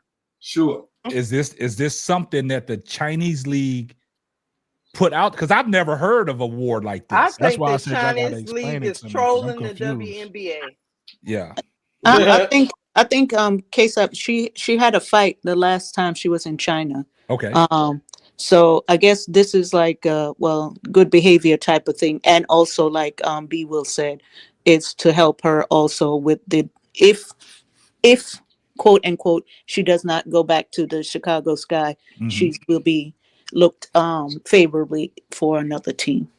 Okay. I have So a you question. think with that situation, you think, because I understand what you're saying, Sister Tony, that she got into a fight before, and now that she goes in, she gets this, this Good Temper Award. I never heard it called that. I know they got them like sportsmanship rewards, but And to she got paid label it, too. yeah, she got paid like, I think it was like what, 10,000 or something. Yeah, 10,000 won, but which Yeah. would be like 1,000 something US. Okay. But my thing is, like, to label it a Good Temper Award, that's where I'm like, why would they label it that? They should just like set a sportsmanship. Like B Will said, it is to help her out to if she doesn't get into go back to the Chicago Sky, it'll show that, hey, she's improving and so forth. Okay. I think it's just a publicity thing more than anything. Help her She did campaign have a bad look last time when she was there, because she did get into a fight, and so that would be, how that goes. So this is to make her look better now. Okay, gotcha. Hey, Sab, I got a question. Okay. Is that the first time this award ever has been given? Because like I said, I've never heard of a Good Temper Award. That's what I'm saying. So this is the first time. Like, I'm talking about the Chinese league specifically. They never gave this award out before. This is the first time. This is the first time for this award, but I know they've given out other awards, like, good sportsmanship conduct and stuff like that. But they labeled this award because the Good Temper Award. Right. I never heard of this before. So for them to create a new award, for Kennedy, I kind of like in the NBA is called the J. Walter Kennedy Citizenship Award, Good Citizenship Award in the NBA. So it is a such thing. I mean, it's just not really. Yeah, but that's two different things, though, bro. Claude. Saying you a good citizen and saying you got good temper ain't the same thing. I mean, Political said it's called a Emotional Growth Award. Like, yeah. That's why I asked the question, because I think the Chinese league is advocating for her to kill the stigmatism. I mean, to kill the stigma on her of everything that's floating around, that she is a hothead player. You know what I'm saying? But that's the reason why I asked my question, because I do agree with B. Will about what he's saying, because if this we can't say that if this is a award that people have gotten before. If somebody got it last year, then you can't say, oh, they can't. If somebody got it before, then you can't say, oh, they did this to help her. Nah, they know. But if this is the first time this award has been given out and it's been named this particular thing, it's kind of clear what they doing. And that's what all the headlines was. The headlines was a Good Temper Award. Why would you even see that? Even makes it more. See, Sister Tony, that's what we've been talking about. It's unfortunate that she has this narrative generated around her about her temper. Yes. And then to have an award name a Good Temper Award, that's suspect right there. Here's the bad thing. But I think you're the one brought it to my attention. Didn't you also say that she had gotten into a fight in China? No, Sister Tony, I didn't know about the fight in China. But look, Yeah, she Tony. had she here's the yeah. bad thing. I don't know who he was talking a while ago, but yeah, she got into a fight the last time she was in China, and so that stigma is still there. Yeah. So Miss Hazel, it's a promotional thing to help the athlete out, make her look good. Here's the Right. bad So, thing Sister about an Tony, so award am like I wrong in assuming that if you got Draymond Green tendencies, you shouldn't be surprised if people assume you might pop off if you got Draymond Green tendencies? Um, Tony, am I wrong? You've been waiting to say that all this time. You're though. not I know. wrong. I ain't gonna get you cute. I'm not even But missing here's it. here's a wrong. bad thing We about just- an award like that. They just That got you got award to have context, Wody. that You're not award wrong. that award is so clear of what they doing that is not gonna help her, right? Like if I'm in the WNBA offices and this come across my screen, this don't make me say let's give her another chance. This is almost like a smacking. We laughing at this.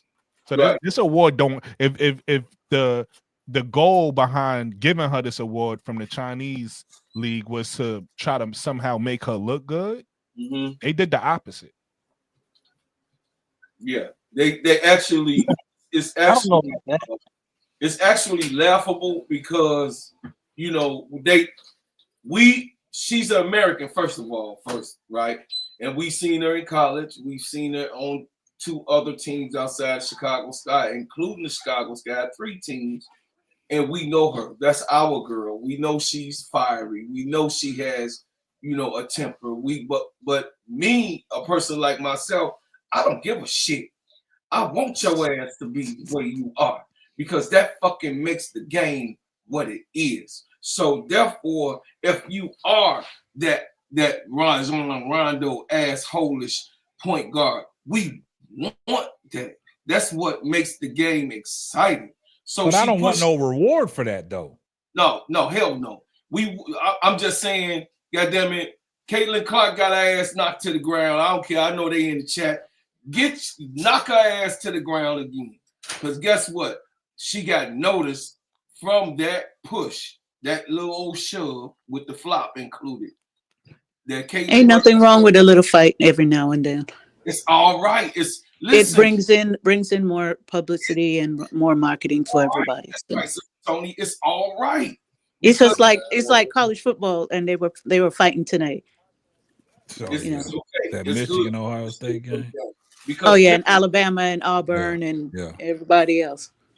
Yeah, temper's gonna flare if the people don't see reality in this nice little, this fake ass. Oh yeah, everybody, cool. No, when Barkley and Shaq was in the game, we knew it was gonna be some shit when they saw each other.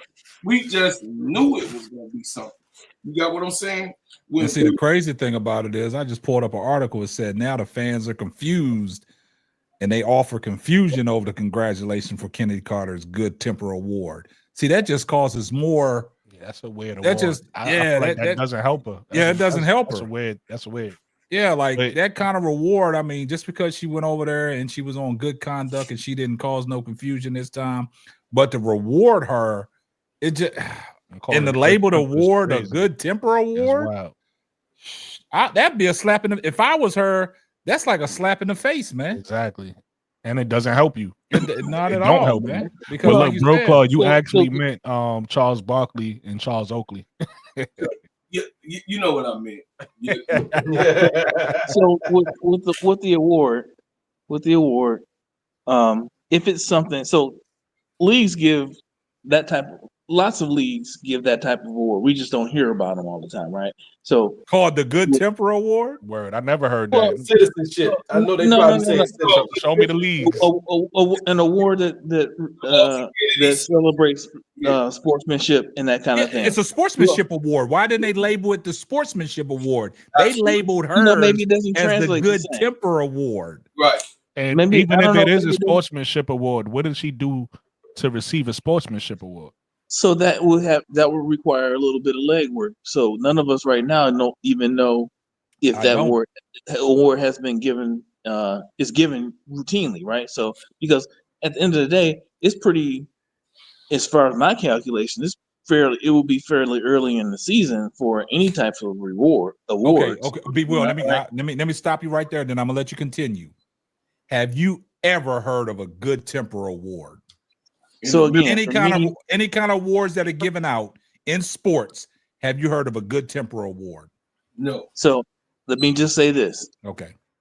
I haven't looked into it. I saw a posting about it earlier today, so I'm familiar with what you're talking about, but I haven't looked into the actual award, and I don't know. Like, again, you said good temper. Somebody else, I think, political, called it something else. No, right? that's what I'm saying. That's what it's supposed to be called, but they didn't call her award that.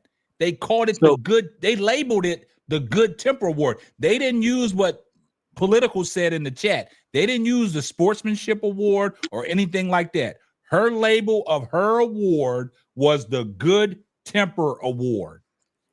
That's the name that's on her award.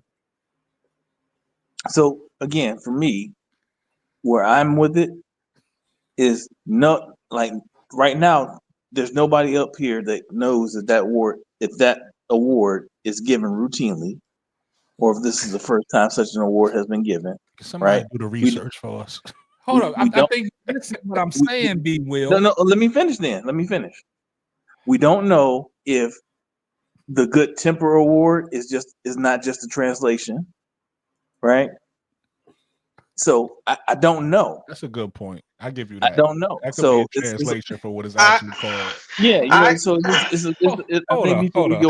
can give you the statement from the basketball league and what they said. The club she's on. Give us some clarification. That's all. Yeah, give us some clarity. This is what they said. Be well creating confusion. I'm not creating confusion. I'm asking.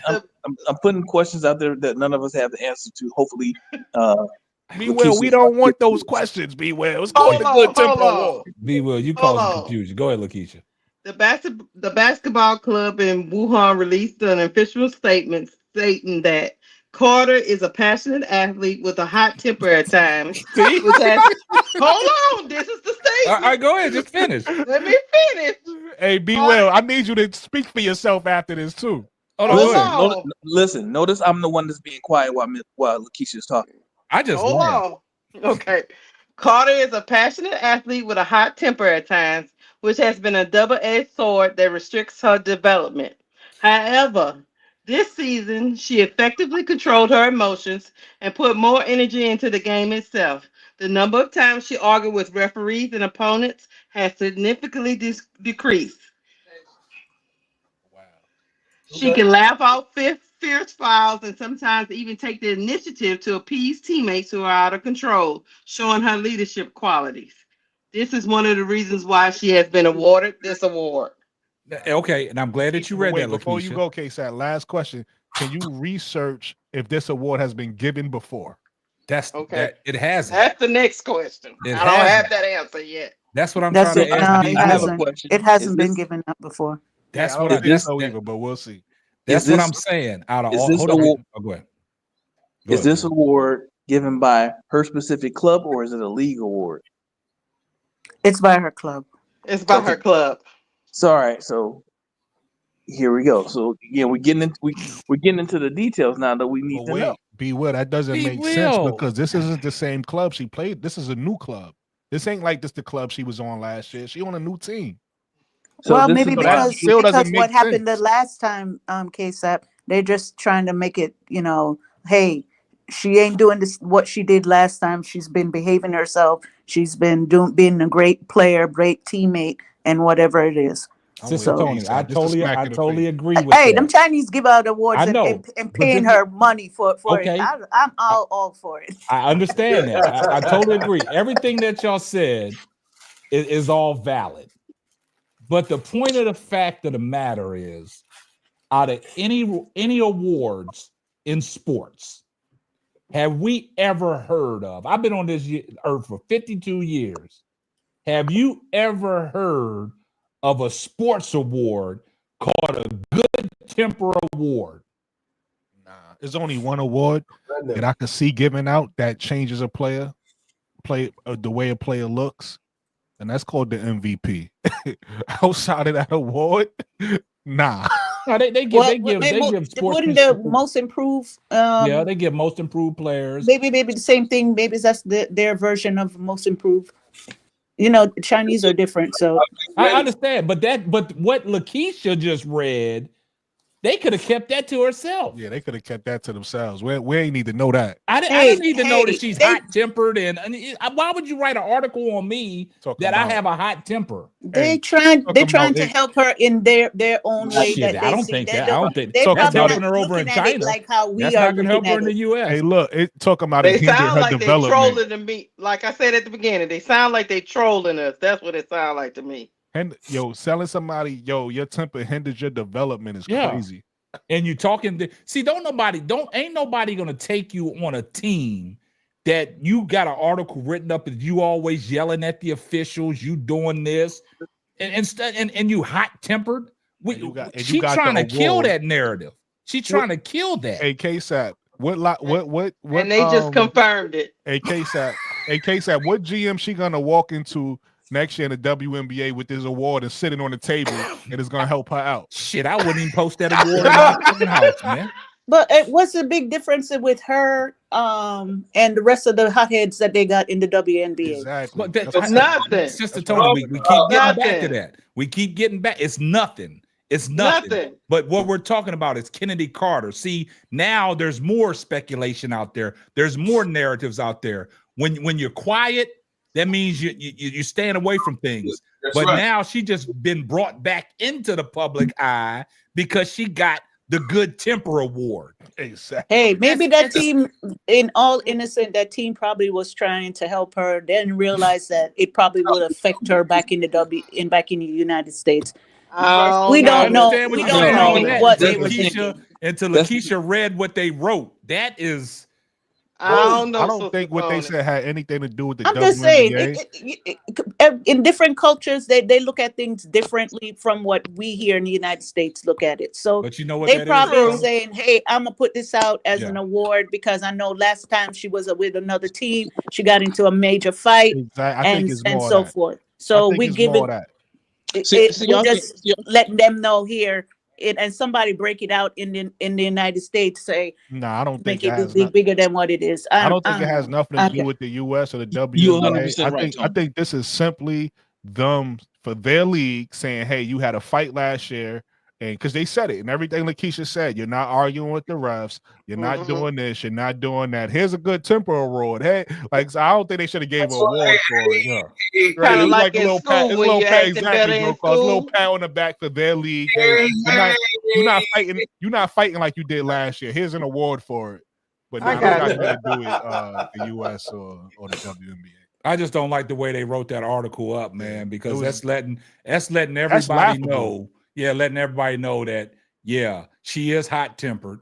You know, we're trying to kill the narrative that she's not. And we want Kennedy Carter to be successful. We want Kennedy Carter back on the Chicago Skies. But for the China League to do something like that, like Lakeisha said, they might be trolling the U.S. You know what I'm saying? I know the language barrage, whatever shit. I can't even get it out. Language barrage. What is it? Am I saying that right? Language burial is different, but at the same time, to write an article like that, and we understood in perfect English what the article said, the way Lakeisha read it off to us, but to label the award a Good Temper Award, you could have just labeled it, hey, Kennedy Carter got the sportsmanship award. It's a different culture. How about this? Let me How about this? Hold on, one second, Marcus. Because I played overseas. Hey, hold up. Your mic is you're a little muffled again. Oh yeah. Getting that static. Yeah. Can you hear me How now? about this? How about this? They could have just gave her the money. Hold on, Coach Marcus.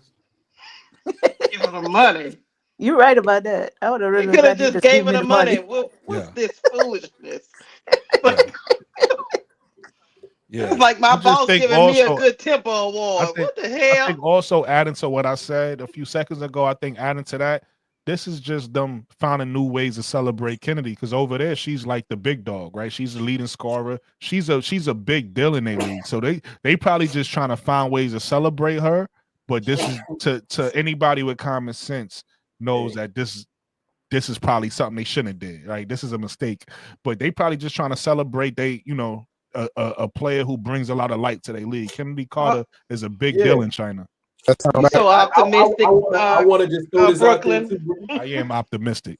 Mr. Keisha, Mr. Brooklyn, I just want to throw this out there since we hyping, we putting praise on them numbers she's putting up, right?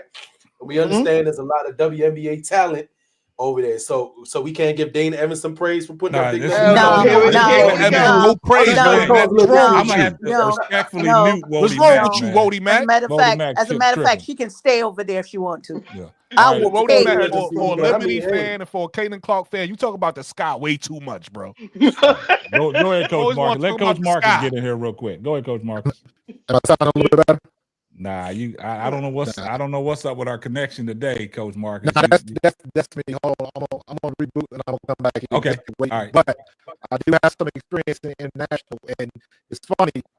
Both We can't Sound like we can't you do the underwater. Sound Coach- like you underwater drowning, Coach man. Marcus, you underwater, Coach. You keep The Matrix trying to tell got me. you. The All Matrix right, go ahead. got you, man. Somebody said get a new mic from Radio Shack. All right, go ahead. All right.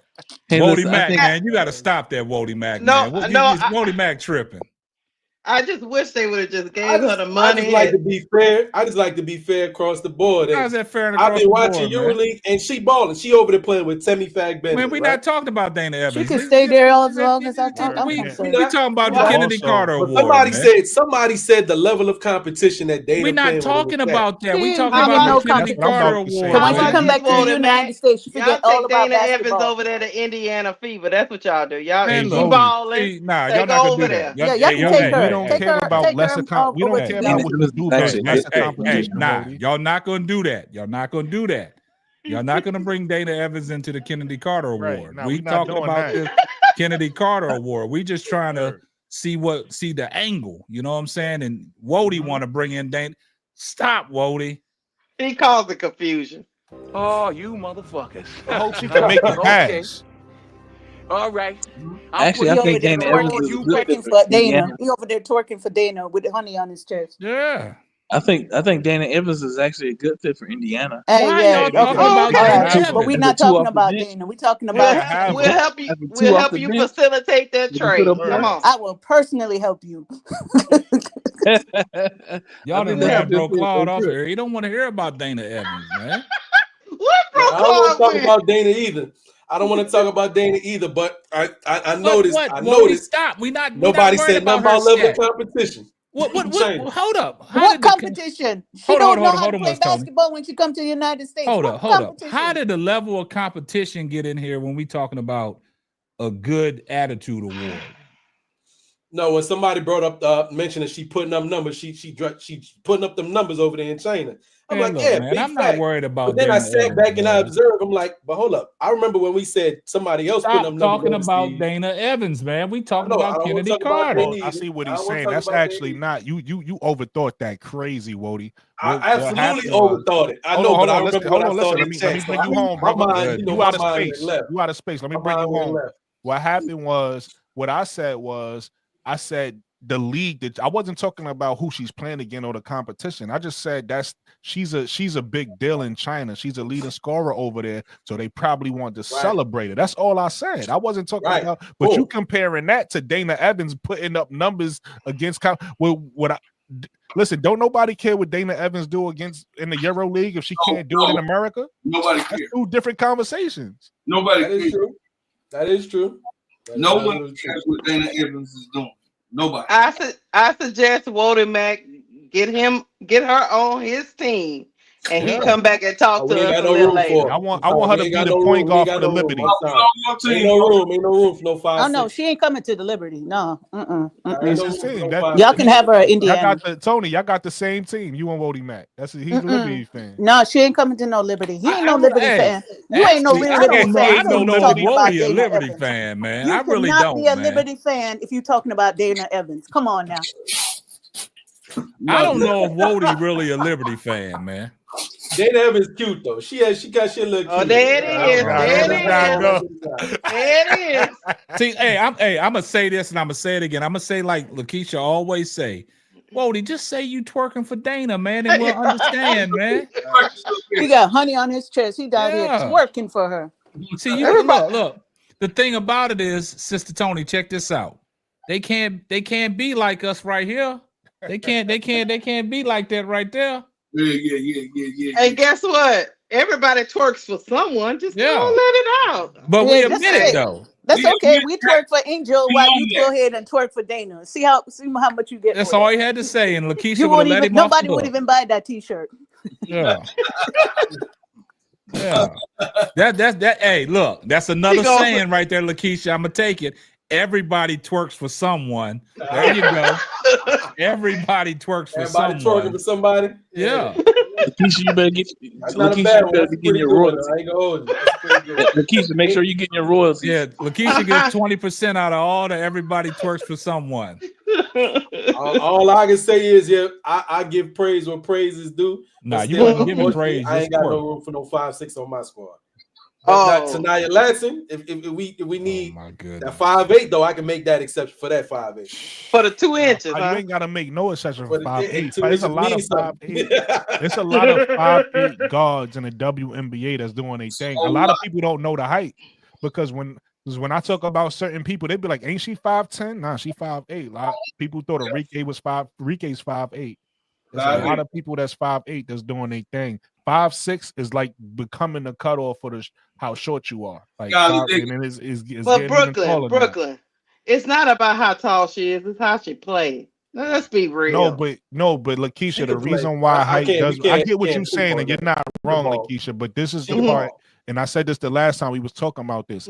A lot of people only think about the offensive side of the ball. So you're right. Yeah, you could shoot at 5'2", but who you going to defend? Yeah. Right. You can't But that's defend the out thing, there like- if everybody's getting bigger. So that's the thing. So you got to be a certain type of height because, like, all these, you could even pay attention to all these guards, right? That's 5'6", right? When they on defense, they start using words like scrappy. You ain't never who's a lockdown defender you know. You ain't never heard them say I'm scrappy on defense. They got to start using these creative words because they can't play no D. You get what I'm saying? So that's why height matters. You got to think about the other side of the ball because, if you 5'6" and you going against another 5'6" player, have at it. But if you 5'6" and somebody walk up on you 6'2", you at a disadvantage. Like it is what it is. You know what I'm saying? You're right. All right, hold on. We got Coach Marcus is back. Let's see what you got. I'm on. Can you hear me now? Oh yeah, there you go. Now you in your studio. Now you twerking for Angel. When your mic was messing up, you was twerking for Kate. Somebody said you had a right radio now check you twerking for Angel. Go ahead, Coach. Nah, but I did want to touch on the thing in China. I know y'all moved on a little bit, but nah, go back. We tried to stay there, but somebody started twerking.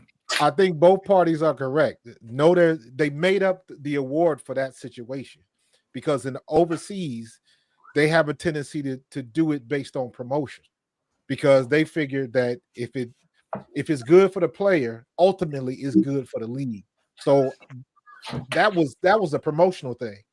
I don't think there's ever been an award and they called it that, but I just remember, and this is where I know somebody mentioned culture, and a lot of times they mean one thing, but they don't say it like we say it. Because I remember back in the day when I played for Scotland, we had a defensive back. He was a hard hitter. In the papers, they called him a cracker. And he had to tell them, like, I'm a black dude, and that's a derogatory term. Yeah. They didn't think so. So sometimes you get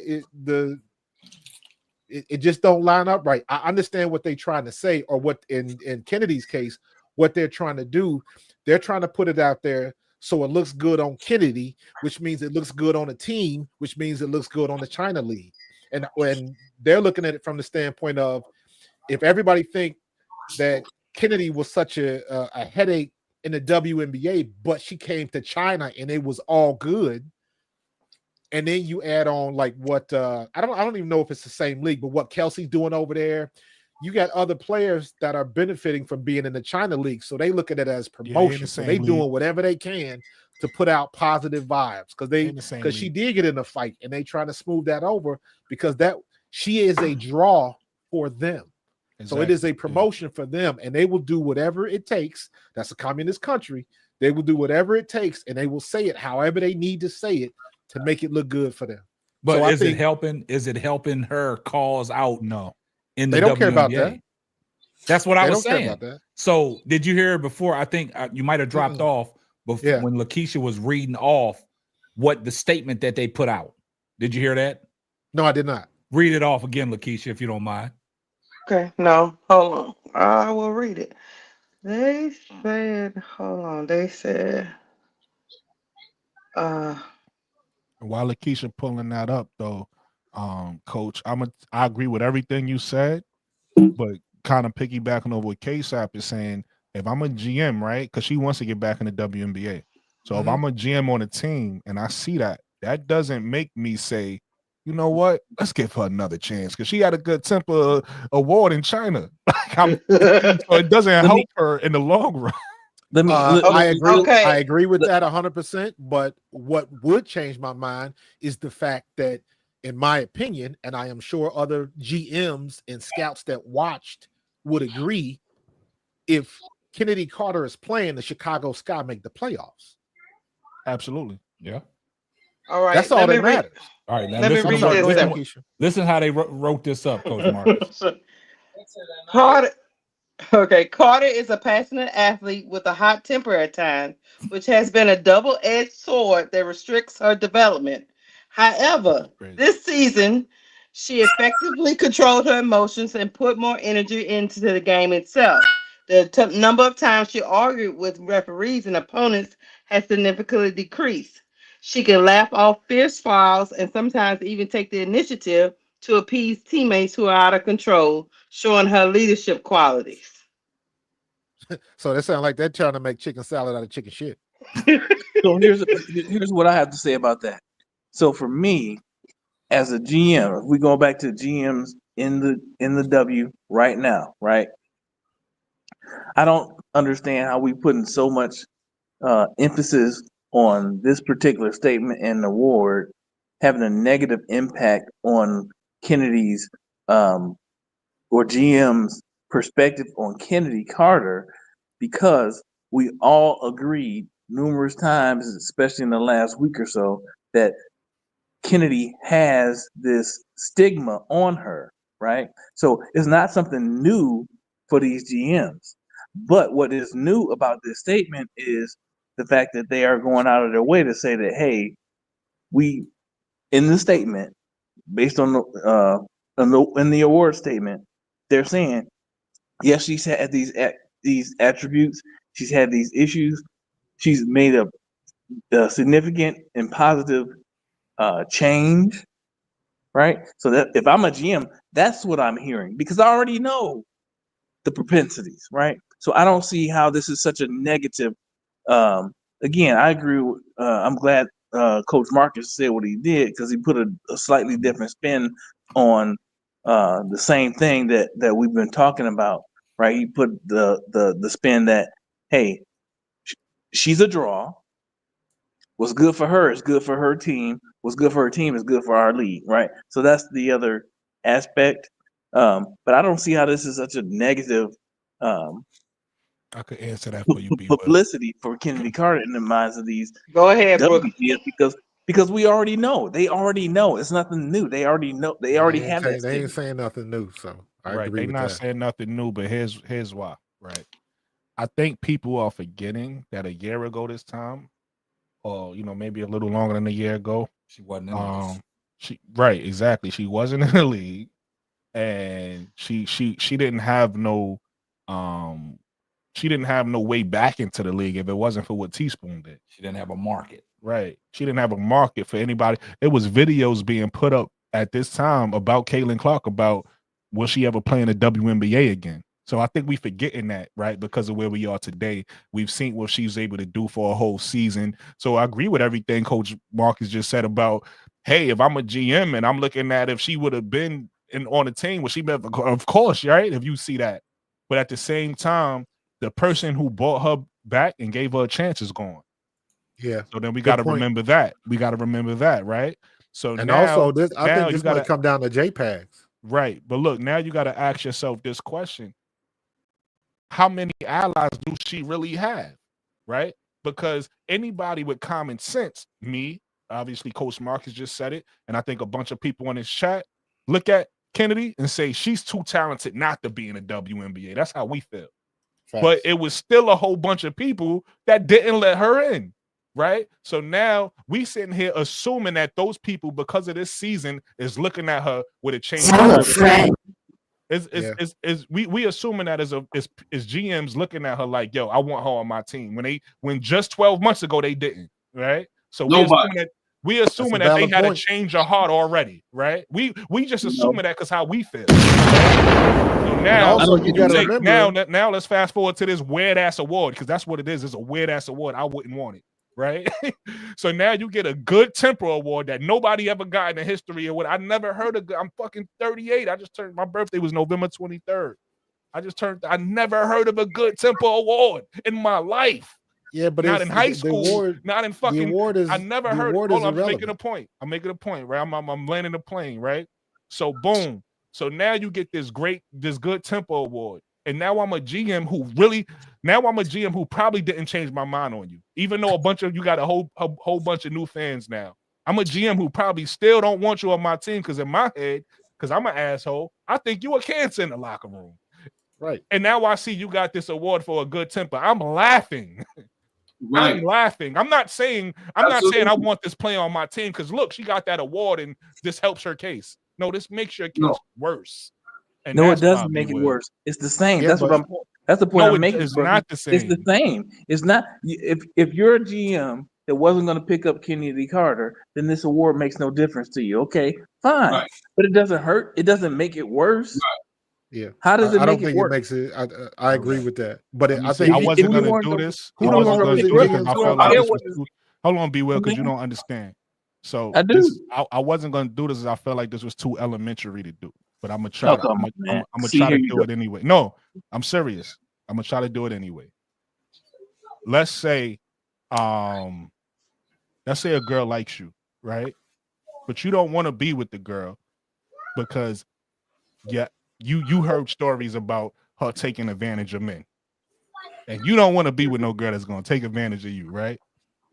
But her friend walks up and said, you know, trust me, she's really a great girl. She's not gonna take advantage of you. Right? She gets that recommendation from a friend of hers to you. Does that change your mind? That's the point I'm making, Brooklyn. It doesn't change my mind. It doesn't make it any worse or any better. So for a guy, maybe not for you, but for a guy like me, for somebody to do that, it's gonna make it worse for you. Because let's say you did change. Let's just say because everybody got the capacity to change, right? Let's say instead of somebody coming to tell me that, hold on. Let's say somebody coming to tell me that, you just showed me with your actions. That'll probably help you. Way too complicated.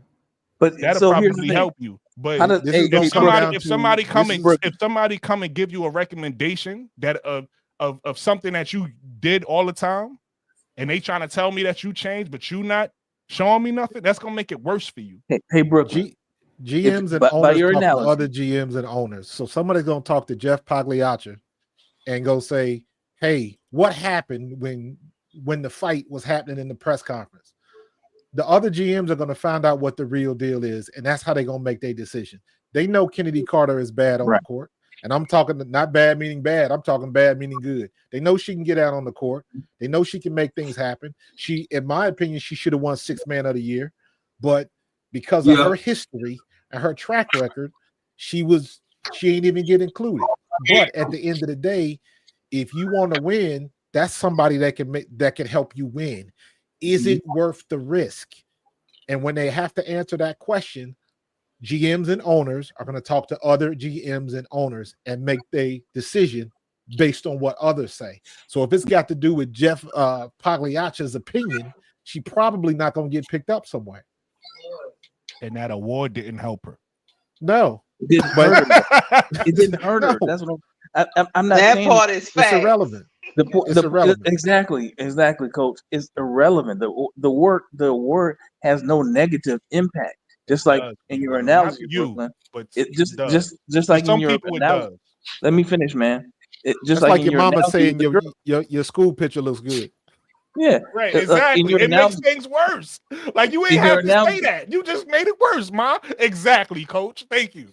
in your analogy, Brooklyn, there's like it doesn't matter if her friend tells you because you already have your experience or that the girl's uh, reputation precedes her, right? But it's a fallacy for you to say, "Oh, that girl has to change my mind herself." Well, you're never gonna give her a chance to change your mind, right? So to say that, "Oh, she has to change her opinion," she has to change my opinion. Somebody else can't change my opinion. That's just gonna make it worse. That's because you've already clouded your mind against her. So it doesn't matter what anybody says, it doesn't matter what she does because you already made your decision. That's what I'm saying. So I it just doesn't. think That's all I'm saying. I You know. think in this case, Lakeisha, remember when you said I'm an optimistic person? I think you just got a good heart, B Will. So I think you're right. I think in what you're saying, this doesn't change nothing for you. But I'm trying to tell you, outside of you in the world, people will look at that and put their head down and be like, really? A good tempo award? Are you fucking serious? Are Yeah. you kidding me? That's how people are gonna feel about it. Maybe not you, B Will, because you're probably a good person. That's what you sound like to me. It ain't gonna make no difference to you. But everybody else, it makes a difference. I'm just lost to where B Will saying it doesn't matter. What the China League just did, they just identified that Kennedy Carter is a hothead. Exactly. Absolutely. They highlighted it and they No, put a they bullshit didn't. They award on it. already What you knew mean they that. no. They already knew that. Everybody already knew that. No. A That's not lot of new people was information. not going. Hold up. A lot of people wasn't going off of that notion that Kennedy Carter was a hothead because they couldn't pinpoint on what was going on. A lot of people said that she caused the fight in the locker room. We can't identify that. We don't know if it's true. That's just a story out there. That's how I feel. Right? We can't put a label on Kennedy Carter in that aspect. Like Sister Mm-hmm. Tony was talking about on the last stream. It's unfortunate that the narrative's out there. So now that the China League has confirmed that she's a hothead in 2 leagues, exactly, not just one. That makes it look bad, B Will. It's really bad when it comes down to a person of individuality, right? So when they're trying to highlight this individual because she does have also an individual game, she can be I would say this, Brooklyn. It makes no fucking difference what she does of awards. It makes no difference, but it does make a difference over here in America because we feel like they blowing smoke up our ass, and that definitely I don't want you to give me of provision of what you think, a perspective of what you think this player is going. I want the actual knowledge of that player, and then the thing is that in the league, she's problematic for as all of those GMs is concerned. So guess what? This award is bullshit that's coming across the airways, the lines, and if she put it right directly on the fucking GM's table, he'll be like, the garbage can is over there because that shit don't mean nothing at all. So the thing is that does it make it better? No, it doesn't. Does it highlight what she's done in the past? Yes, it does. Because now we're talking about an award that she just got about the shit that we know that she's temperamental to do. You got what I'm saying? So yes, we're talking about this shit right now. And it's and if we're talking about it, people look at this show. People look at the show. If we're talking about it, it's talked about everywhere else, and they just put her on blast again about this situation. Hey, bro, Claude. Hey, bro, Claude. I want to say, hold on, let me say one real quick thing. Hey, bro, Claude. I like podcasts, bro, Claude. I just want to say that real quick. Yeah, hold up. Let me address this super chat real quick. A new person came in. What's that? Eyes Lane, $2 super chat. Here comes the money.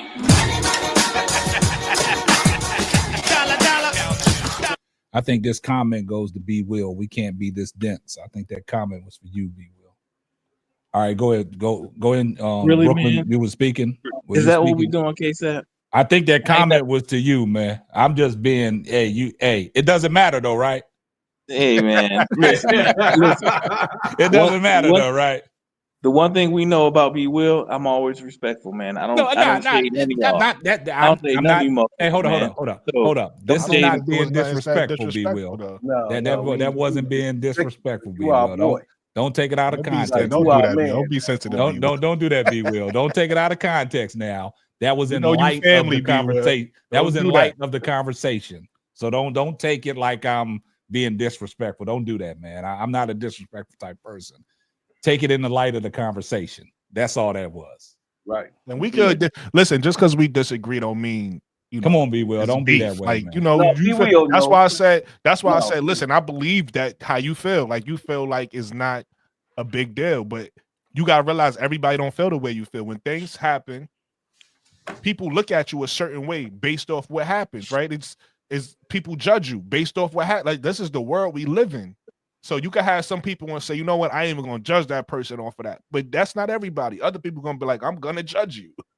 So that's why I go back to it. I wanted to get just some Don't say nothing about Dana Evans, please. No, I'm still sticking to what we talking about with Kennedy here, right? Well, I understand you saying that they're shining a light on an issue that a lot of people may not have been aware of, right? But my whole point of contention is if you've put something out there in the ethos, is it wrong for somebody to either acknowledge or hold you to a standard by your prior actions? Things that are like accusations that we can't verify. Those I'm with that. Like, yeah, it's just an accusation. There's no validity to it. Then, Sister Tony, again, I wasn't aware of the Chinese situation, the fight in China. And I think there's a video on it, probably why it was brought up, a fight in China. That for them, they have not only can they see it, you know what I mean? You were part of the league when they did it. And then, okay, yeah, you changed your ways and that they want to acknowledge that they like the way you're conducting yourself now. You know what I mean? I agree with you. I'm just somebody, I hold it true that if you do kind of have to live with the consequences of your actions. That's where I'm going. Yeah, I agree with you because I think that's what they were trying to do. But like I said, it's a different culture. Chinese look at certain things a different way from what Americans look at it. Right? We here will be saying that, well, that's not going to help her back here in the United States, but they're looking at it as her in the league. Hey, she has improved, so we're going to make everybody else in the league know, hey, she's been improving, she's doing this, and this is what we're doing for her. All right, hold on for 1 second. Here comes the money.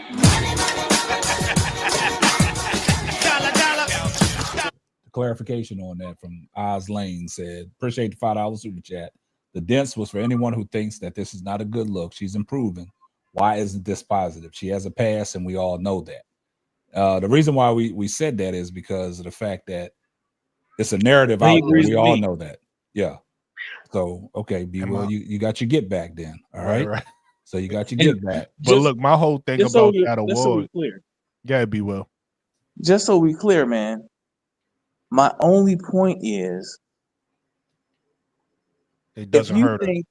If you think that, all right. So my only point is that I don't think this changes any minds from any GM's perspective of Kennedy Carter in the WNBA.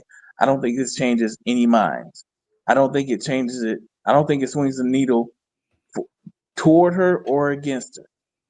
That's my only point, because the narrative is already out there for her, on her, right? So I don't think it changes any minds. And I agree 100% understand where you come from, Brooklyn. That if you're a GM and you see this, you laughing at it, sure, but it didn't change your mind. Well, how would it help her cause though? Like, exactly. I mean, I'm not saying but I don't think it was made for actually to help her in the WNBA or anything like that. I think it's more for the league and the team itself, the team that she's on, to say, hey, I know you guys have a bad image of her because the last time she was here, she got into a fight. Well, she's in our team now and she's been improving. and maybe that's how their culture. That's how they do things. We gotta accept how it is. We looking at things how the American way of doing something, but then here in China they do things totally different from what we do. But the WNBA the WNBA got their eyes on that article too. Right. You know what I'm saying? It's out who there for else? the Okay, but everybody already know Kennedy has a temper. Everybody Nah, knows. Tony, you was coming at us strong, man, about when we No, were but I'm talking just about saying. it. No. Now, what I was saying. Now, let me clear myself right now. What I was saying was, all right, we already know it here, yes, and that she has a temper. That should not stop her from being put into another team because it's no different than say what's her name, Diana Taurasi or BG or any other players out there that got a hot temper and wanting to fight and so forth, right? I mean, it is what it is. Yeah. I mean, we can continue the narrative if we want to, yes or no. But in my eyesight, I just think that okay, what she did in the past is the past. Yeah. What she doing now and the future is what I'm going to judge her on. I understand that. Am. But Sister that's how I am. And that's why I don't get into the what she puts on a tweet or what she don't put on a tweet or what she does here or what she do there. All right, I don't get into all that foolishness. I look at yes, everybody got a pass. Everybody got a pass that they did something that they ain't too crazy about, right? But it's not what you. I have an old friend mentor always tell me it's not what you did in the past, is what you did doing now and in the future. So that's how I'm judging her off. Now in China, they do things totally different from what we do in America, right? And maybe they're looking at it as to say, "Hey, she is a great player. Yes, she had a past, but now she's better, and we're showing you guys." This is what we do in our team. And maybe that's a promotion for them to get more American players to come over there. Nah, I don't want no award. I understand, but you got to look at it. We're talking about a whole different culture. And if you've been around the world, you will understand that people what we think that is is a big deal in other countries it's not. Well, Kennedy, Tony, she might as well keep her talents overseas. Go ahead, Lakeisha. I got 3 points to make. Let me just say one thing. I'm just gonna say this one thing. Sister Tony, I agree with you. When people have a past, you move on from their past and you look into the future. The only problem with that is when you're a GM or you're the owner or leader of an organization, it's your job to project. Will that past come into the future? You have to take those risk assessments and make a decision based on your organization. With people still talking about this problem that she has had in the past, and maybe it's gotten better, you still have GMs in the room have to make an assessment of whether this will repeat because it is her past. You're there to project. So some GMs might not take the risk. They might say, look, it's not even worth me taking the risk. Unfortunately, that narrative still hurts her. Good point. I get that. Hold on 1 second, y'all. I get that, sister. Sister Lakeisha, but I said, like I said before, that's my view. Tony. Go ahead. Let her go. Okay. All right. Real quick. Here comes the money. Shout out to our own bro Claude. We over here in America don't give up. That's basically where he wanted to write it. We don't give up. And I get Tony, it. you got something to We say, don't 'cause I really got 3 care points about to that make award. That award is insignificant right now for us. We don't really care about no stupid temper award. How is that going to help her? No, it's not going to help her. But that's how they look at it as, hey, that's going to help her. I got you. In the Chinese league, well, she might not in the WNBA. Yeah, we got it. All right, so look, I got 3 points to make. I got a short memory, so thank God I remembered. Niggas ain't one. But so the main problem I have with this award is simply the name. If they just wanted to give her award for sportsmanship, exactly. If they wanted to give her award for good behavior, great. But the fact that they decided to go with something called temper is crazy to me. It just it's what y'all accused Joe Buttons of that time we was talking about Angel clickbait. Yeah, it's clickbaity. You get what I'm saying? It's like, why would you go with that? It's just, to me, that's cringy. So I just don't Can I like ask the a name. question? Hold on. Brooklyn? I got 3 points. I don't want to forget them. You can ask me after Okay. the 3 points. All right, so that's just one. If they would have changed the name of the award, I'd have been cool with that. I don't like the Temper Award, right?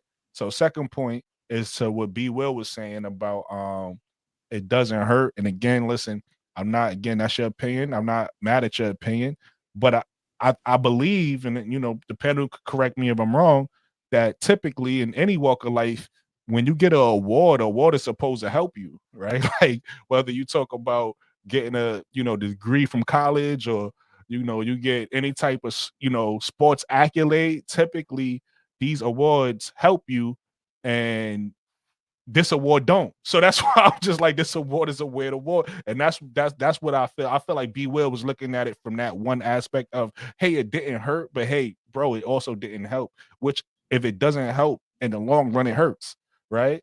And then the last point I want to make is to what to Tony was talking about, because I agree with Tony. I agree with what you're saying about, hey, I think the Chinese people just did this not thinking about America. They just did this for their league, and they thought, right? Sometimes we could have the perspective, or we could have we could have intentions is the word I'm looking for. Sometimes we could have the best of intentions, and sometimes when you do something with the best of intentions, you can still do the wrong thing. And then you got to come back and say, well, I meant well, right? And I think that's kind of what happened. I think the Chinese league, from their point of view, was trying to do something great for Kennedy, but didn't realize how it was going to make her look, right? Right. And that's what we're talking about. We're not saying like, oh, the Chinese league did this somehow to, appease America or do anything in America. But what we saying is, because of her reputation and because of everything that's been going on with Kenya over the past 2-3 years, pretty much since she got into the W, getting an award like this, the perception of it, even though the intentions was pure, the perception of it is bad. Totally is agree. what we saying. So in the long run, again, be well, it's bad. That's what's your But see question, that may I ask you a question? Not KSAP, Brooklyn. Have you ever been work or lived overseas? Nah, I'm from Brooklyn. You heard? I have. So you have never left the United States of America? Nah. Okay, so I have, and it's what we think it's bad, and what we perceive as bad. Those people in the other countries don't think so. They don't care about that. Yeah, right. So you everything have to understand. Understand. Yeah, for us here in America, they could have changed the name, right? Mhm. They could have done this because we looking at it because it's not helping her here in the United States. But in a country like China and any other Asian country and any other Africa and any other place like Germany and so forth, they do not care about that. No, I agree with you, Tony. I think you missed that point. What we will be sitting here discussing for how long, right? They will not care about what about that. They're just doing something to say, hey, I'm helping this she had a fight last time, yes, and we're helping her. That's how they're looking at it. Tony, I agree with that. You're right, Tony. I'm not saying you didn't agree. I didn't say you didn't agree. I'm just trying to explain something to you that in different cultures they do not care what Americans think. But if I agree with that, why would you explain that to me? I agree with that point. I said that. We agree. Yeah, I never disagree with that. The problem is that the people in America was on Twitter going, exactly. I'm confused. I'm confused about this whole everything thing. I said, Tony, was about how Americans feel, not about it's how how it's translated back to us. I did agree with you that the award was given and was given it with good intentions. Good right? faith, I agree with that in good faith overseas. I agree. I don't have to leave the country to agree with that.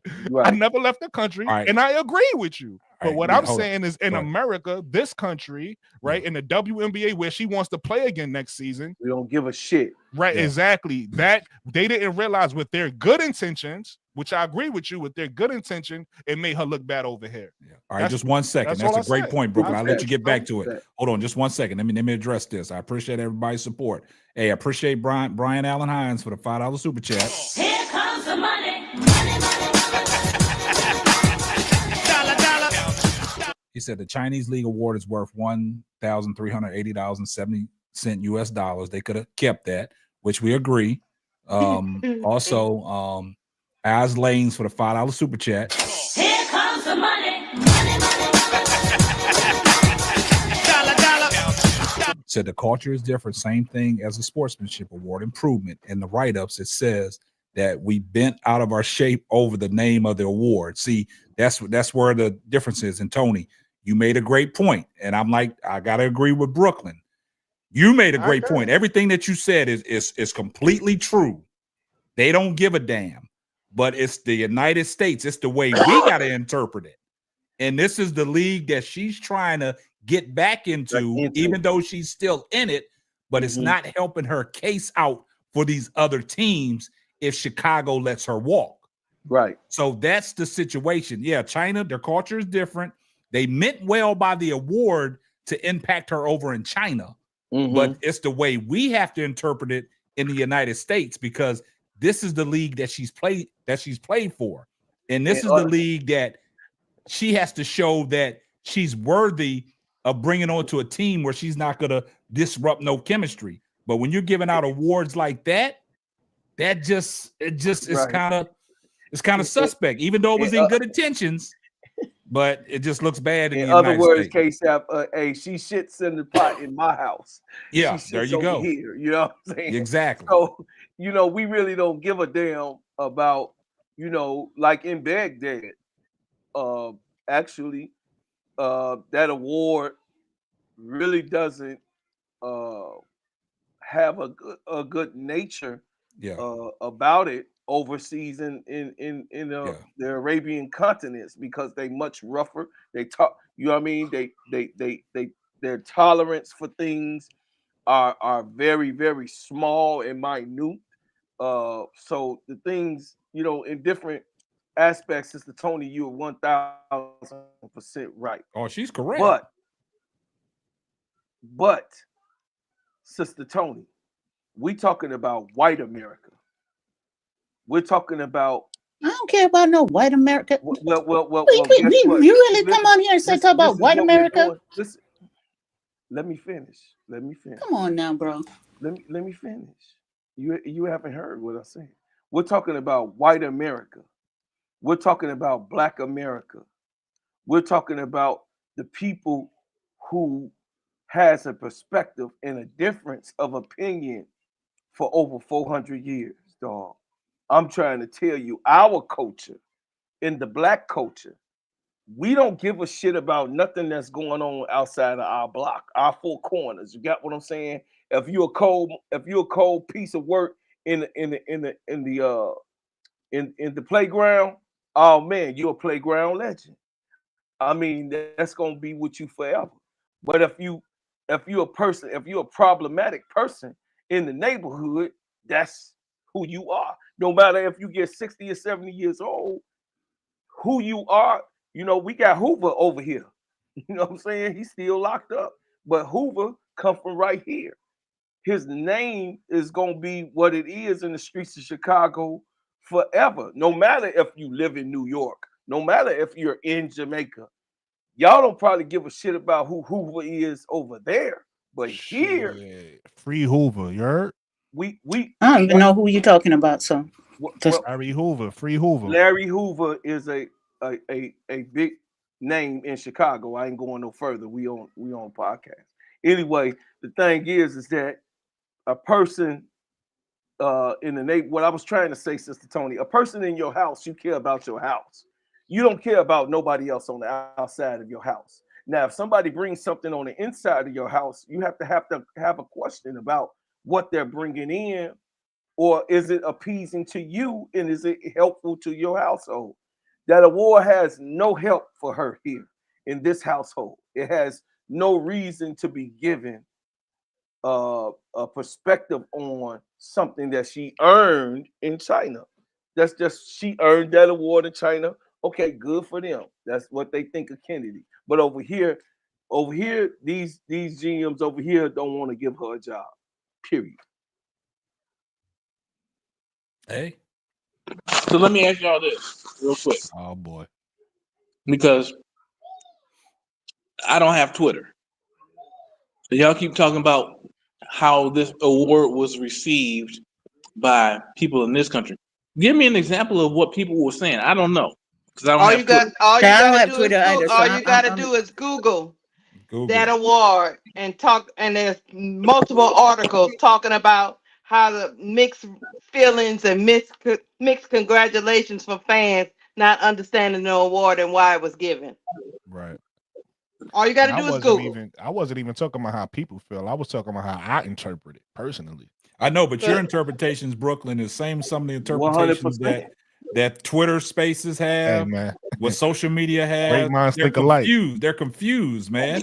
Great minds And think somebody, alike. one of the people on Twitter is like, I don't know how to feel about this with the sad Yeah. face. Like, you know, they're It's a weird confused. award. Like, Everybody know that. That's why Be Yeah. Will This is know it's not- a weird award. This is not stuff that people are making up. This is people's actual reaction. yeah, these are people that are tagging along Be with Will. this Twitter stuff, and it If says, you had a child, yeah, go ahead. Be go Will, ahead. if you had a child and your child was sitting home with the Good Temper Award.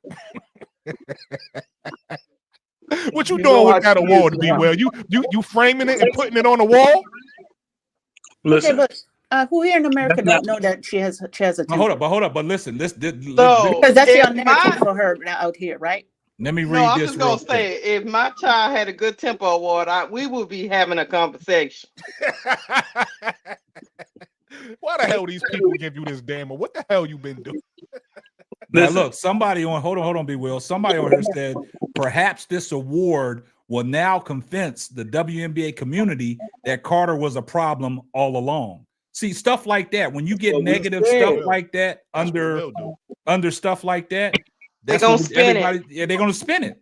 They gonna That's what it will spin it. do because you got to And now realize what China this did award was they says- identified it. What this KSAT, what this award says, and this is why it hurts again, is that Kennedy ain't only a problem in the WNBA. She's She's a problem in two professional leagues. Yes. She's a problem. That's just what this award is saying. All right, just 1 second. Let me address this, then I'm gonna let Mo3 get in here. Here comes the money.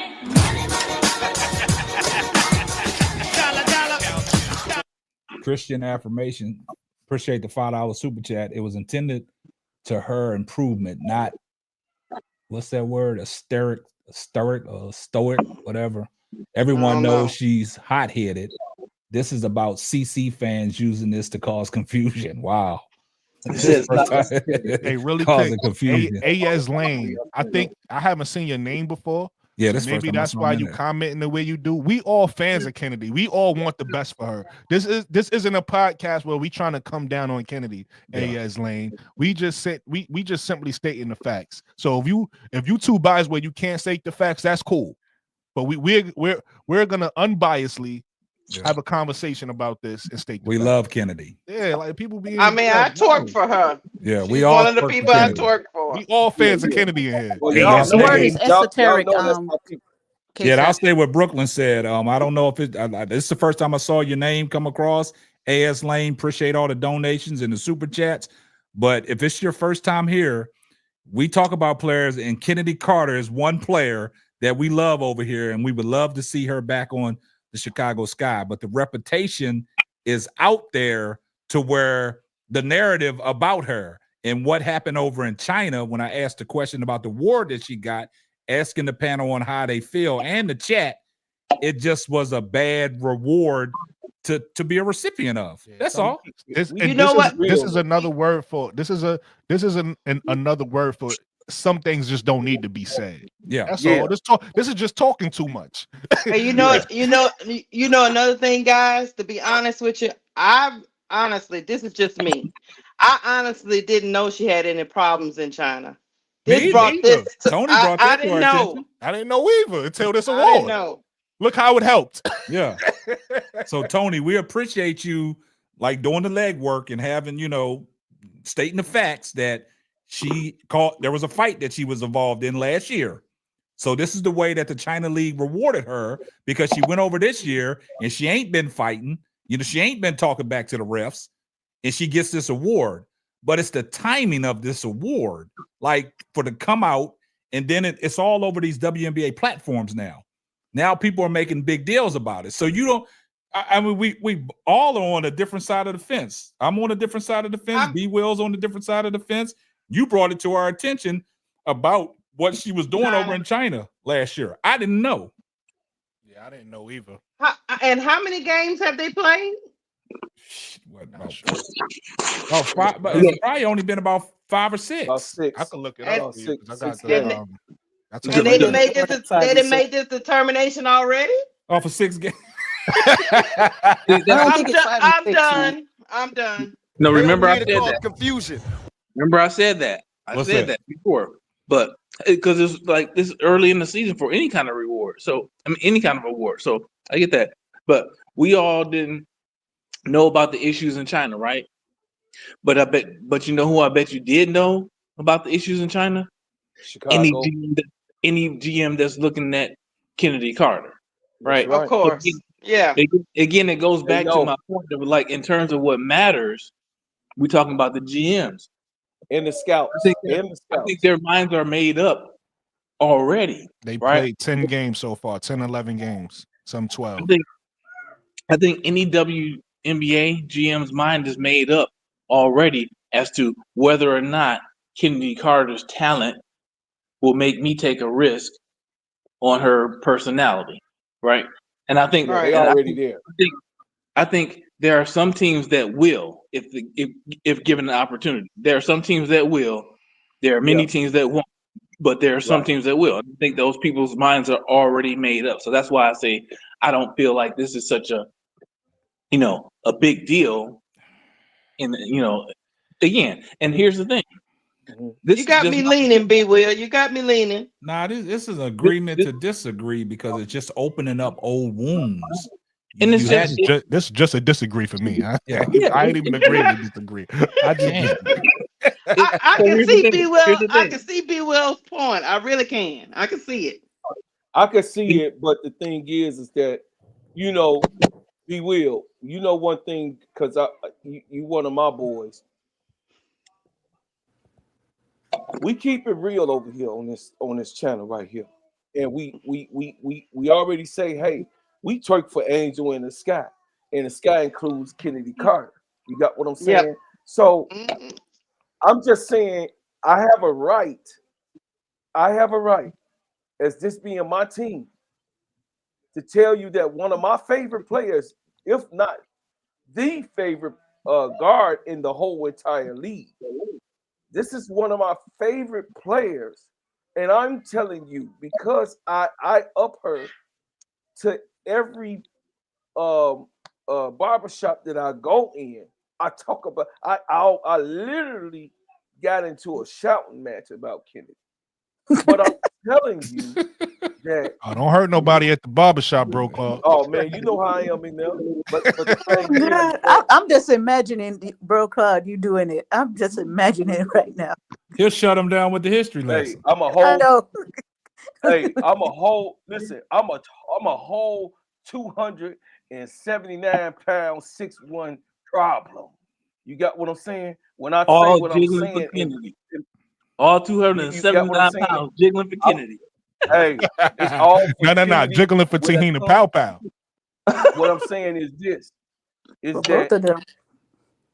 that no, I ain't jiggling, nigga. I'm solid. But my bad. Yeah, jiggling for those. You got that honey on your chest, y'all see twerking this? it out. Hey, yeah, I might be twerking, but I ain't jiggling. Hey, K-Sap, I sent you to your Instagram. What I'm saying is I'm that looking at it right now. I fight for Kennedy, and go back to what B. Will is saying.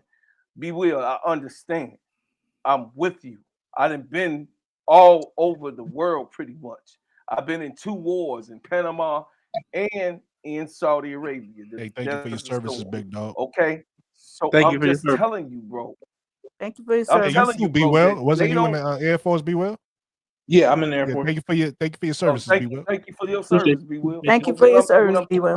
Man, look, Memorial's Day passed, Veteran Days passed. Y'all could have stayed there.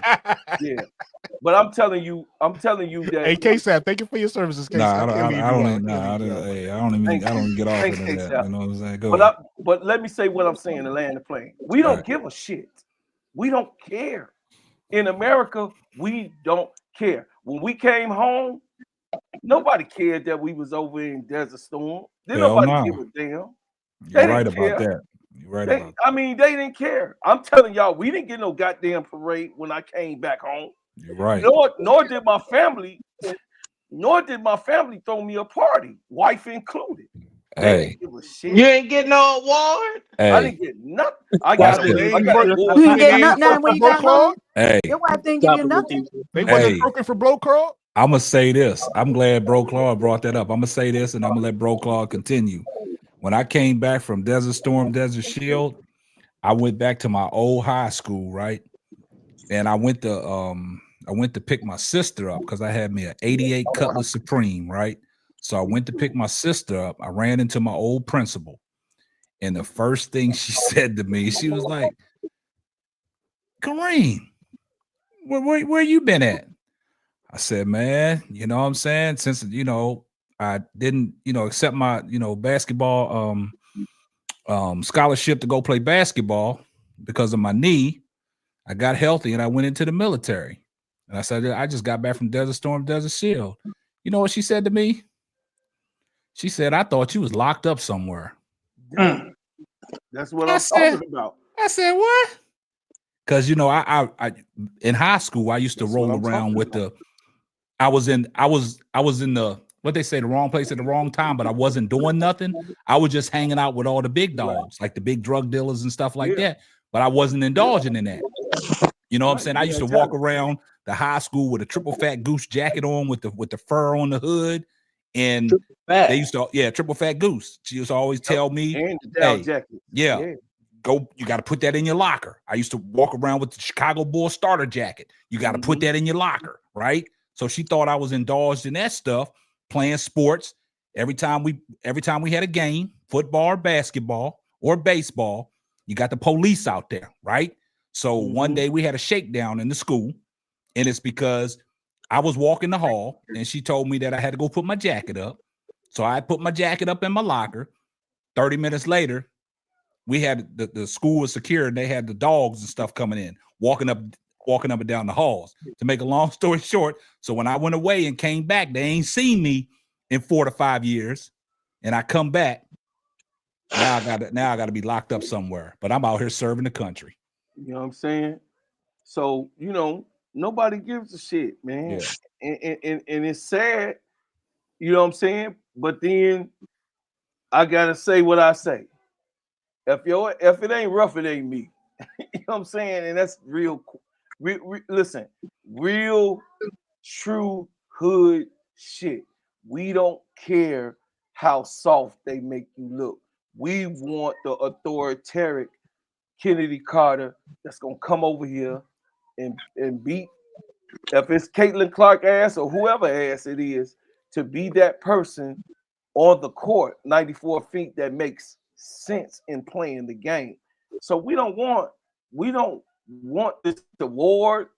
I'm glad that it's a personal award. May she put it in her case, but it does not count for what you're doing over here in the W. And what you got to do over here in the W, you got to prove everything that what they saying, the narrative, to be wrong. And then you have to prove it to yourself that you can come back from adversity. We like comeback kids, right? I'm on another journey. You got what I'm saying? Here again. So in America, we like to see come back. We like to see coming up. You know what I'm saying? And this is what this platform is doing with KSAP platform. He's helping us come up on the YouTube situation by helping us and orchestrating us as a team, but also as an individual, of helping us in our families and our lives on getting us different podcasts. So it's a team effort in us right now being on this platform. But when Kennedy Carter comes, she got to have the same team mentality, because we know what she can do as an individual. But does she work well with others? And that is her stigma. That's key. Yep. Totally agree. So to add to what Bro Claude is saying, just in case there's any confusion in the chat, as I know ain't no confusion on the panel, in case there's any confusion in the chat, we all want Kennedy Carter back next year, man. Yeah. We all want Kennedy Carter on the sky next year. So Hey, we we not put- saying how we feel. We talking about how these GMs feel. Yeah. Right. Because it ain't about us. We can't sign her. We can't sign him. We can only cheer for her. That's it. Hey, you hold know, on, Jeff one- P on the clock. Yeah, I hold mean, on you one know. second. Let me get the goddamn Edward. clock. Let me get the Edward P. Here comes the money.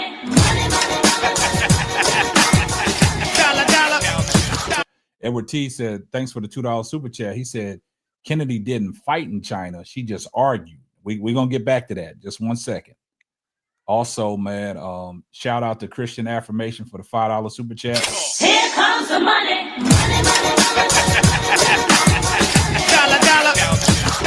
The Christian Affirmation said, thanks for the $5 super chat, though. Said that fight happened last year and Carter still played with the sky. This is about Kennedy Carter fans trying to kick Carter out the dub. I agree. I mean, we got to look at the context that was in, though, because like we said, everything, it opened up an old wound last year when that bump happened. And that's when everything started, talked about Carter. Yeah. If y'all want to move on to a positive note, I just sent KSAP Camila Cardoso's team in China and Kennedy Carter's team in China. So if y'all want to look at stats and see how they doing, yada yada yada. That'll be for a whole different show right there. Because that's a lot of stats right there.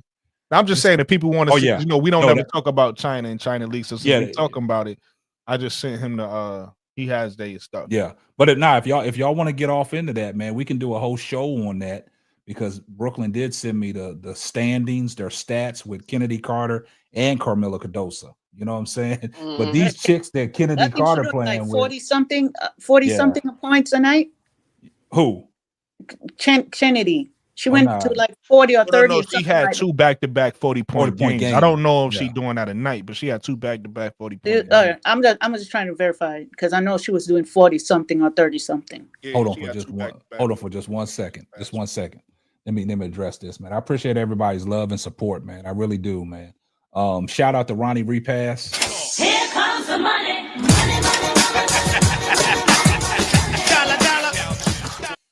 Ronnie Repass, thanks for the $5 super chat. Opinions are more from what you see than what you hear. We totally agree with that, man. That's why, that's why I like having people up on the panel, man, because, you can sit here and talk to yourself till you blue in the face, look in the camera, come across the screen. But I like to have engaging conversation with panel members, right? Because everybody's opinion is valid. I'm not, like I said, I can't change nobody's opinion. I can't do it. And I don't think nobody on the panel can change nobody's opinions. Everybody's opinions are valid. You know what I'm saying? This is what we see in the news. This is stuff that we hear. That's why we talk about it. You know what I'm saying? I don't say we the experts, but shit, we know something. You know what I'm saying? But we the experts, KSAP. Yeah, I didn't want to say it. I'm glad that Brooklyn said it because sometimes if I say it, that's like tooting your own horn. Yeah, it's like tooting your own horn. Too humble right now. Nah, that's like tooting your own horn. Everybody's an expert on their own opinion. Yeah, so your opinions are not, like I always say, B. Will, your opinions are not wrong. It's just like people got a right to, try to ask you about your opinion, but your opinion is not wrong. We can agree with your opinion or we can disagree, but your opinion is always going to be facts to you. Just 1 second. Lady Jade, I don't know if it's the first time we've seen you here in the chat, but you had some interesting things to say. If you want to come up on the panel, hit the link. I'm gonna post the link for Lady Jade. All newcomers. All newcomers. Like I said, man, y'all come on up, man. The link, man. Even old comers that ain't hit the link yet. Hit the link, man. Okay, let's get Mo 3 in here. I know Mo 3, like I said, he's the assassin, be sitting in the cut. What's up, Mo 3? Mo 3, you there? He might be asleep. Mo 3 is 2 rooms away. He got to give him time to walk back to the room and be like, he gonna say he had his mic on mute. Yeah, he gonna say his mic was on mute. My mic ain't on mute. Well, Dad, we've been asking for you. You ain't said nothing. Let him know. Mo. Go on. Tell him, Mo 3. He gave the floor, but he ain't saying nothing. This is shy as I ever seen Mo 3. Bruh, I don't know what the fuck is. Y'all can't hear me? Now we can hear you. We can hear you now. What the heck was that? I don't know what was going on. My mic wasn't on mute. We couldn't hear nothing you were saying. I don't know what that was. But I was saying, what's up to everybody? I ain't been around for like a few days. I don't know No, if we ain't y'all. been around for a few What's up, days y'all? either, man. We took the Oh, Thanksgiving break, man. all right, still all right. though, I still want to say what's up to everybody. Appreciate But you. What's good? What's good? What's good? It'll be nice to these I was people. listening Get your and Ginsu. what you say, Bevo? I said, don't be nice to these people. Get your Ginsu Nah, knives B out. Will said be nice to him. Nah, I'm just but playing. funny you should say that because I'm on the side of Tony and B Will to a certain extent because I'm gonna win the lottery. what Tony is saying is true. Like We agree with everything Tony said. Everybody agreed with Tony.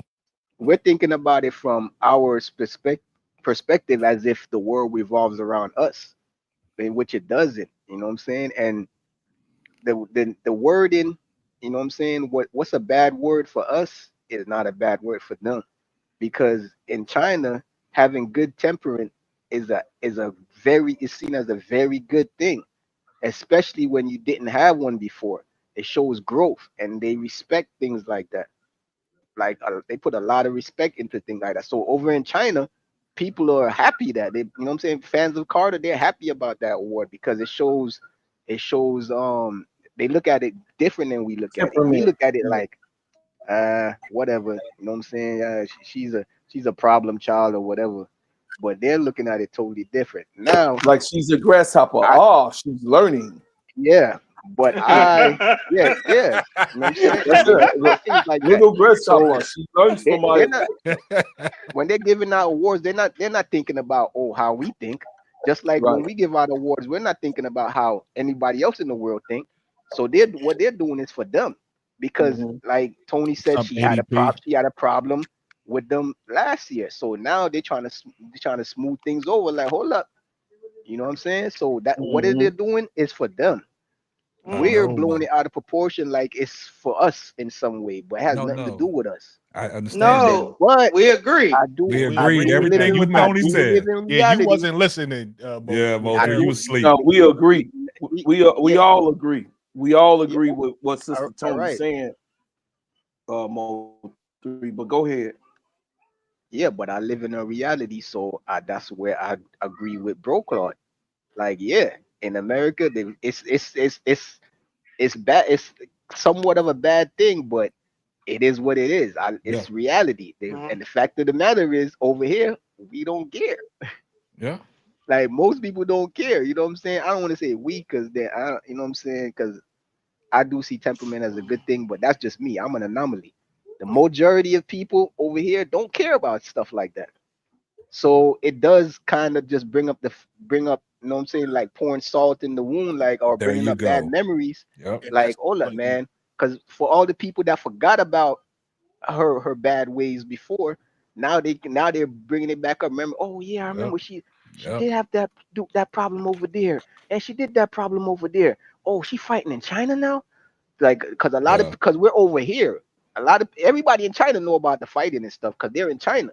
Yeah. But over here, a lot of people didn't know about it. Just like, you know what I'm saying, Tony alarmed us to it. Tony informed a lot of people. But now because of this, people know about it. So now they're thinking like, oh man, she's not only a problem on 3 teams, she's a problem in 2 countries. You know what I'm saying? And then that just makes it worse. You know what I'm saying? But It makes you know it what I'm saying? what? So I could It makes it what? see it.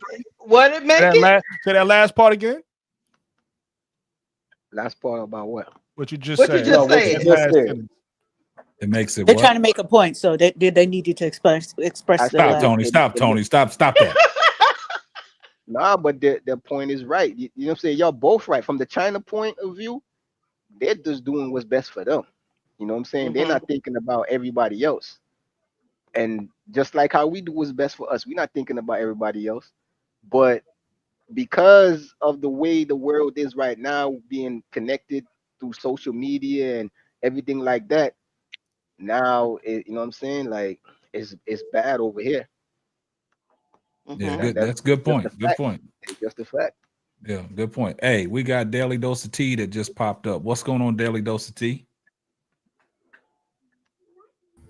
How y'all doing? All right, yourself? I'm doing good. The only thing I don't like about it is I feel like everybody's entitled, to change. And I just think we're putting too much emphasis on, like I said, I agree with both sides, but, maybe she's changed. I mean, like I said, everybody knows she does have a hot head and all of that, but I just feel like, I'm saying even like as far as the league too, they need to understand that some people, have to grow. I'm with Mo 3, where he said it shows growth. That she possibly, could have realized that was, like a detriment to her. I mean, I agree with you, Deli Dose of Tea, but the only problem I have in this situation, and he touched on it as well, it's just opening up old wounds, right? Everything was quiet. Everybody was giving her praise for the way that she's over there balling in China, the way she's elevated her game, the way she has extended her shot to the 3-point range. They was talking all the positive stuff. Not saying positives. Yeah, it was all I agree. positive.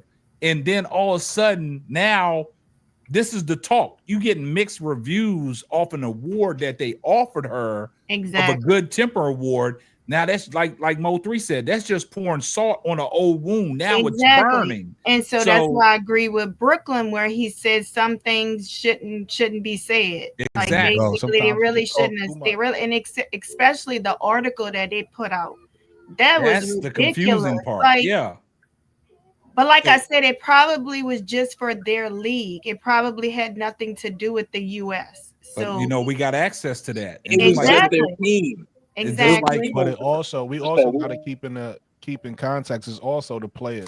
Because if somebody, let's just say some random Chris, is a player on her team. Well, no, this is on Camilla's team. There's a player on Camilla's team named Crystal Dangerfield. Some of y'all might know her, right? I think she played in the WNBA before. But my point is, if this comes out about her, don't nobody give a fuck. Don't nobody think about her temper. Exactly. But it comes out about a player like Kennedy Carter, who's the main thing people talk about you is your temper. So then you get a temper award. And this is one chick that we've been advocating for to come back to the Chicago Sky. Now, like Brooklyn said earlier, and I piggyback on him with this because you got to look a year or two down the line. Was Kennedy Carter in the WNBA? No, she wasn't. So Teaspoon gets a job, right? So she advocated for Kennedy Carter, brought her on with the Chicago Sky, right? Now, if it wasn't a big deal about her temper and anything like that, it'd be a no-brainer that Jeff would have signed her to an extension before the year ended, right? Right. So now the talk is, now you go overseas where Tony just, educated us about some of the mishaps she had overseas last year when she was in China, which I wasn't aware about, right? And just like Brooklyn said, if this was somebody like Dangerfield, we wouldn't give a damn, right? But it's because it's Kennedy Carter. And like Bro Claude said earlier, what happened was the bump that she had with Caitlin Clark, then that's when everything in the media and even on these YouTube spaces, even in these Twitter spaces, even in Instagram, on TikTok, Kennedy Carter is a problem. She's a hothead. She's a roughneck.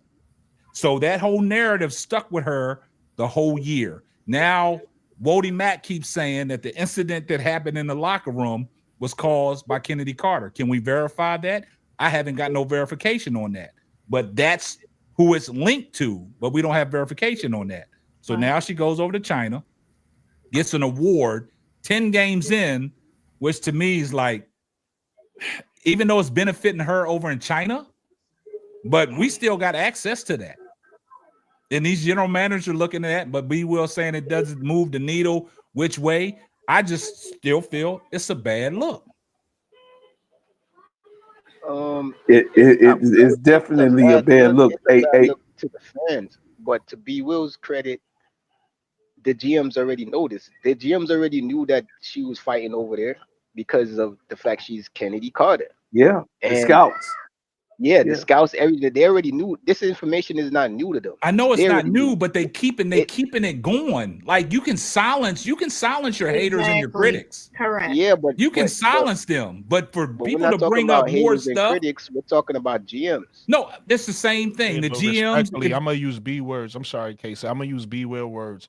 Respectfully, Mo 3, y'all making a point that don't even matter. Like it's like, okay, what y'all saying we already know, right? But y'all also it's almost like y'all focusing on that and not focusing on, and I'm gonna use Coach Marcus's analogy earlier. It's almost like you like a girl or a girl you like is around, and your mom decided to say something about you that you really wish she didn't say. It's like, dag, ma, you ain't have to say that. It makes it worse. You get what I'm saying? It's like y'all missing. Yes, the GMs already know, but this award makes it worse, regardless of what the GMs know. Yeah. So what y'all How saying is right, and we specific? know that. I don't see it. Nobody I is don't see it. disagreeing with the GMs know or don't know and what opinion they had. We just saying that this award puts a bad light over her. We're not saying that China did it on purpose and none of that. We think they had good intentions or whatever. We I just hope saying they over did. here. No, I'm pretty sure they They did. had good intention, but I'm what pretty you're sure saying they is did, but regardless, that's neither here nor there. We're not living in China, and we don't care about the China League. No, We care about the WNBA. That's what nobody the cares conversation about is her about. stats The over there. conversation is about the WNBA and Kennedy Carter getting a job. And all No, we no one saying cares. is them giving her that award in good faith makes it look bad on her over here in the WNBA. That's all we saying. And I'm No glad one Brooklyn, but cares. they not worried about, like he just said, Brooklyn, they're not worried about Kennedy Carter's stats over there. No They're one not worried cares about about that what she does over over there. in China. Nobody, because they think that everybody over there in the Chinese league is barbecue chicken. So they Exactly. don't That's care. not even the second best league in the world. Yeah. Right, but they don't. What I'm saying is, it holds no merit in particular league in China. Now, if we were talking about in Greece, because Greece has a great league, or Turkey, which I know they recruit over in Turkey. You know what I mean? The Turkish league. Or even the English league, you know what I mean? But they didn't water that down a little bit because it's saturated. But what I'm saying is some of the leagues that's overseas is morely scouted in Europe. They don't give a shit about China. If you're over in Europe, where they so-called feel that it's one leg off of American basketball, that's what they're going to talk about. But the Arabian League, they don't give a shit about the Arabian League. They feel like them people is too fucking short. The people in China, they're too fucking short. They're small cheese. You got what I'm saying? The Japanese league, they don't too much care about the Japanese league, but the Japanese league is actually a little bit more. It's like third in ranking when it comes to people caring about overseas talk. But man, I'm just telling you what the actual fact is. If you're not playing over in Europe, and because most of these scouts they go over to Europe to yes. scout, Hey, yes, they hit the don't link. care Hey, nothing yes. about no damn China. I would love to hear your They opinions. don't give a shit. You know Going what I'm off in the saying? chat. They don't. Hit the link. Yeah, but they don't give a shit about Yo, who you what's talking to, going on Brooklyn? in China. Hey, yes. Hey, It yes, makes Lane. Hit the it link. makes no difference. Of course, she gonna look good in China. Of course, Camila Cadorso gonna look good in China. We know that those girls, which they were supposed to do, went over there for money. That's fine, but not you ain't gonna do that shit over in the Euro League. Yeah. You ain't gonna have a good time over in France. We just saw what the USA team had. They won by a couple points over there in the Euro League, for as the females is concerned. So, man, I'm just saying that I'm gonna land the plane.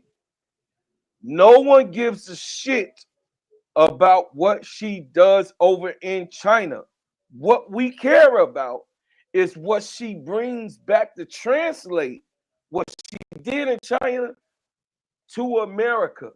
But there's not one person in the league, in the NBA, don't know that Bronny James don't exist. He's not supposed to be there. So come on.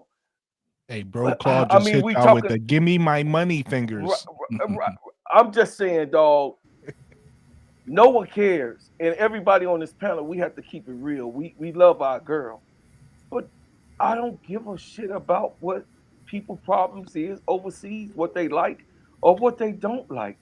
I care about what Sister Yeah, we Tony care like. about what's gonna affect in the I The care only about thing, the only Brooklyn. thing, Brocard, the only thing that's going to happen to her, she probably get lowball in offers. That's what I'm it. saying. That's gonna go But on. it really and truly not going to affect her. That's And what I so, said. They and trying to so, lowball her. Did last year? That's disrespectful. I mean, it still affects her. It affects her money, but yeah. exactly. Well, she get paid more overseas than she getting paid That's why I say in China's advocating WNBA. for her. So China's I mean, advocating for her. I'm pretty sure China don't want her to come back. Yeah, exactly. And this is what's going to happen, right? When y'all talking about low ball, right? Now, restricted free agent, right? Say she don't get an offer. Say she don't get an offer, right? So if she don't get an offer, if I'm mistaken, we covered this last time. If she don't get an offer, don't she become an unrestricted free agent? Yep. Yeah, Is that correct? Unrestricted. No, If she's back on the team. And Yeah. if the team does not want her, she becomes an unrestricted free agent. And this is She the belongs problem. to Chicago Sky. Exactly, and this is the problem that I have. I'm gonna say what B. Will said. Now all the general manager and all the scouts know about her temperament, right? And now she's a restricted free agent. Nobody makes her an offer. Jeff P. He has the rights to her. We already know how Jeff P. feels about her because he ain't saying nothing about her, right? So how is that going to help Kennedy Carter's case that she went over to China? Like Bro Claw said, don't anybody give a shit about her stats. They give a shit about her temperament. And to throw a ward on that's salt in the wound. So that's letting Jeff P. said, regardless of your talent and skills, can I have you on my team as a disruptor? Can I have you fighting with your teammates? Can I have you fighting with the refs? Can I have all that in the system? And what I'm trying to do with a new coaching staff, we going in a different direction. Do you fit what I want? And that's going to be the issue. And then that's going to tell you guys a lot, because if don't no team offer Kennedy Carter a contract, that's going to tell you how the WNBA really feels about Kennedy Carter. Exactly. And that's what I wanted to say. Like, I think when Brooklyn said about whatever his statement was the last time, I think I understand based on what he said. I think it'll probably hurt her more because, like I said, T. Weatherspoon may have been the only one that wanted her, because I agree with Mo 3. Everybody knew she had a temperament. Everybody knows how she is. So all of this information was out with her getting in a fight or fuss or whatever in China. Everybody, I mean, I'm sure the GMs knew that already. And none of them none of them wanted to take a chance on her back then. So I'm afraid that it may come down to the same thing. That only they're going to lowball her on her pay. They're going the only to difference lowball her. The only difference is that from the last when Teaspoon brought her in, she wasn't popular. Well, she was known, but she wasn't that popular until she started playing for the Chicago Sky. And once everybody see her skills and what she can do, now instead of getting $1,000, she probably get $500. That's all it's going to happen to her. But also I'm just giving that an example. To piggyback off what K-Stab was saying though about her receiving an offer, we also got to take into account that I know Chicago Sky, this is important to them. I don't know if it's important to all of the franchises. I think it is. I just don't know. Another issue with Kennedy Carter is the people she plays with, because a lot of these teams is trying to recruit free agents. So if these teams, these GMs feel like Kennedy Carter is going to be a problem playing with this free agent or that free agent, that's also going to hinder her receiving offers from, being a restricted free agent. And then that's also might hinder, Jeff saying, hey, we're going to give you this offer, which, everybody's saying she's going to get lowballed. She might get no ball, right? She might get no offer simply because they might feel like we can't just to throw names out there, we feel like Kalia, if you Chicago, we feel like Kalia Copper might come back. But we feel like you and Kalia Copper might be an issue. So we're not going to give you, I mean, like that's also a part of it scenarios, too. Because a lot of these teams want free agents to come to their teams. They trying to rebuild, especially after, 2026, where everybody's a free agent. So now you got to make your franchise attractive to say, hey, why you think Chicago Sky pulled the trigger on getting the facility now? Right. All these teams are trying to get ahead of the curve so that they could get these free agents to come to their team. And listen to what Brooklyn said, because making it attractive for free agents to come, that was one of the emphasis that Tyler Marsh and Jeff P had in the press conference when they introduced him as the head coach. You see what I'm saying? Making it attractive for people to come. But if people in the league already have a problem with Kennedy Carter, and you're trying to get the free agents in there like a Kalia Copper and everything, how well are they going to work together? How are they going to mesh, right? So in a situation like this, as being a restricted free agent, it's going to tell you a lot. If there's no offers on the table for Kennedy Carter, it's an issue. And I had to go back to what I said probably about 3 or 4 lives ago when I was talking about Draymond Green. Yeah, he's the cornerstone of Golden State. He's been on 4 championship teams with Golden State, right? But there was plenty of times that Draymond's name came up in trade rumors, right? But there was no market for Draymond. That's why Clutch Sports made it a point to maximize his dollars to sign back with the Golden State Warriors. No, it was plenty of teams that he could have benefited on, but the team did not want to pull the trigger. So that's why Clutch Sports made it an emphasis of maximizing Draymond to get him that 4-year, $100 million extension, because there was no team out there that was going to trade no assets for Draymond Green. And that's the issue we're going to have with Kennedy Carter. That's just my opinion. Yeah, nobody don't right now. I mean, Jeff P is smart. Here go me and my baby Keisha. Listen, Jeff P is playing the game how he's supposed to, y'all. Yeah. You can't get mad at him. Yep. Because he knows that no one is gonna really, really, really want this girl. He got the upper hand right now. Even though they know that she's very talented.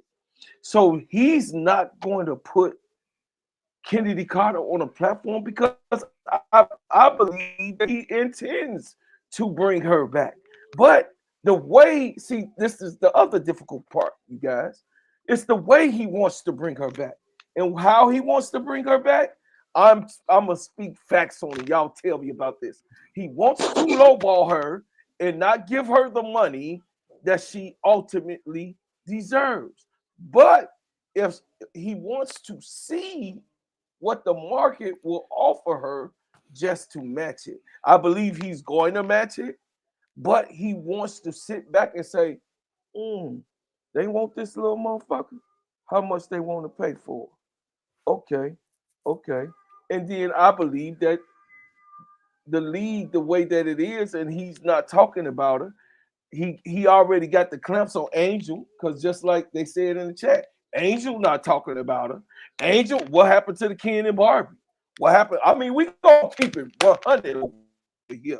Angel, you watch this. What happened to the Barbie and the Ken doll? What? No, you ain't saying nothing, Angel, because guess what? I know what's happening. I know what's going on. So I'm got some intel. I'm gonna keep it 100. She got some intel. I'm just saying, no, listen, K-Sal, I'm saying she ain't on the airways saying Ken doll. Yeah. She ain't over here, I want Kennedy Carter. That's because something already been said. Listen, Jeff P very smart. He ahead of the game. Yeah. I think he ahead of the ball. I believe that he's saying, hey, she's gonna come back. I'm gonna try to get her back, but y'all don't say nothing because I gotta play my strategy. Yeah, hold on just 1 second. And Angel understands business. Hey, hold on, y'all. 1 second. Go ahead. Let me address this. Appreciate you, Amy Sue, for the $5 super chat. Here comes the money.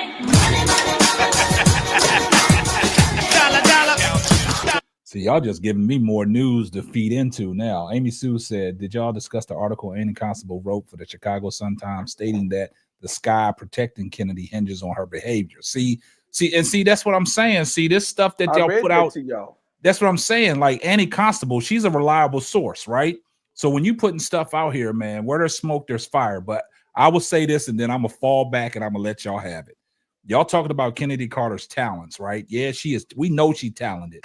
We want her back on the Chicago Sky, but it's the behavior issues that cause disturbances in the locker room and around the WNBA, right? And I'm gonna give you a prime example, and then I'm gonna fall back.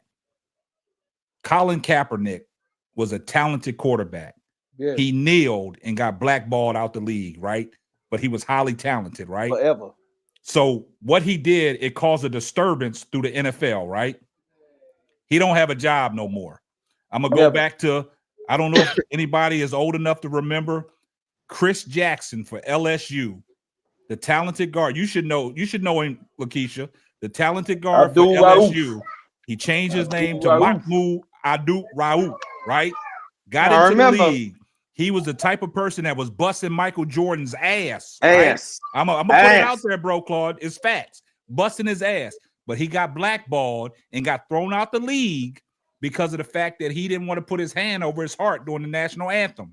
Right? We don't stand on that. Exactly. So now he got blackballed. They make it a big issue. He got cut from every team that he tried to get on.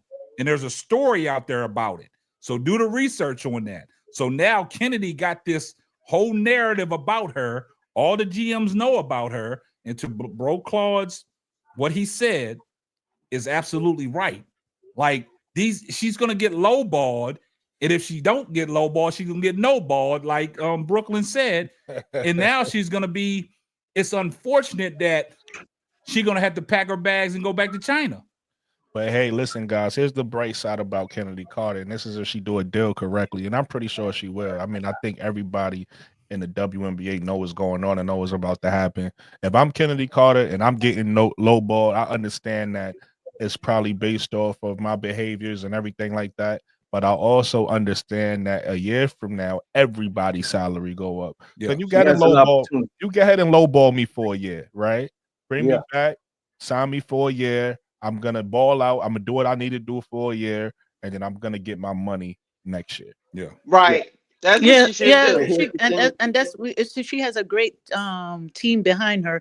She would accept whatever it is, and then in future your value, your stock value will go up. Absolutely, right? Because all she got to do is show for one season that hey, I can be a team player. I'm great with everybody. Blah blah. I check all the everything off the list, and now what you got to say now, Jeff? Pay me now. And she's gonna make the money back. And guess what, Sister If Tony? she has a great team behind her, that's the thing. Because I'm not convinced she does. And guess what, Sister Tony? And if they would have presented that offer to Kennedy Carter by now, she'd have already signed it. It's not her. Well, they can't. They can't. No, they can't do that right now. I gotta correct KSAP on one thing. What's that? She's a restricted free agent. They can't offer her nothing until free agency opens up. Just not like she's a regular free agent. No, I understand that. Like Elizabeth Williams, they could have just signed, and that's what they did. I did say Kennedy is a restricted free agent, so she has to wait till free agency opens up before she. I think that's next year. That's the thing. Sometime next year, is it? January. Hold on. January. Hold on, guys. Hold on 1 second. Let me go back to what Brooklyn said. I did say that, so he corrected me. I did say when I spoke about it, I said, if Jeff was, really wanted Kennedy back, he would have offered her an extension at the end of the year. I did say that. Thanks for correcting me on that. But this is when I was saying that, I said it incorrectly and you corrected me. Basically, what I'm saying is, see, I can admit when I'm wrong. So basically, you know what I'm saying? Basically, what I'm saying is in this restricted agent stuff, it gets tricky, right? So when the free agency opens up, like I put emphasis on that, it's going to tell us a lot if teams start flooding Kennedy Carter's doorstep with these offers, right? So where Jeff can match. But what I'm concerned about is if she don't get an offer, Jeff got the upper hand. Absolutely.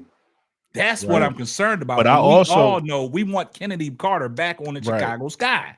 But I also still agree with you, KSAP, even though whatever about the free agent stuff, they still could, to your point earlier, they still could put all this to bed and say, hey, we want Kennedy back. Because if you Of say that, course. it'd be no confusion. Because if you all you got to do is say, we'll match whatever offer, we want her back. She's a Sky. We want her in the locker room. That's all they got to say. Right. The That's all fact they that gotta they say. not saying that says a lot. Number one. Maybe they but- can't say that. Maybe they can't say that. I Oh, they don't can know say how that. the No, they WNBA can. can. If they want to, They they can. could. They But can here's say. but also here's another thing. I And this don't see goes them say back. that about anybody else. Yeah, they say that about they say that in the They say that about NBA. whoever's important, Yeah. players and not important. Important, yes. But They'll talk listen, about it. but here's another point. And we was having this conversation on Prince's channel not too long ago. The Sky has a bad reputation. So right now, it's in Jeff's best interest to stand by all of his players, right? And defend all of his players. If he stand by his players and do right by his players, that'll make free agents want to come to the Sky. That'll make free veterans and free agents look at the Sky and say, okay, they making a change. They making a, but the fact that they're doing business, how they doing business, it kind of seemed That's like a good point. it That's a kind good of point seemed there, like the Brooklyn. same old Sky. So they That's a good have point. to thank you. They have to almost be politicians at this point and try to change the image of the Sky, and they doing a bad job of that right now. And to your point, Brooklyn, free agents want to know who's gonna be on the team. They want to know who you behind. Right. If you don't say anything and you just leave it up to conjecture, then heck, I might not even look at you in free agency. I don't know what's going on over there. And I'll go to Sister Tony's point, and I'll give you a prime example. When you talked about free agents and restricted free agents, I'll go and I'll look at that Boston team when they had the big four, when they had Paul Pierce, Kevin Garnett, Rajon Rondo, and Ray Allen. Ray Allen was a unrestricted free agent coming into going into that next season. But Danny Ainge put emphasis on that our main focus is signing Ray Allen back.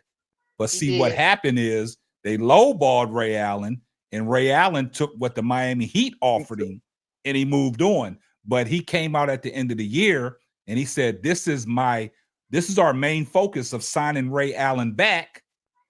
They lowballed him, so he took the offer with the Heat. So they do talk about that, like Brooklyn said. If you're important, they're gonna bring your name up, and they're gonna say, this is what we need to do going into the offseason. We need to address this. But they didn't address it.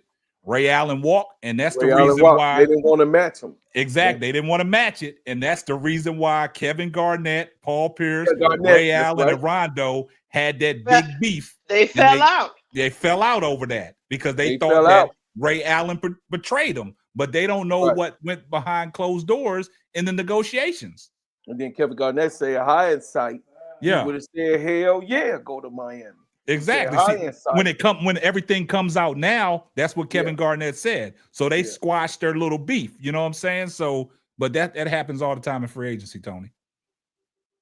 Yeah, you can always say who you want and what your future is. Yeah. I've never known a GM not able to talk about that. Especially Jeff is a different for type of a breed now.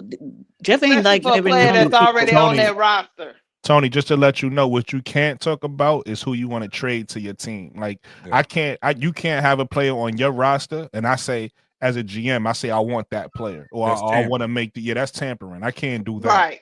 Even if we know it's going to happen. I'm just saying that I get what y'all saying, but all I'm just saying is that Jeff is a different person, so maybe there's a reason why he's not doing, like you said, KSAP. He could be checking out to see if what everybody gonna offer her before he does that, or whatever it be. Jeff is different. He playing chess, and if I was Kennedy, I would make sure whatever they offer me, if that's where she wants to be, whatever they offer me, go ahead and do what you got to do, so you can build back up your reputation and build back your value.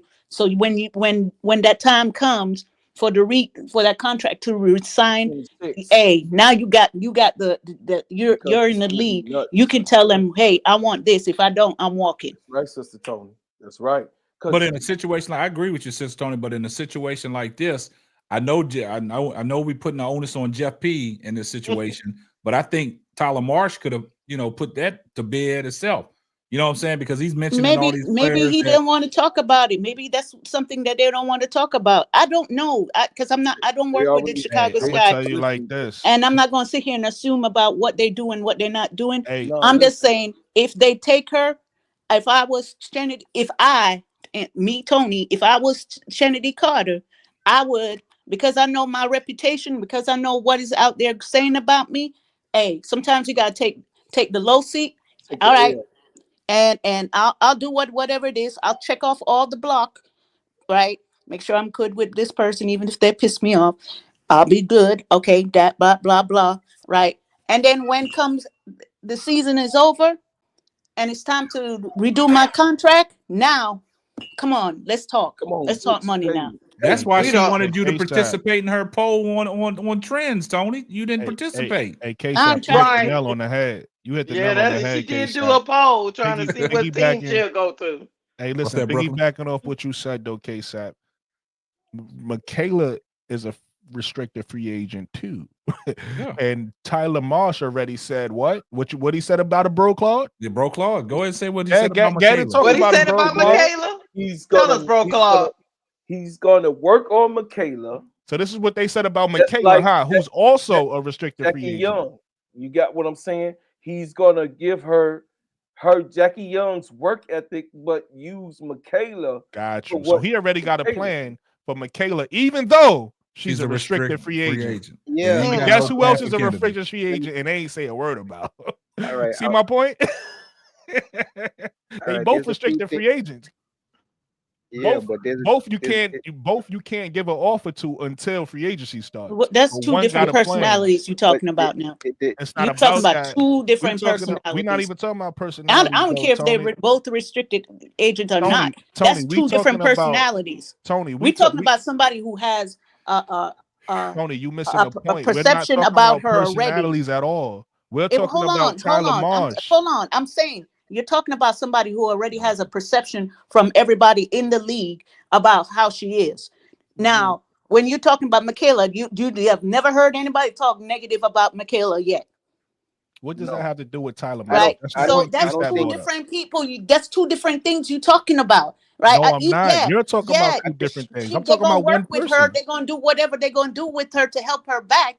Right. But they when it comes to Kennedy, we all know that's a soft subject, and at this point, everybody knows the situation between she and Jeff, because Jeff, like y'all said, Jeff didn't like the idea that she was here because of somebody else brought her in, and X, Y, and Z, and all of the other stuff that y'all been putting out there, right? Okay. Right. So at this point, like I said, if I was Trinity, all she gotta do is play the game. Sometimes you gotta play the game and play chess with them, Shut up and so dribble, you can right? win. Shut up and dribble. So wait. So Sister Who Tony said is that? Who saying, just said that? Shut up and dribble. I say that's what you want her to do. Shut up and dribble, right? Until you can get yourself into the Well, wait, better life. Tony, I can't wait, go for guys. that shit. I Wait, can't wait, go for guys. that Wait. stuff, Tony. Okay. Go ahead, No, Lakeisha, go ahead. wait. This is what I think Sister Tony is trying to say. She's trying. This is what I'm getting from it. She's saying that Jeff doesn't like Kennedy Carter, so that's different from Michaela. I understood. Listen, I understand very well. I don't really I even was think never that's why talking they're about doing what they're doing. personalities and Michaela, none of that. My whole point was the point we was making. Sometimes I get it. A lot of people talking. Sometimes we forget points. The point we was making was it's easy to put narrative to bed, right? So then we started talking about Jeff and what he's not saying. And then K-Sap brought up a point, and I said, K-Sap, you just made a perfect point, right? Talking about Tyler Marsh. And then I said, wait a minute. Not only did he bring up a good point about Tyler Marsh already mentioned something that he would do with a restricted free agent, because Tony was making a point earlier that, I don't think you can say anything about restricted free agents. It might be against the rules. So I actually pointed out something that they mentioned about a restricted free agent that Bro Claude speaks about all the time, which is how they're going to try to turn Michaela Onyenwere, who's a restricted free. It don't got nothing to do with her personality. I don't know why we talk about personalities right now. We talking about putting narratives to bed, right? Michaela on your way. They already Take away said your they name. want to try to train her like Jackie Young and have her shooting threes and have her doing this and have her. They already said all that. That came out of Tyler Marsh's mouth. But Okay, I so think And it's that's what easier KSAP for said. them. I think Bro it's Claude, where easier did for you get them to that say that information about her, from? though. Bro Claude, where did you get that information from? CBS Sports. He Tyler did a Okay. whole Marshall. interview. I'm Look at just the trying to interview. figure. Yeah, No, I'm trying to Can figure I out where say he got something it. real That's all I quick? want to know. video. Hold on. I'm Oh gonna let yeah, everybody. Hold on. yeah. Hold Sister on. Tony, the coach said that out his own Yeah. mouth. Hold on, guys. Let me address this, and I'm gonna let you get in here, be Will, and then we'll go from there. Hey, shout out to Sports 263 for the $10 super chat. Here comes the money.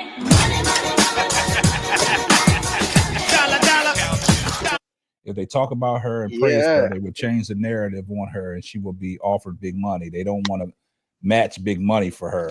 I mean, yeah, That's what I was yeah. about to. That's what I was That's a trying good to point say. right All there. right, hold That's on, a good guys. point. Hold on. Let B Will was speaking before I told him to hold on. Now, what was you saying, B Will? See, that's so close to the point I was about to make. And it's because that fact, and because you got Michaela, who you don't have to offer Michaela a bag, right? Because she didn't play that well. She stepped up for her. She was basic. She ain't no Kennedy Carter. You ain't got to offer Michaela a bag, right? Kennedy Carter, what Jeff is trying to do from a business standpoint is test her market value, what her fair market value is. Because if you don't, like, based on her play, you might, if you just had to give her an offer, you might feel like you gotta, give her a bag, right? But you don't know that because you don't know what other teams are going to be willing to pay for her. So by waiting for her to get offers or to see if offers come in, now you have a better idea of how much you need to spend on Kennedy Carter right now. You know what I mean? So Well, that's what I said. I mean, it's a I different. subscribe to that opinion. I I subscribe. said that, B Will. Jeff P got the upper hand. He's Right. waiting Yeah, for we these all know that. offers. And this is what I'm saying. This will tell you a lot about Jeff P and where he stands with Kennedy Carter if he wants Kennedy Carter back on the Chicago Sky. Because when them offers start flooding in, whatever offers flood in, he has a right to match. Now, if somebody offers Kennedy Carter, I don't know what the max salary is in the WNBA, but if they offer her the max salary, if Jeff don't match it, that tells you a lot. That he didn't, think highly of Kennedy Carter from the start, even though she's talented. And a player like that, if somebody's going to offer her the max, the Chicago Sky has the money. They not over the salary cap. They should offer her that money. That's what I'm saying. He knows he not, can't give her the max. He knows exactly. he can't offer her the max. Does he want to? That's the thing. Yep. And that's the point that I agree with you on that. And that's what I've been saying. It's going to tell us a lot about Jeff P. I don't think Jeff P, as talented as Kennedy Carter is, I don't think Jeff P values her the way we value her. That's what I'm saying. K-Sap, can I run through something very important? You got the floor. Okay, so I went over this a couple weeks ago, but I want to run through it again. So the way the restricted free agency works is a player can get an offer from a team. They sign an offer sheet. Your team has the right to match it, and then you're stuck with them, right? Okay. The way it also works is that offer sheet has to be a minimum of 2 years or more. It has to be a multi-year offer sheet, not 1 year. Because of the new CBA, no one is expected to sign an offer sheet. So in essence, a restricted free agent this year is similar to a regular free agent, unrestricted. So we need to scrap all that talk about they're trying to test the market, see what she's going to get offered. There is no market this year. No one is dumb enough to sign 2 years with the salary potentially doubling. You get what I'm saying? My point. So there is no offer. This is what there is. There's a negotiation. This is what I want. Pay me, or I might go to a different team and I have that right. Or you can core me. In terms of, can they say that? I know Bro Claude mentioned what they said they're gonna do, how they're gonna develop the other players. We don't even have to look at that.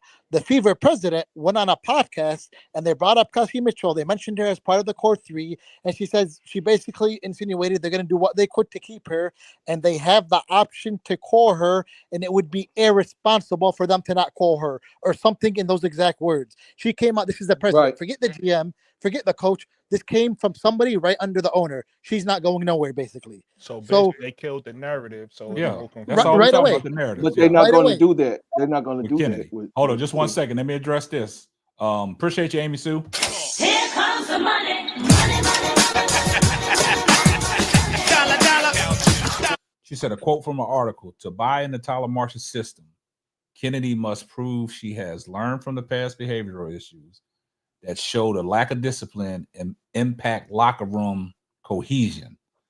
I mean, if you're not liked in the locker room, man, that's causing confusion. They only here to cause confusion. That's causing a lot of confusion, man. So I totally agree with Jamie Sue. Hey, look, hey, y'all. Mike. Hold on, let me ask Mike a quick question. Hey, Mike. Go ahead. Going off of what you just said about the 2-year thing, I don't know. I'm asking these questions. I know they have these in the NBA. I don't know how these work in the WNBA. If she does, let's say they give her offer sheet, right, and she does take the offer sheet for 2 years or whatever, can she have a opt out in the first year? No, I don't think. I never heard of anything in the WNBA. I mean, you'd have to really dig through that player agreement, but I never heard of opt out clauses in the WNBA for Okay, players. that's what I was asking because I don't know if they have them either. But you got to change things if they do. Yeah, but you got to remember, and then we went as far as on the show, in case Apple remember, we went and looked up the rules for restricted free agents.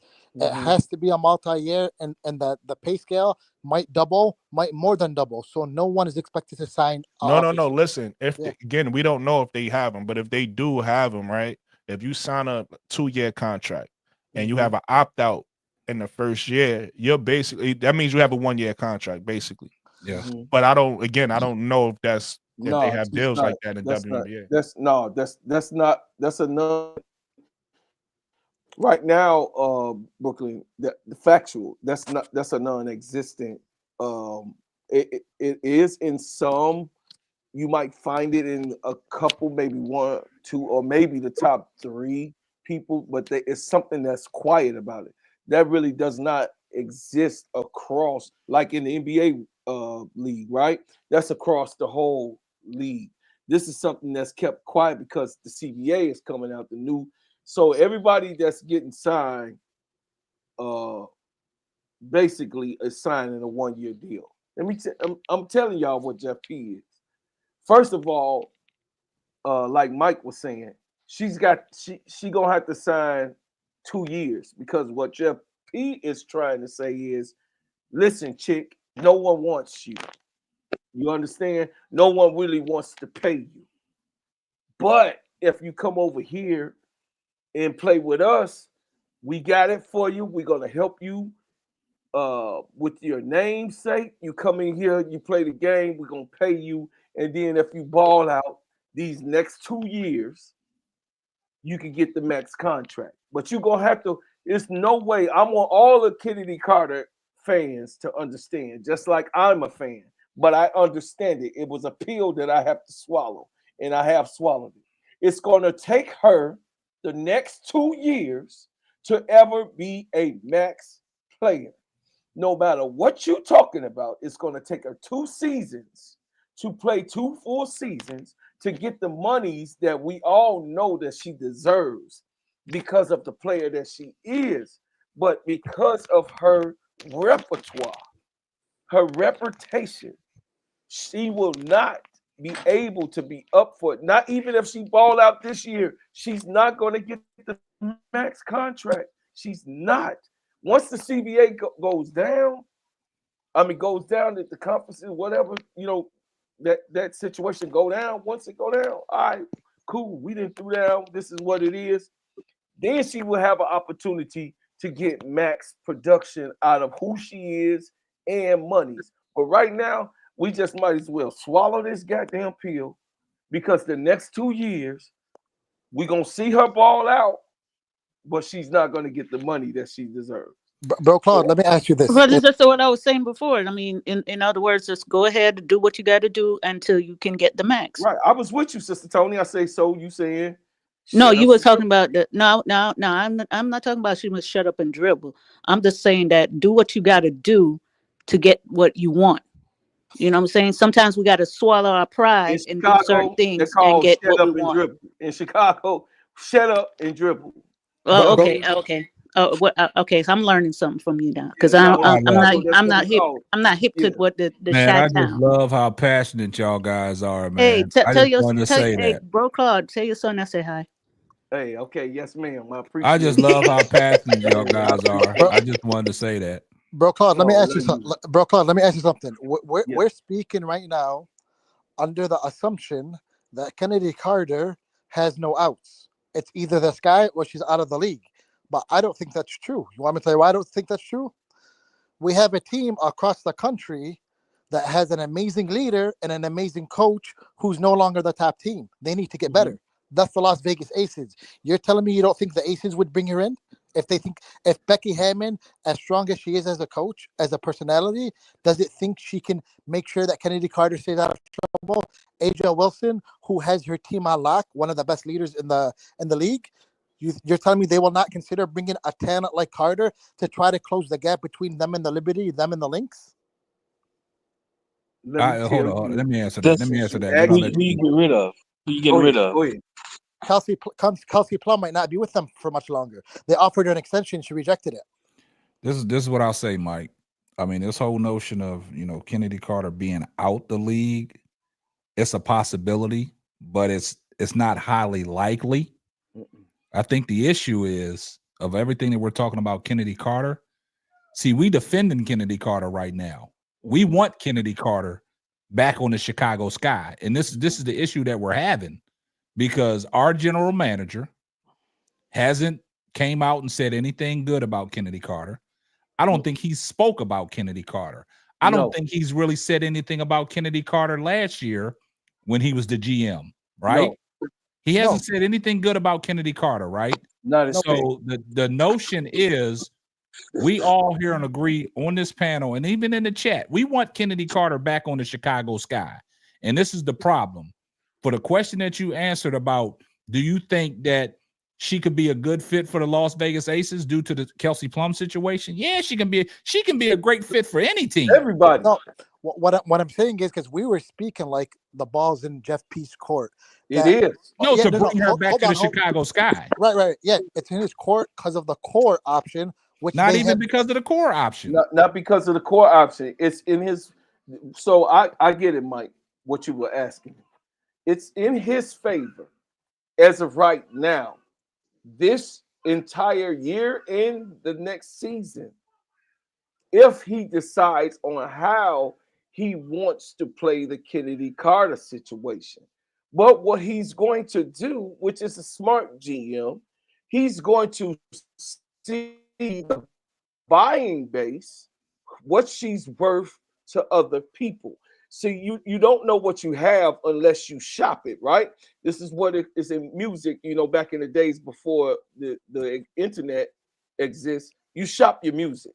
You send it to all the different companies. You send it to Atlantic. You send it to, all Universal and all the different ones. And they going to tell you if they want the product, if they don't want the product, or this is how much they want to offer you for the product. Okay. She's a product that the Chicago Sky has.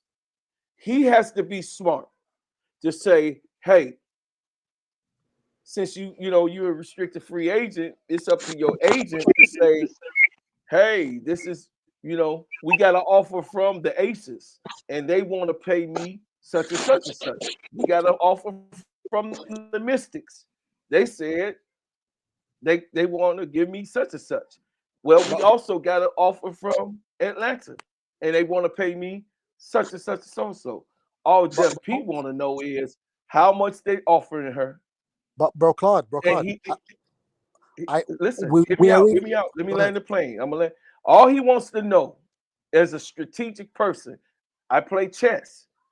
All he wants to know is what is the highest bid for Kennedy Carter. And all he have to do, Mike, is match it. And she has no choice but to come back to Chicago Sky. Okay, but hold on, bro, Claude. I already addressed that. There is no offer because no player is gonna sign an offer sheet. So there is no offer from other teams until she's a full unrestricted free agent. Because for her to get an offer, that means she has to sign a 2-year deal. No one is expected to sign a 2-year Mike, deal. we got to verify that, man. We Hold gotta, on. we gotta I don't think verify he's. I that. don't think Bro Claude was talking about it. That he's just talking like as an example, like if this is so and stuff. I don't think it's he's saying that this is a fact that this is happening. No, I know. I'm just addressing the fact that in KSAP we did verify it. Remember, we pulled it up No, on I your mean show. that's an article. That's No, anybody you can look that article. verified about We went on the the website, restricted and free and Yeah. Yes, But I'm restricted just agent talking about as and far free as agent. what he's talking about. Ain't nobody gonna sign no offer sheet, No. right? It's so KSAP. It's common sense. Why would anybody sign 2 years when you're getting a new CBA? So basically what you're saying, all restricted free agents are fucking assed out. That's what you're saying? No. So no. For hear me out, everybody. For a restricted free agent, if they want to sign an offer sheet per the WNBA rules, we pulled it up in the website. Okay, I understand that. Right, We right, agree right. with that. But that's telling me that all restricted agents are assed out. Yeah, they're basically gonna be like free agents is the expectation. So that's all you had to say. When I came back, I agree with what you said. Now I'll ask you. So basically, off of this, of what we read and we verified, that the restricted agents, that they're going to be asked out. So like Bro Claude said earlier, she's going to, like he said about Kennedy Carter, she's going to have to wait 2 years to get her money. 2. So the reason why he's saying, and I agree with 2 years, is you have to prove to me you can behave for 2 years. No, that's not even a fact about her behavior. We're talking about the restricted free agents now. Yes. We're talking from the point that you're making about all restricted free agents, they can't sign an offer unless it's a 2-year offer. And why would they do that? Because of the CBA coming up the next year, right? So I asked you, so based on what you're saying and what we verified, right? We verified this, right, panel? Yep. On the restricted free agent. So basically, I'm asking you, from what you're saying, all restricted free agents this year going into next year are going to be asked out.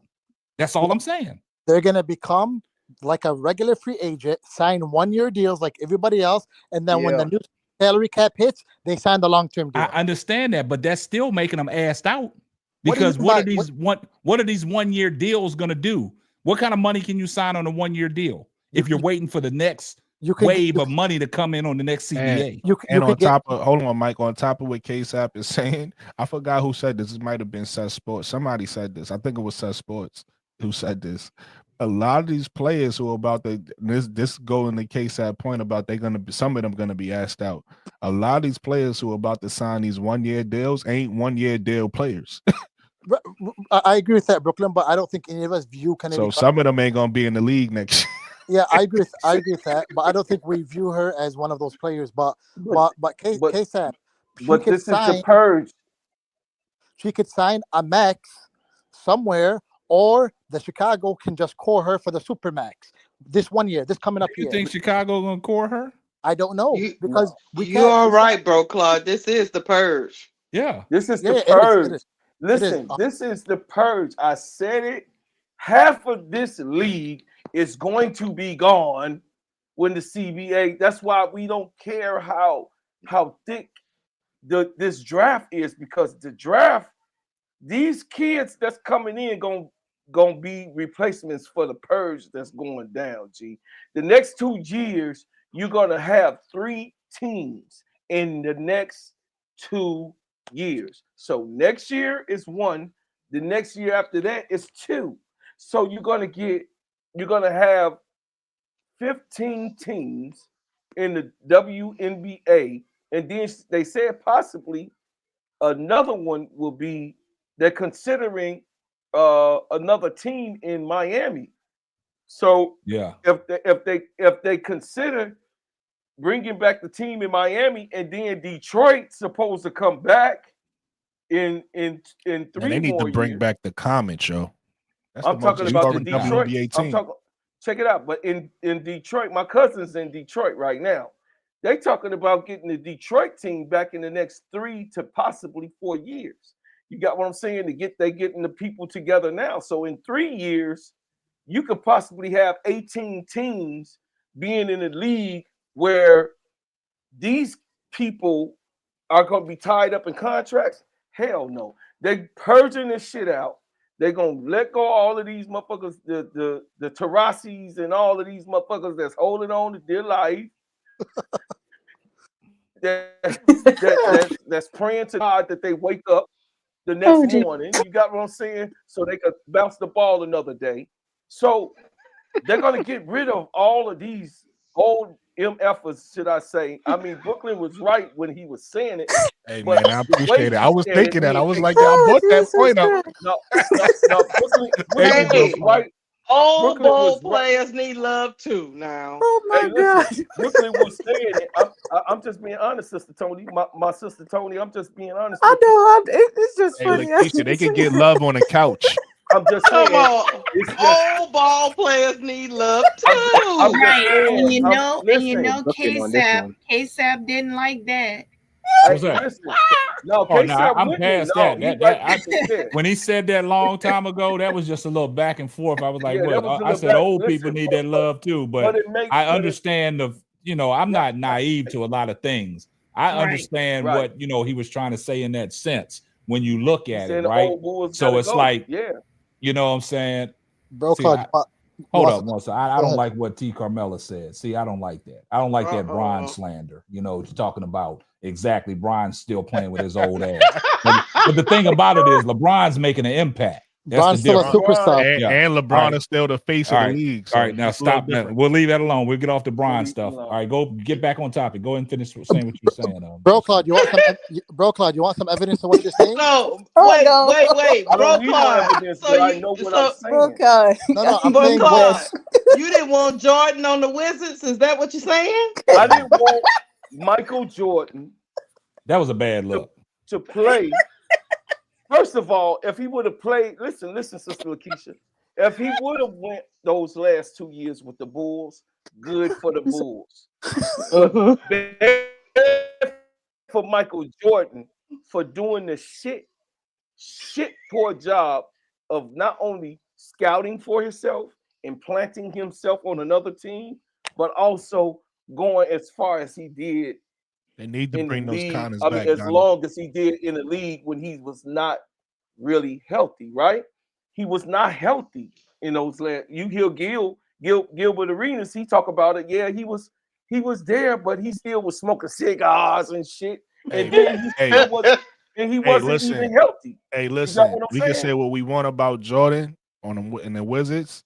He was still kicking ass though. He was kicking ass, and that's what Gilbert Arenas was talking about. He was like, he never saw. Jordan he was never really thought out there just he getting could that do it. cardio, man. That's all. Nah, go look at them numbers. I know. I watched every game. Okay. He played. I'm a Jordan guy. I But watched y'all every game say- that he when played. he was doing that with the Wizards, mid-range you know what I'm saying? post. But it wasn't benefiting what the Wizards was trying to wasn't do. He benefiting. just So what y'all trying to just say came in is and what's that? y'all ready for Tina Charles to go? Is that what It's what time. we doing? It's time. Yes. It's time. Y'all gotta I stop. wouldn't mind Tina. Like Tina could play another year too, but it's time Maybe for her to another start year, coaching. maybe two. Yeah, it's time It's for Tina time. to start coaching or something. Come on, y'all gotta stop that, man. Stop. So- y'all gotta show love to the old people. I mean, damn, who we want her to go? Dun, dun, Hold on. What was you saying, you know what I Daily mean? Dose of Tea? You were saying something. What was you saying?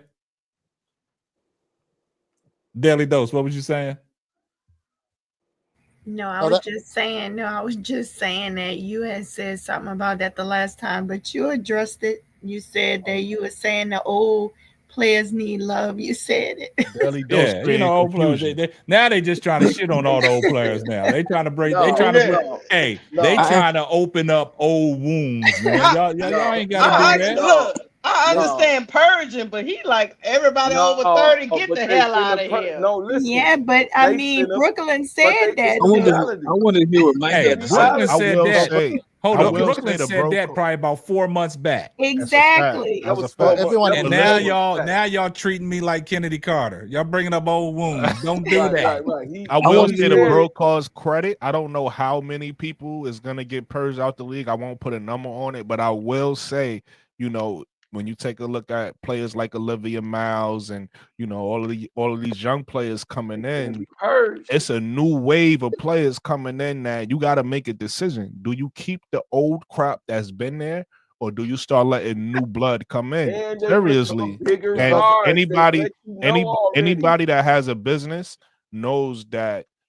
I mean, look at your cell phone. Look at different things out there that you were part of, right? They put more. Think about how the discounts and stuff new customers get. They don't give you a discount because you done been there for a while. They give you some type of discount, but you don't get the same type of love new customers get because Who got an iPhone 1 around? So wait a minute. that's how So your wait a business minute. grows. Y'all don't put no stock in veteran leadership no more. What's going on, man? I mean, Lakeisha, how many veterans you need on Come the on, team? come on now. You only need one. Hold on. Lakeisha, good example. Chicago Sky veterans. Come on now. Brooklyn, hold on. So Brooklyn, we're talking I about get it. it. Brooklyn, we're talking about it, but we can look at the evidence because I agree with Bro Cloud 100%. I think this year we're going to see more second rounders kept than any other season. And then let's look at the evidence. Three teams that got a new coach. Stephanie White said the Fever are running and shooting. The Atlanta head coach, what led in college, he was one of the top teams that shot 3-pointers. The Utah head coach that went to California Sparks, Los Angeles Sparks, they were the #1 offensive rated teams. She came out and said the highest percentage shots in terms of efficiency are a 3 or a low post, like right at the rim. I don't want no deep mid ranges. So the league, the coaches, they're all going towards guards and outside shooting. So I agree with Bro Claude 100%. How they going toward the guards when the guards only 5'7" and 5'8"? No, here we go. Well, hold on. Rid of the guard. ASAP, you want me to answer that? Rid of them. Yeah. ASAP, want a good answer to that? When the pay scale doubles or more, you opened up the door for all the European players to come over now. That's how. No, they listen. Check this out, Mike. Check this out, Keisha. What I'm trying to tell y'all is we have a wave in the WNBA right now that exists. Let's not play like it don't exist. They want bigger, faster, stronger, right? Yeah. We're not going to play around. Wait, Bro Claude. Bro Claude. They ain't growing on So trees. you saying Breonna Turner won't be back? Who? I'm saying Breonna Turner is one of the people who make her lose her job. Listen. Girls You is getting saying better. Breonna Turner just took Chicago money? That's what you're saying? Yeah, that's all she did. She took their money. Breonna Turner is washed. The thing is, she warmed that seat real well. so what I'm saying is this, y'all. If you don't play like Skylar Diggins, if you're not an old vet like Scott is, okay? Scott baby, she makes her purpose. She's the reason why you would keep an older player. You got what I'm saying? Can y'all understand what I'm saying? This is I got you. I agree. So she's a reason why the veterans are necessary in this league. But we just said Turner, right? She's the reason why this shit get washed, right? So it makes the league look bad because it's a lot of older veteran players and they playing fucking rough. They don't want roughness in the league. The quicker that you are, the less physical you're gonna be because why? You're faster than everybody else, right? And then you got your guards that's young. They up and down this motherfucker like this. They back and forth. The points is gonna go up. The points is gonna go up. The faster the team is, these old motherfuckers can't keep up with no young girl that's coming straight out of college, man. They like, man, give me a motherfucking Gatorade and let me. Bro Claude, I'm clowning you, but I'm agreeing with you. I agree with you. Hey, some people was on that bench and they should have been cut a long time ago. I'm with you. You want to know how a player like Bree Turner could Hold on, lose her Brooklyn. Hold on, job? Brooklyn. Hold on, Brooklyn. I'm finna let you get it. Hold on, Brooklyn. Hold on. Let me give y'all an instance. I was 34 years old, right? My son that y'all just seen, he was 15 in high school playing ball. I was 34. I'm an old college player, right? I was on a goddamn basketball court with him and my nephew, my son and my nephew, in 7 plays up and down that court. I pulled my goddamn hamstring. I was like, they had to carry me off. I was like, my son was embarrassed. You got what I'm saying? But I was 34 playing with kids. That was quicker and fast. I thought I could keep up, but that hammy baby said, "Oh man, set your ass down." But didn't you say you was Didn't you say you was 279? Man, oh no! At this time I was about 215. Hey, listen, hold on, real quick, Mike. You want to know how somebody like Bree Turner could lose her job because they created a position or they created a title for Bree Turner that don't even exist in the WNBA. They call her a alley-oop big in a league that don't dunk. I was like, wait, what? What? Well, her best skill, Bree Turner best skill apparently is for her to rim run and for them to throw her to like a lob pass for her to catch it in the air and lay it up. The fact that they made that up, for real? the fact that they call her alley-oop big is the fact that is the reason why a player like her will probably lose her job. If she don't work on her game, your best skill can't be rim running and people throwing you an alley and you jumping in the air and laying it up. Like, are you kidding me? They made that award up. Oh, they made that up. Yeah, they made that up. Listen, the same thing they made Kennedy Carter's award up, the Good Temper Award. I mean, this is what they do, man. Lakeisha, want me to tell you what Phoenix? Lakeisha, go ahead. With my main man. Go ahead, Mike. Want me to tell you what Phoenix might do to Diana Taurasi? I'm thinking they're gonna do something like this. She's gonna show up one day, go to her locker room, look for her jersey, and there's going to be a microphone for the announcers. They're going to tell her, get your old ass on the announcing table. But and that ain't even a bad thing for her, man. Look, she's the GOAT. It's not a bad thing for her, man. She's that. She served her purpose, man. They might have to drag Diana Taurasi out there by her hair. Exactly. How long she been in the league? How long she been in there since what? She been in since Moses went parted the sea. 20 years. She been 19 years, right? Moses parted the Red Sea. But that's what I'm saying. That's not a bad thing about Diana Taurasi. That's not bad. Listen, man, it's time for Diana Taurasi to go have. No, some that's kids, what I'm saying. It's not bad. I mean, here's the other thing. She should go adopt some kids. Papa can't get to the next level on that team until she gone. Exactly, that's what I'm saying. So it's not bad when y'all talking about Diana Taurasi. Back to Chicago. That's not a bad thing. When you talk about Diana Taurasi letting her go, she did 21 years, man. She been playing as long as some of y'all been even watching basketball, right? So it doesn't even matter about her. It's I think what Bro Claw was saying about the likes of Skylar Diggins. She ain't been in the league that long. You know what I'm saying? She's still successful. You know, she still can do her thing. That's the women that we're talking about. But Diana Taurasi's people like, man, hey, that was a dinosaur. She can get a roster. Somebody get a roster spot from her. Everybody reminisce real quick. Everybody reminisce what they was doing in 2003. I wasn't running up and down no basketball court. That's for sure. No, I still was getting it in. Lakeisha, Diana Taurasi might be the only player to get a salary and Social Security in the same year. You ain't right. You say she did already put her papers in. She might be the only player that gets a salary and Social Security during the same season. And pension on top of that too. 2003, I was 33. I was still at 30. I was still getting it in. I was still playing ball. At 2003? Okay. Yeah. 2003, I was playing ball. Okay, I was 30. I was 30 years old, but I playing ball for who? Broker? Huh? Who you playing ball for? No, I was just playing intermediate teams and little semi, basketball over 30s. I played, you know what I mean? So, I got a name out here, Sister Tony a little bit. Hey, I'm just trying to find out about you. You was at Rucker Park, huh? You said what was your Yeah, rap name? Gingerbread Man? Yeah, that's my rap. Oh yeah, you can look that up. GINGAHBREAD. Gingerbread Man. You can see the videos. All of That's that how you is on spell ginger, YouTube. though. Ginger is just how you say it. Ginger. It's hard to GINGAH. it's hard for me to picture you.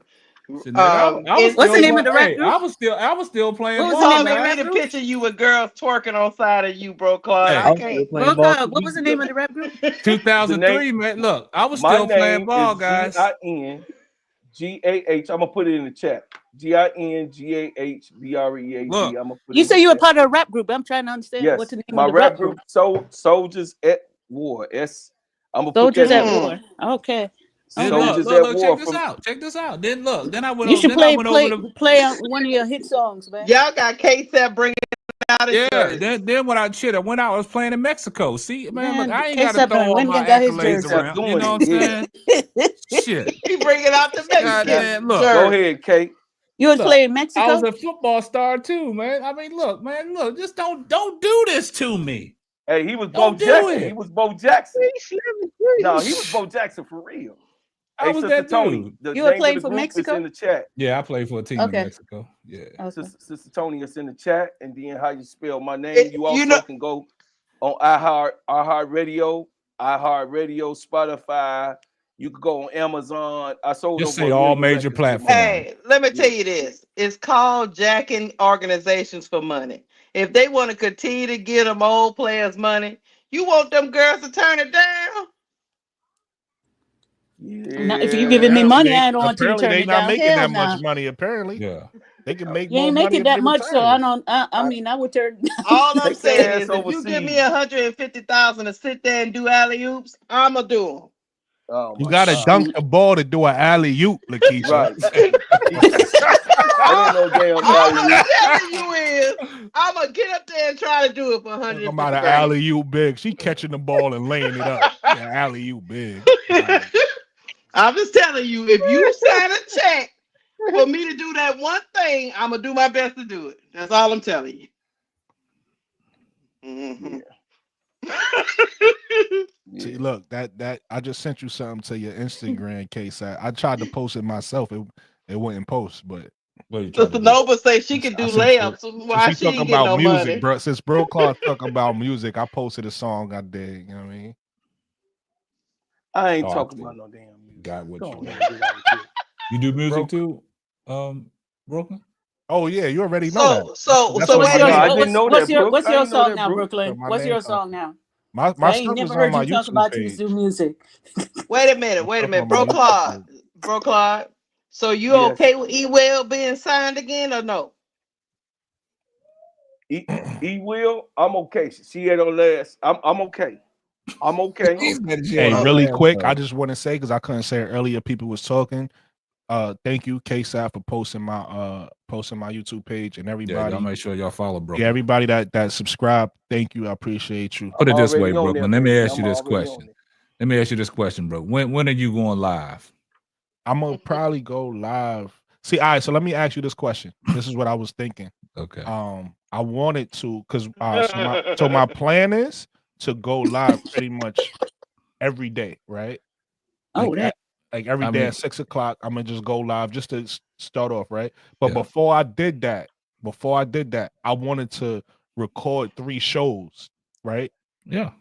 So that's the only thing that'll hold me up. So it's up to I trust your judgment. If you say, you know what, just go live Nah, and if worry you're gonna about, do, I'll if you're go gonna live. do But the my 3 plan was shows, to record 3 shows just so I got some content on my page okay. before Well, let me I ask go you live. this. Let me ask you this. You recording 3 shows, right? Yeah. What are your 3 shows going to be about? I haven't. It's gonna, something about the WNBA. I haven't really sat down and mapped those 3 shows. But I want you to be. yet. I want you to be real strategic about it, though. Okay. If you're gonna record the show and upload it, upload it on your page, you got to be creative, right? Absolutely. Not in your content. You got to be creative with your thumbnails and your titles. Okay. And then you can get on there and speak of whatever you speak about, right? But that's what the click rate is what's going to drive you. Yeah. If you put a thumbnail out there and somebody gonna look like, damn, let me click on this shit and let me hear what that's when people start gravitating to you. Right. Like, oh, this one, okay, yeah, okay, I like what this one, he doing. You upload 3 of them, and then you go live, right? That's when you're gonna see who really rocking with you. Right. Okay. And that's what I say. Like when you go live, like we've been live for 5 hours, guys. Right? Yeah. But the crazy thing about it is we still got 137 people paying attention to us. I know. That's key right there. That's big. And that's key in what your videos too, Brooklyn, is you'll look at all your analytics. Right. Say you do a 10-minute. See, I don't do my content. I don't do my videos over 10 minutes. Right. Mm-hmm. And the reason why I don't do them over 10 minutes, because YouTube will look at your average rate. So at a 10-minute video, if I drop a 10-minute video, I'm looking at my analytics. On average, people are only staying around for 6 minutes and 47 seconds. Mm-hmm. You see what I'm saying? Right. So if you do a video, a 30-minute video, and you look at your average people watching, some people might only stay around for 2 minutes. Right. And that's going to be key. Mm-hmm. That's how YouTube drives you into the algorithm. They like the click rate, the impressions, right? And they like what people are staying around for. You see what I'm saying?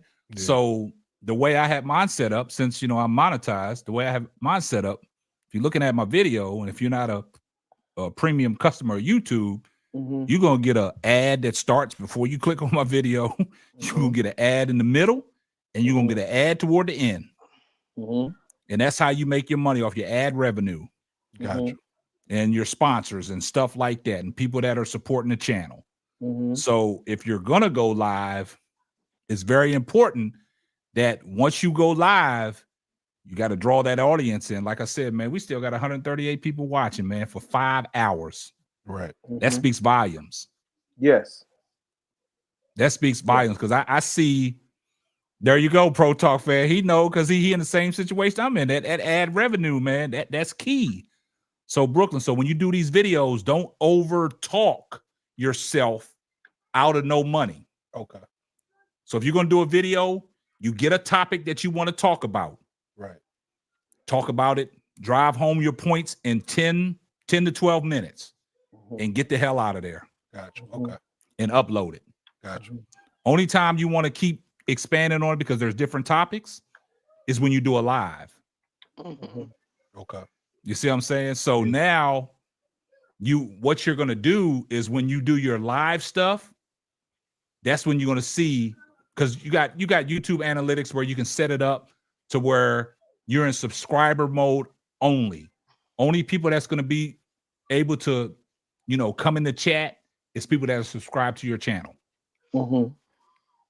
Were You see what I'm saying? Were you uploading it descript or what? How I do it is I got you, L sends me great information, because she's been in this business for a long time. So basically what you want to do, I don't know what streaming platform you guys are using. I'm asking you what platform you're using. I use StreamYard. StreamYard, yeah, StreamYard is pretty good. Yeah. This I do all my recording through StreamYard. Okay. Because if I record a show in StreamYard, if I do a pre-recording, I record it in StreamYard, and then once I'm done, I'll go to the past videos and I'll download that video. Yeah, it stays there. Yeah. Like I said before, I used to only do the audio version. I'm still on all these platforms, iHeart, Spotify. I'm on every major streaming platform there is for podcasts. If y'all go back and just go on Spotify or Apple Music and type in Simply Ball Dropping, y'all will see the first episode I ever dropped, and it was with me and my son. And from that, people just like, oh, I like the little episode you questionnaire you had with your son. So I kept going. Yeah. What they say? Hold on. I gotta address this. Shout out to Edward T for the $5 super chat. Here comes the money.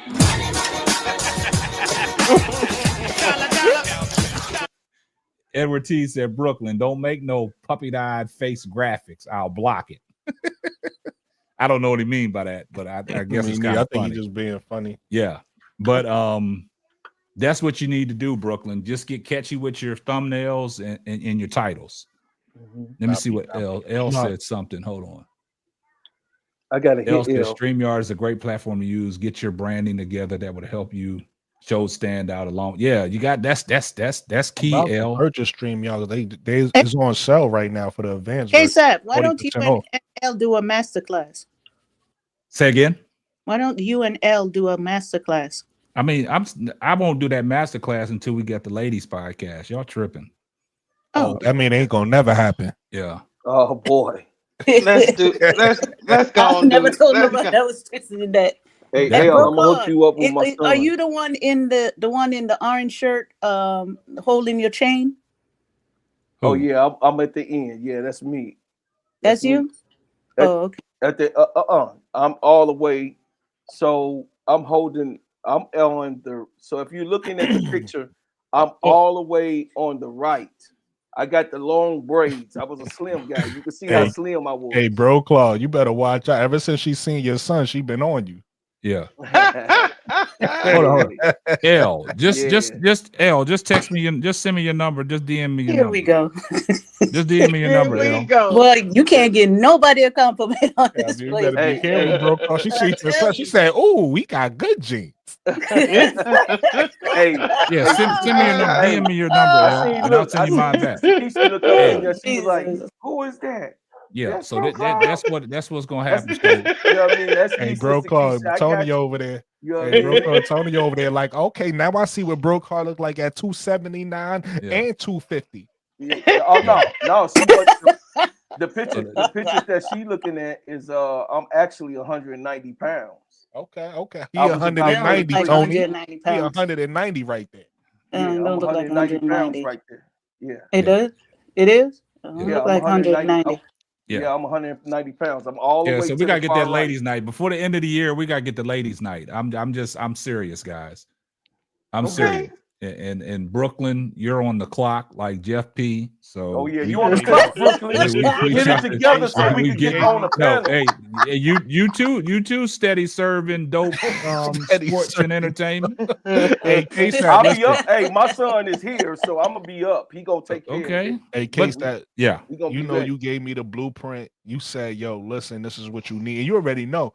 I went above and beyond what you. Yeah, I you saw told me you came told right me, out the gate swinging. Yeah, you told me with the gate that was gonna save me money and all that. I said, nah, it's certain things that I gotta get. I gotta get certain. So I already. So you gave me the blueprint. You told me what to do, and you say I followed it. So you already know the content coming in. What the shows? I'm gonna take my time. I'm gonna take your advice. Everything you just told me. I'm gonna formulate those shows. But after those shows is out, live every day. Yeah, that's what I'm saying, bro. I'm look. Hold on. Let me address this. Hey, pro fan talk, man. Stop that, man. I'm still waiting for you to get with me because I'm ready when you ready. Because every time I get off my live, it'll be 3 o'clock in the morning. I'll get a notification. Pro fan talk talking about football. See, that's what pro fan talk Those do. guys- Man.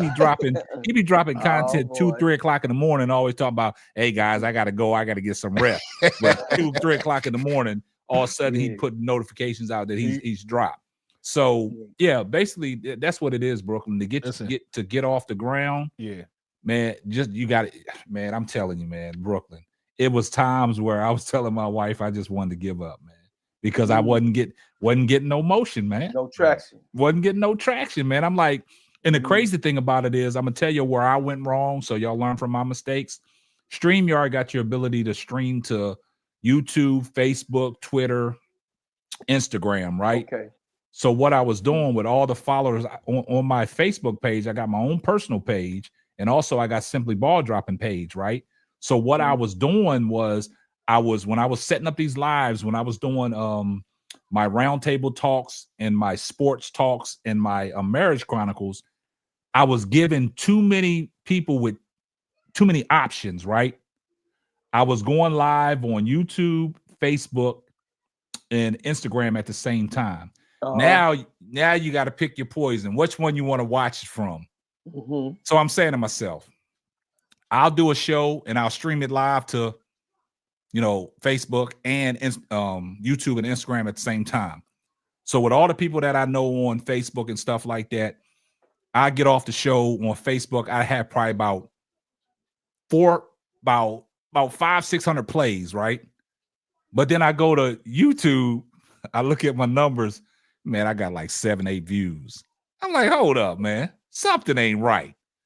But that was my problem. I wanted people to come over to YouTube because YouTube is where the money's at. So I had to cut the Facebook circuit off and say, nah, I'm going live on YouTube. And if people want to watch me, they got to come to YouTube. And that's when I started picking up my subscribers and picking up all my viewership. And like I said, that video with Dion I did last year that almost had 500,000 views. I'm like, how the hell that happened? So like I said, Brooklyn, it only takes one. Brooklyn, you can get monetized in one day. Wow. And I'm going to tell you the reason you can, because off that video I did with Dion, I went from 300 and some subscribers. And when that video completed itself, I had over 3,000 subscribers. Wow. That's what's up. That's what I said. It can be, it's a grind, but oh man, I'm telling you, man, me and my wife talk about it. It only takes one. Just 1 second, guys. Let me get this. L, I appreciate that. Here comes the money. She said, here's some tea. One of the shows that I won an award for was hosted with StreamYard. Yeah, StreamYard is user-friendly, man. It's I've tried them all. I know ProFan Talk, he uses OBS. I did use OBS when I used to Twitch stream, but on Twitch, I was a DJ on Twitch. But I used to use the OBS. I still know how to use that, but I can't correlate that to recording one of my podcast shows or going live. You know what I'm saying? I can't get it. And also Ecamm. I can never figure out Ecamm. So I just stuck with StreamYard because StreamYard started elevating and put a lot of things in the StreamYard. Yeah, I see that, ProFan, and you can use OBS through StreamYard. I just can't do it, man, unless you give me a tutorial, man. That's all. But yeah, it's a great that you guys are branching off, getting y'all's podcast, man, because y'all's voice needs to be heard. Y'all got great opinions and great knowledge on the game.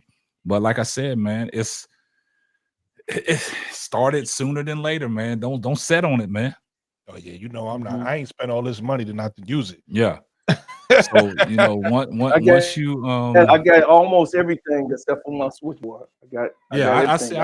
I saw all the information you sent me. I saw you. Yo, like hey, I said, bro, I'm proud of you, bro. Y'all came out swinging with the heavy equipment. I started from the bottom. Hey, listen, I'm proud of. Hey, bro, Code, I'm proud of you, and Lakeisha, I'm proud of you too, because I see you got your setup over there too. So that's what I'm saying. Lakeisha got a new wall behind her.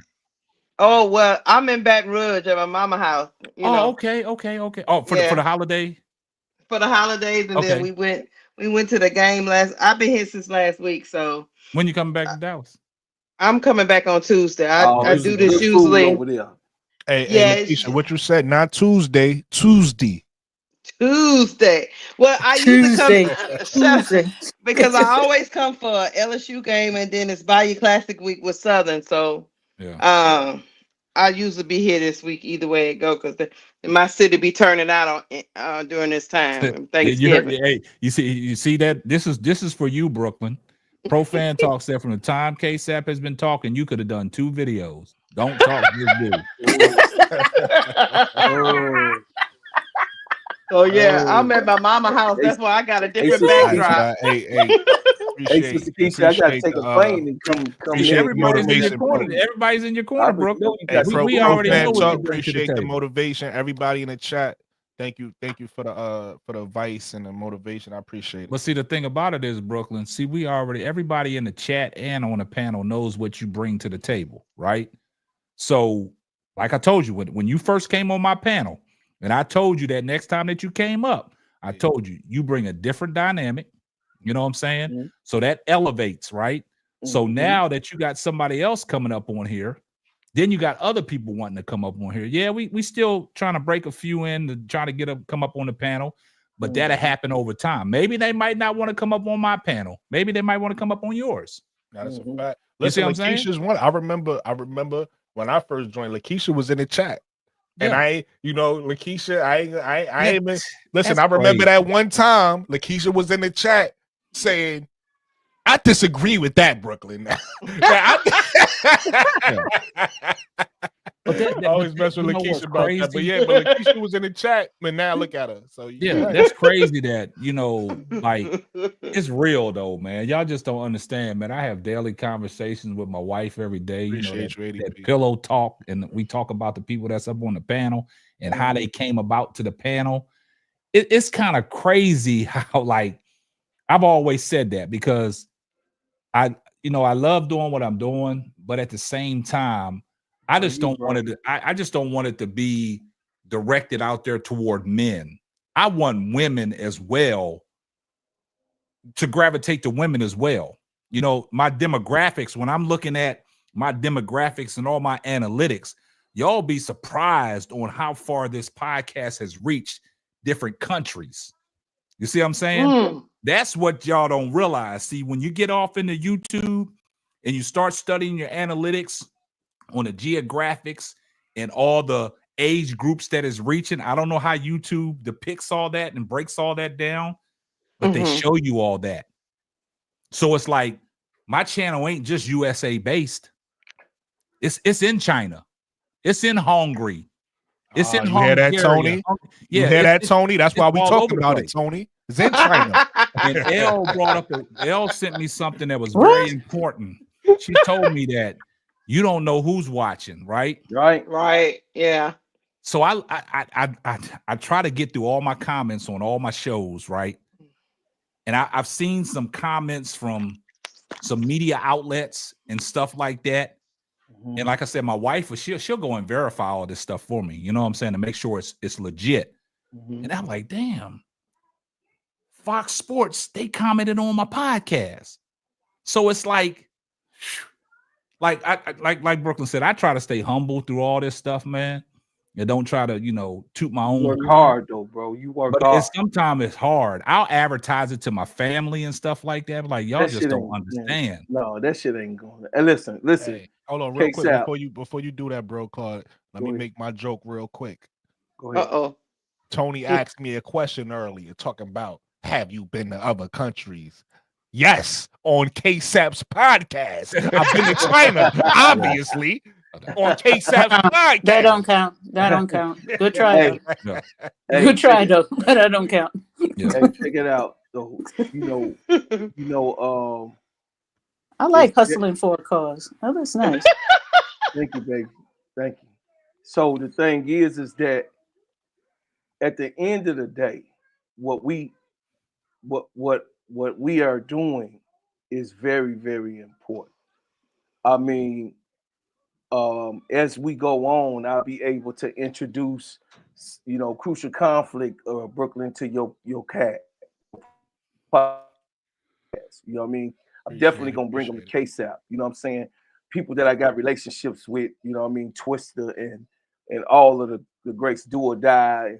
Those people are my friends I grew up in the neighborhood with, and also it's only a few people, you know what I mean, that sold 1 million records. And you know what I mean, if you go and look, I'm sure Sister Tony seeing we get into the Chicago Music Hall of Fame, we're one of the highlights of in premier groups of independence, meaning that we didn't have to go to, you know what I mean, the so-called gatekeepers to put us on. We, you know what I mean, when we got saw by Vibe magazine in the middle of the street, Source came and filmed us because they were talking about us in the middle of the streets. You got what I'm saying? So I believe in everything that's grassroots, K-Sap.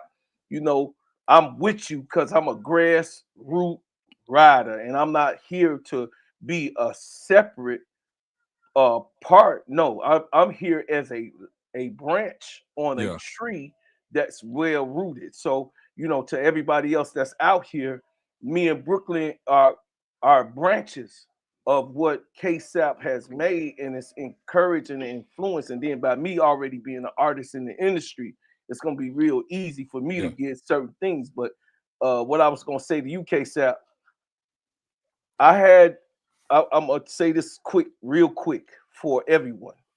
I had 4 albums in Walmart, on the shelf of Walmart, in Best Buy, and different platforms when there was record stores, and then when the record stores stopped, discontinued. I didn't have my goddamn family members going into not one of those damn stores, but 4 cousins showed me an album and said, "Man, I got this." Four cousins case out. Yeah. And I'm gonna tell you, my auntie, one of my aunties on my father's side, and 2 of my aunties on my mother's side had my magazine clips and all of my albums. So that's 3 aunties out of 10. You Yeah. got what I'm saying? I got 10 aunties, y'all, on mother and father side put together. 3. The men, my father brothers, and my mother's brothers, none of them got it. None of my uncles. No, hold up. I'm gonna say this, bro, Claude. What did I say? Remember the message. Remember the Yeah. message I told y'all guys. God said, "I notice your people don't support you. That's why I right. sent strangers." That's right. So you got to keep that in mind. You don't depend on your family. We always strangers. Claude, do you use your music like in different industries like movies and so forth? I got 4 movies that I'm in. Roos 1. No, Roos your 2. music. Your music. I said, yeah. Oh. Me and my music is in 4 different movies. Roos 1, Roos 2, one of T.I.'s Independence. I mean, one of those. I forgot the name of that independent film that T.I. did. But I'm in like 4 different, my music is in 4 different movies. You know what I mean? But what I'm saying Do you is get that royalty check? I get royalties as a gingerbread man. I still do not get royalties because everyone else in the group, in the Soldiers at War group, still has to be convinced. Our old management, he got some, and then us that didn't agree with the shit that was done, we on this side. You understand? We have to, like that, yeah. Because Chicago is always known for the management stealing the youngins' money. And I was a part of that unfortunate, management, clash, like Crucial Conflict never have gotten the money that they deserve. You got what I'm saying? Twista, right now, going into his last, coming up to Kanye, Twista was just getting his just due. You know what I mean? He was in the streets since the 80s. You got what I'm saying? So, and then the whole entire industry, even New Yorkers, Brooklyn, steal his rap style. Yeah. That's Twista who brought fast rap. They used to call him whack in New York. Yeah, that's They used to call him whack in New York, and they chased him out of New York Nah, to the don't point do where that, we bro. had. There might have been some people, but we respect Twist up there. We like Twist. Oh yeah, now your generation. You got what I'm saying? But I'm talking about the generation we came in. Okay. You know what I'm saying? They didn't have respect for fast rap, but now everybody in the industry fast rap. Plus, they do. You know what I mean? They do the so-called drill music. Drill music come right here. We were the first drillers, Soldiers at War. We was the first. You could hear that on the album. You got what I'm saying? So therefore, drill music, I ain't gonna never get no love for that. You got what I'm saying? I'd love to interview you. You I would gotta love to interview you about your whole career because it Since sounds she seen interesting. your son, I'm telling you, bro. Ever since she seen your son, you just And became. it got nothing to do with his son. You Ain't got became nothing to do with interesting, his bro, son. Claude. If I want to talk to his son, then I'm talking to his No, son. I ain't I'm say you want to talking talk to his son. I'm I saying ain't you want talking to about talk his to him. son. I'm just talking. I didn't You know trying to get to all the of this father. about Bro Claude. That's all. That's all. Oh yeah, I'm saying. Fascinating. everybody got a different life, man. I mean, I seen his credentials. Like I said, I don't, like when he talks. I mean, like a lot of people might listen to him in the chat like he crazy, man. But I got the credentials. You know what I'm saying? He's like I said, a lot of people don't understand. A lot of people that rock with me on this podcast and support me, they reach out to me on Instagram. They DM me. I mean, I got relationships with people outside of this, but I will say this my man, about Daily Dose of Tea, right? Like, let me ask you a question, Daily Dose of Tea. I mean, you've been putting your content out there, but let me ask you this question. When are like I know you said you don't want to come on camera, you're not ready for that, you're not ready to do a live yet. But when are you gonna break through on that? Because that's gonna be key. That's gonna be key, like to show your face. And I will say this: women that do podcasts, they got an upper hand. How is that? I'm gonna tell you why. Because men like visuals. They do. And if a man sees a woman doing a podcast, they're gonna get a lot of exposure and a lot of people coming to their podcast. And I'm gonna give you a prime example. Sports Tea. Sports Tea, it was almost like an overnight sensation. She was up on Man Down Sports podcast. Yeah. Getting that exposure. Then she branched off and started her own podcast. She be up at 3 in the morning. Exactly. And not did she only go from no subscribers. She got probably about 4,000 subscribers now, and she's already cracked the YouTube code and she's already monetized. And now she's getting residuals. Yes. KSAP, L asking you to drop the link. Okay, I got it.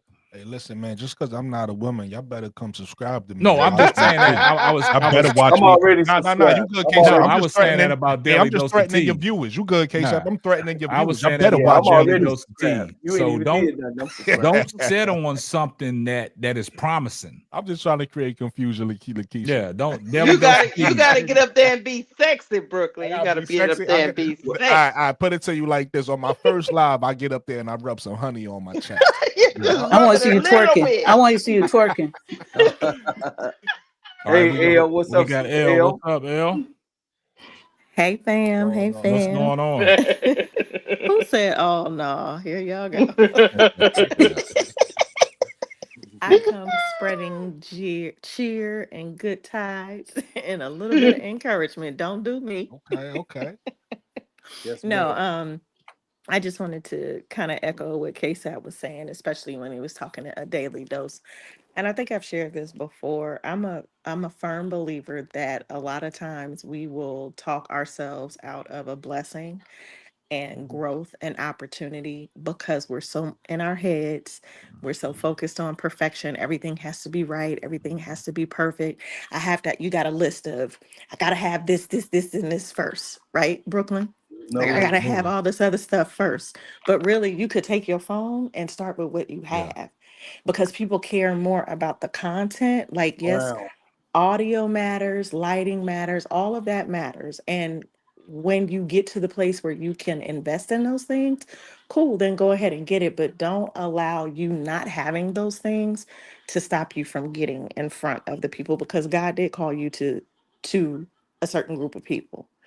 And the longer you take to share your gift, your voice, your message, your brilliance, your expertise, your interest, your whatever it is, your unique sauce, the longer it's going to take for somebody else to get to their next. So I always say, don't allow your procrastination to cause someone else's dream to die on the vine. Hold up, say that again, L. Don't allow your procrastination to cause someone else's dream to die on the vine. That's what I believe in. Put it on a T-shirt. Hey, yeah, I hate Underdog. Put that on a T-shirt.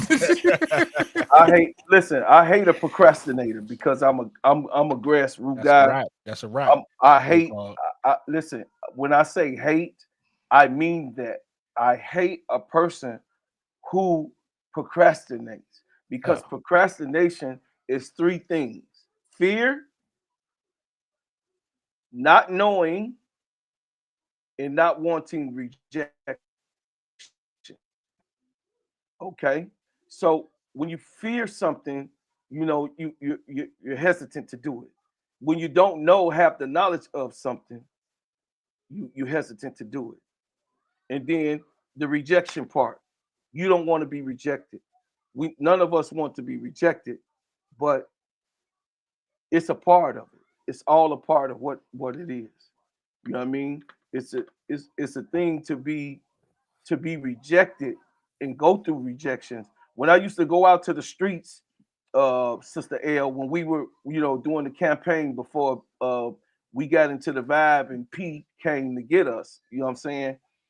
We were in the streets of Chicago, rain, hail, sleet, or snow. But my goal was to go and ask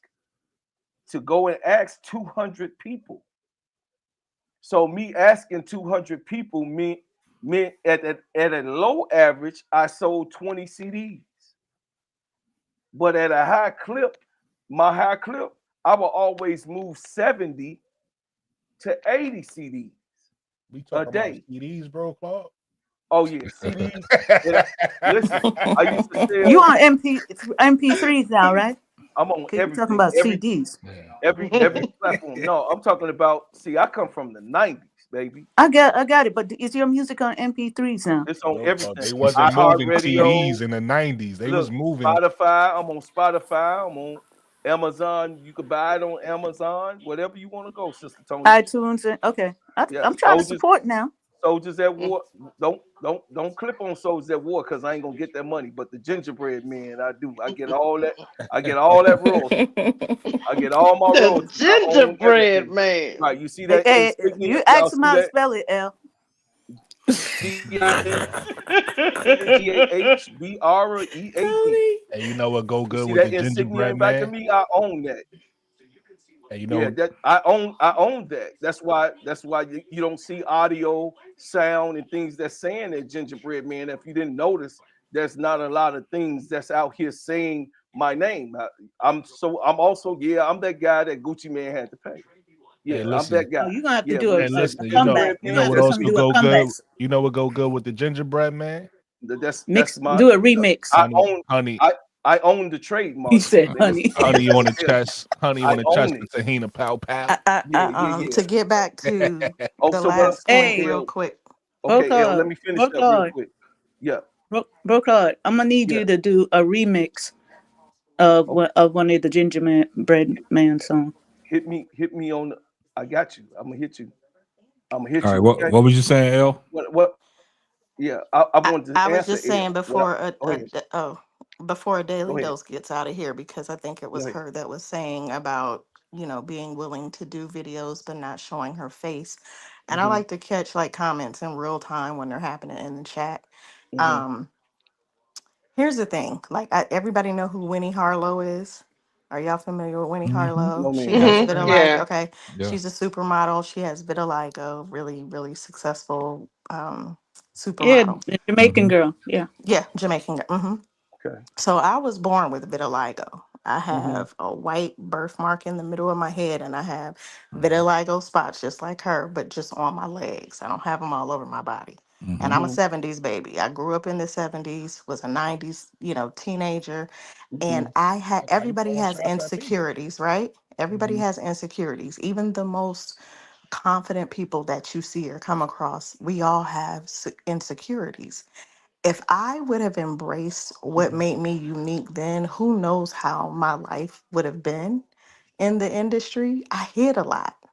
And then I would overcompensate for the things that I was hiding. Here, this Mm-hmm. young lady comes and she's making millions off of her looks and Yep. what makes her unique. And then she dating Kyle Kuzma. Yeah, so it's like I think it was Uncle JD that said, like, hiding. Yes, there's a time and a place. Like, you don't always have to have your face on camera. That's not what we're Yeah. saying. But being on camera actually helps to build connection. And the moment that you get this idea that you have to show up in perfection when you Mm-hmm. get on camera, when you get rid of that, you will be amazed with how well you do, how fast you build community, Yep. how much more people will be engaged in your content. L, you speaking nothing but facts. Yeah, hiding signals that you have something to hide, Yep. Mm-hmm. and And I'm people gonna get don't. Where time, people's time and attention is currency today. It's not about the money that they're spending. The top measure of currency is people's attention, yeah. and if you can get that, you good. And I piggyback off of what L said. I think I mentioned this before, I but got one. I can't go. what'd you say, Tony? I'm just making a joke. I said I got Warren, so I can't come on no live. Oh, Tony, it's okay. Lead the jokes to me. All right. You not that's not your expertise. Lead the jokes to me. Let me pick it back off of what Elle said. I will say this. I think I mentioned it one time, but I get a lot of comments and a lot of feedback from a lot of people saying, I love your panel, but I would love if they show their face. Well, in my defense, today I would have been on camera if my camera I know you got So I'm waiting until this is over so I can talk to you to fix that. Yeah. But yeah. You're right. You're right. You're right. Hey, technically, look, Brooklyn, hit me up first thing hit me up first thing in the morning. We'll get it straight before you gonna do your live session. I'll get with you in the morning on that. Just before my football team plays, I'll get with you on that. I'll walk you through that. It's a setting in your camera that you got to change. It's called clean HDMI, and that's gonna work for you. But yeah, we see you on camera. We see your setup. We see, yeah. So you're in the ball game. But a lot of people say, hey, I love the panel, but I would love to see their face.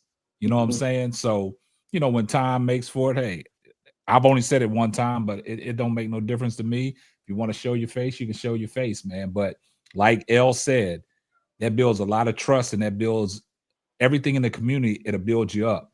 Ever since I've been doing these podcasts, when I switched from the audio version and put myself on camera, I just started elevating. It just started taking off. Like when I had so much confidence in when I was talking about that Dion thing back when Dion took over the job last year. And I saw something Jason Whitlock said, and I just disagree with. I said, man, I'm going to do a show on this.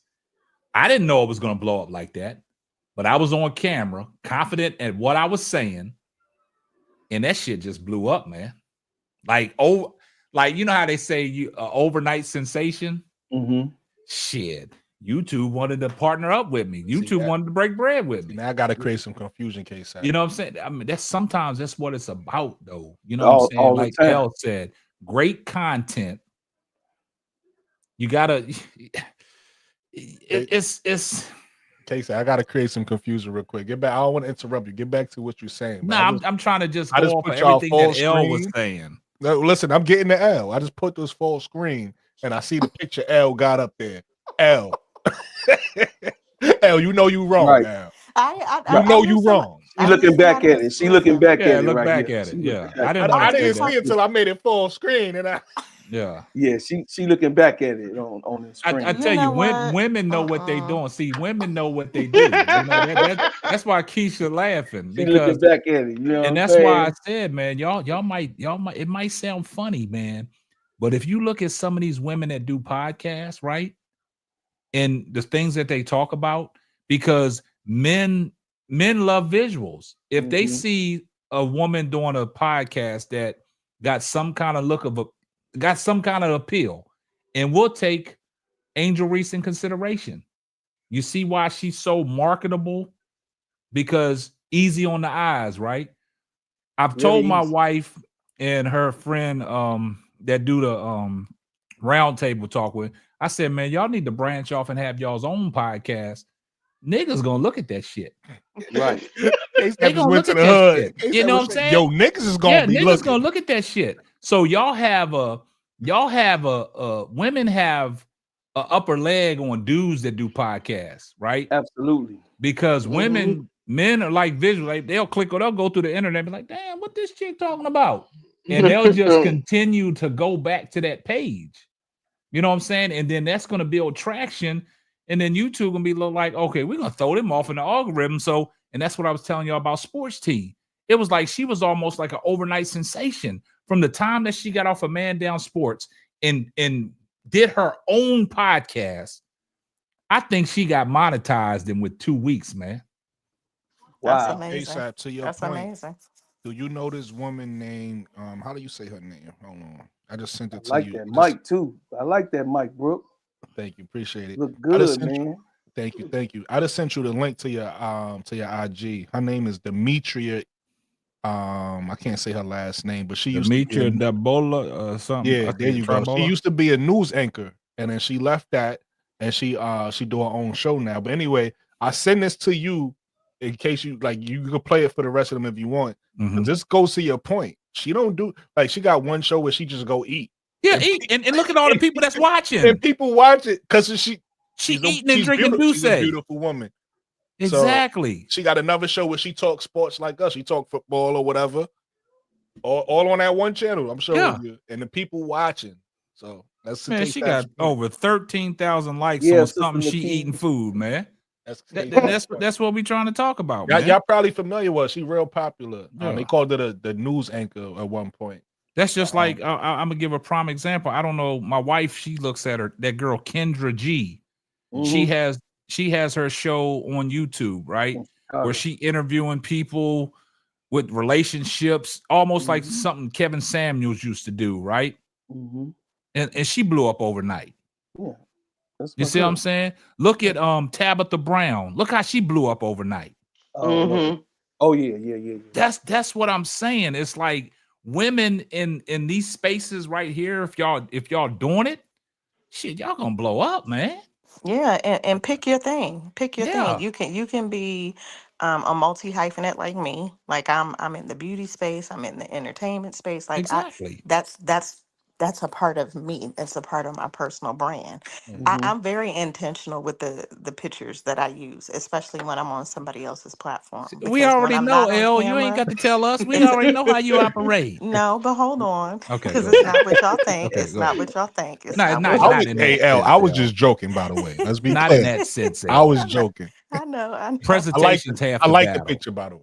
And thank you. And I didn't even think that's where you were going. Initially, I thought you was about to get at me like, how's she up Nah. here talking about being on camera and she ain't on camera? Listen, I am in my gown with my straight backs, my I Cleo understand that. braids. And that'll That's not be real happening good for tonight. some people. It'll be a hot topic, Sister Right. L. For some people, it'll be a hot topic. I'm just being honest. Y'all But done brought Daily Dose back. Hold on. She I had to come am back. chilling. But what I was she gonna back? say, Yeah, she what back. Daily Dose is back. She But couldn't what go I to was sleep, going to y'all. say, yeah, is that I am a woman in my 50s. Y'all know I just turned 53. I'm a huge pro-aging advocate. We often get told as women, as Black women, and then women of a certain age, that our voice no longer matters, where we're supposed to be, where we shouldn't be. And so when I show up to disrupt, Yeah. whether it's the way that people perceive a woman in her 50s is supposed to look. I have 2 adult children, an 18-year-old son, so you might as well say 3 adult children and 4 grandkids. But I'm not out here looking like mama. I'm not out here looking like Auntie M and them. I'm my own person. I have my own I have my own I have my own flavor, and I won't allow somebody to define me or my voice or how I'm supposed to show up based on how old I am. So when I show up online, it's not even about me. It's my hope that when I do show up online, how I show up will empower another woman Yeah. who's over 40 or in her 50s or heck even in her 60s or 70s to really embrace who she is, because we bring value. Yeah. We bring wisdom. We're architects of stuff. So I can be in any space and dominate well. And I want other women to feel as confident to be able to do the same. My wife told me to get up out the garage, and she told me to stop slouching down because they really can't see. You know what's crazy? My appearance. Go ahead. You I'm know, glad you pointed that out, bro. So Claude. she told me to get up out that garage, do something with my background. KSAP needs you to look a certain way. They don't know that you're really handsome. They Hey, don't bro, know Claude, that you know what that means, right? Huh? You know what that means, right? What happened? Your wife is your producer. Oh yeah. Hey, look. No, I have nothing that's wrong the with truth. that. I have nothing wrong with that because my wife is my biggest critic when I get behind the camera. Even the things that I say when I first started, out when I was doing the podcast, baby, you got to cut down on using this word so much. You got to stop saying this. You got to stop saying that. You're and like I said, if I upload something to a social media post, she got to double check it. You make sure that it's readable and I'm using the correct words, because sometimes I'll put stuff out there. I know what I mean. I know what I want to say, but I'm using the wrong words. You know what I'm saying? So my wife got to look at that, and I have no problem with that. I mean, my wife would tell me like my background, like I try to make a professional background, right, to make it look like, and this is just me. If I come up on somebody's platform, it's been certain times I've been driving, and I'll listen to Zoe what he's talking about in HD TV, but to what I'm not going to do, I'm not going to jump up on somebody's panel if I'm driving and I'm, and I'm on camera. I don't want to mess up mess up what they got going on, right? Too. I do it with you. So like if I'm at home and I'm downstairs and I say, oh man, I got to jump up on the panel, I come straight up to my studio. So I'm going to give them the respect that they give me, right? Like I say, presentation half the battle. So if Brooklyn goes live, I'm not going to go live. I'm not going to jump on Brooklyn's panel if I'm in the bathroom combing my hair or something like that. I'm going to give him the respect like he gives me. I'm going to be I'm going to make it look professional. Right. Right. And that's the thing with me. That's why I came back. I was about to leave, but I came back. Yeah, go ahead. I didn't know Ella was in the I guess she said the hair. You do hair, or is it that you No, she's in everything. Producer. Yeah, makeup, skincare, hair. I've done it all. I didn't know that because She's I'm a producer. I am a professional hairstylist, and I'm not going to show up looking any kind of way. Like if I'm gonna show up, I'm gonna show up. And so I was basically wanting to just piggyback off what she said. That's just me. That's my profession. So if I come, and show my face, I'm gonna look professional. I'm not DoDash. So I'm not just gonna turn on the camera and I'm just gonna look like that. No, we're not just talking about coming on people's panels.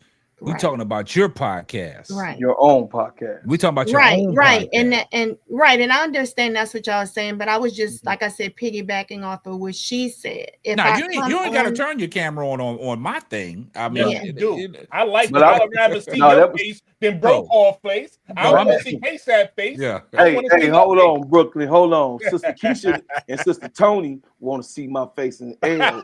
Yeah. Don't worry. Nah, but what I'm saying to Daily Dose of Tea, because you're a content creator. Curly. Oh Lord! This is what I'm saying, Daily Dose Tea. I'm only saying. Oh, he had that wave cap on. Exactly. I completely understand what you're saying and what Ella's saying. I'm just not ready for that.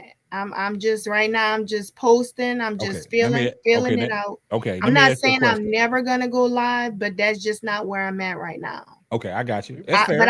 Trust me. I mean, this is not the only platform I've been on. I have hair products on TikTok. Okay. So, and I know in order for you to really make the money and be seen, even on TikTok, they want you to go live. So, and I'm just. This is what I want to ask you, L. I understand. This is what I want to ask you. Let me ask this to L. I mean, not L, but Daily Dose of Tea. Doing YouTube, what do you want to get out of doing YouTube?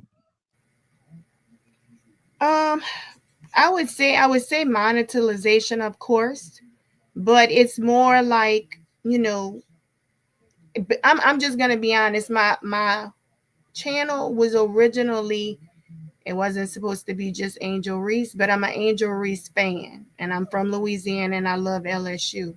It was really just to touch people in general. So like when I did a daily dose of tea and hot topics, it could have been relationship topics. Yeah, exactly. It just what happened was I was a fan of Angel Reese. So like all of my videos at the beginning, I mainly posted her. And the algorithm went to sports. So that's how I ended up here and just in the sports niche. But my channel was supposed to be for just anything, like just to touch people. It still can be for anything. Go live and talk to women and just that's what it was about. It still can be for anything. Let me ask you this. So a question to kind of piggyback on what KSAP just asked you. Okay. In the content, like with your original intention and even where you are right now, is it to showcase your skills as a hairstylist, or is it completely separate from that?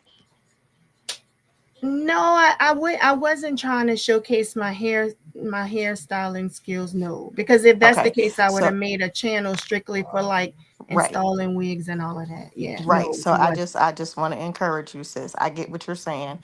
Okay. Coming from a beauty background, you're very intentional with how you show up. That's what we are taught, right? Is Right. when you work in the beauty industry. Right. And I can how I show up is authentic to me. So people who know me in my personal life, they're not going to be shocked when they see me show up online. Like, Right. oh, who is that? Who's she trying to be? You know, who's she posed to be? POSED Right. is what. Exactly. So I'm showing up, and how I show up in my real life. I don't always have my face beat.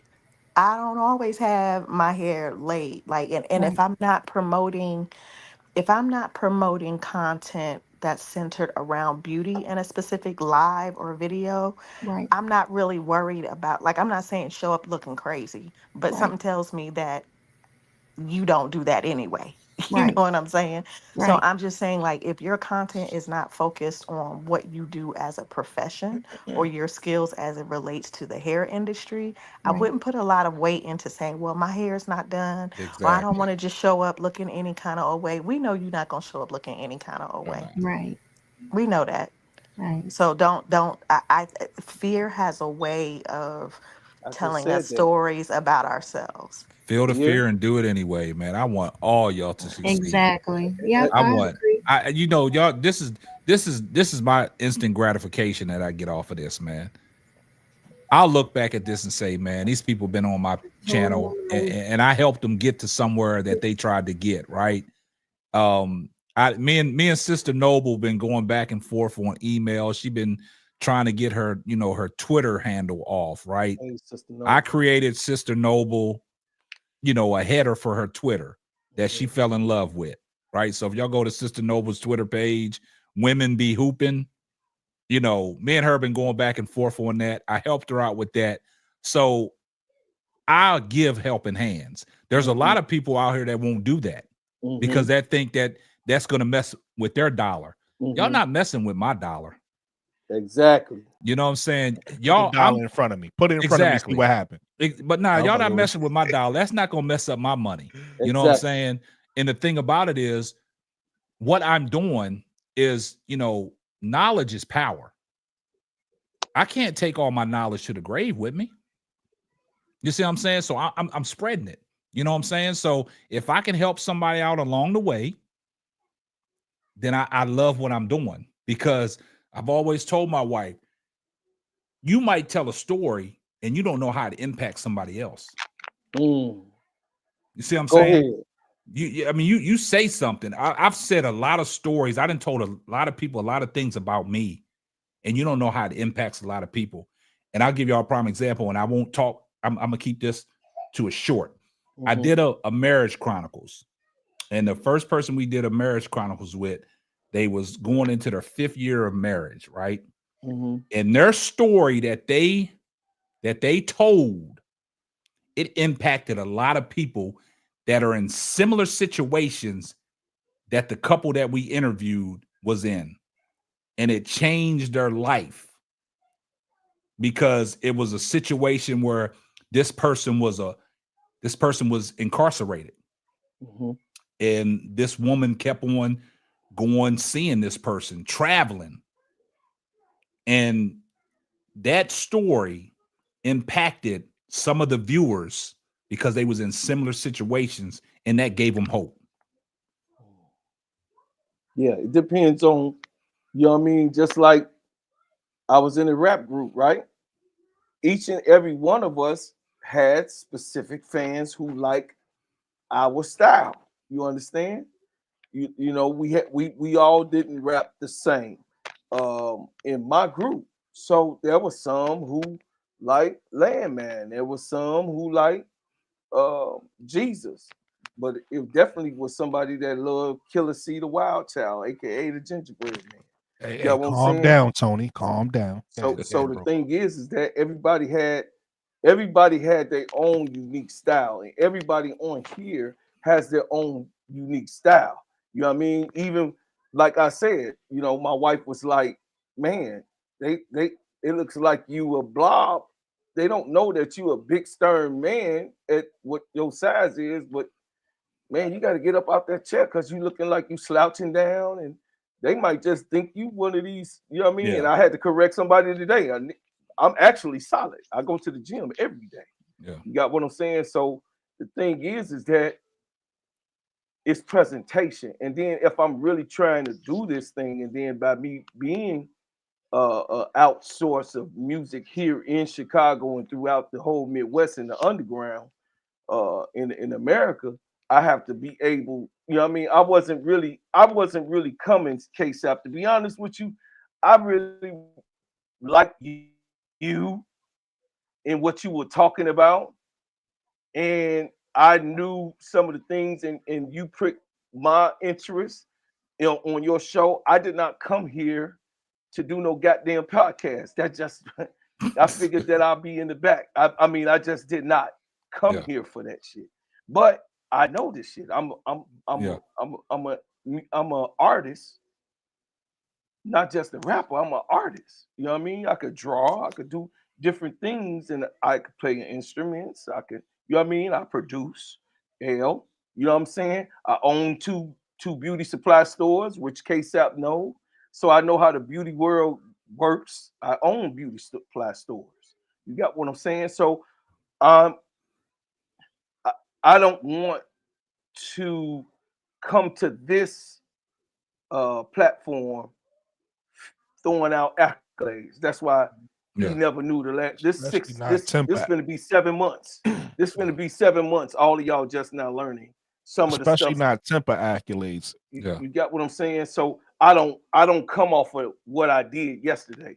I'm a grassroots guy. And this right here, KSAP, this is why I say simple ball. Listen, Simply Ball Dropping Podcast, the best podcast on planet There you go, Tony. Earth. You don't even have to have, you got what I'm saying? Yeah. You don't have to have interest in certain things, but you know when you connect with people. Yeah, and it's gonna make you want to do it, man. It's a brotherly connection. Yeah. It's a sisterly, like L, right away, L. You say, hey man, I help you. You know what I'm saying? I just gotta hit you. My son just got here yesterday. You know what I mean? Which he's an executive producer. They just picked him up on Nene podcast. You know, Nene got a podcast coming. He's actually shooting Nene right now. He just got through and came here. But I need a representative. You got what I'm saying? And who you like are. I said, I'm here. I ain't gonna chase you down, but I'm here when you're ready. And see, that's what I say, L. I gave you the open invitation. All you got to do is reach out. So yeah, my son is definitely gonna make sure that I'm okay. He gonna make sure that it's looking the right way because of the work that I've done and put in hip hop in the last 50 years of this craft. I have a voice too. Yeah. But I wanna say my man KSAP gave me an avenue and the thought, because I definitely didn't want to come to branch off to do nothing. It's always a spinoff somewhere, man. But I also I want to. And that's this is what I can't make this shit up. This is what this man say in Brooklyn. You know, when I look at Brooklyn, I'm inspired because Brooklyn is every fucking. The numbers that Brooklyn gonna do, y'all. I'm not gonna be surprised because exactly every fucking way. Brooklyn is. He's not gonna have a problem. I know. I won't be surprised if Brooklyn I wouldn't be surprised if it don't take Brooklyn less than a month before he can get his subscriber count up and get monetized. Because the key, I think Uncle J.E. said, the key is if you do a live show and you get them watch hours on your live show, then you in the game. You in the game. But let me Sister Noble.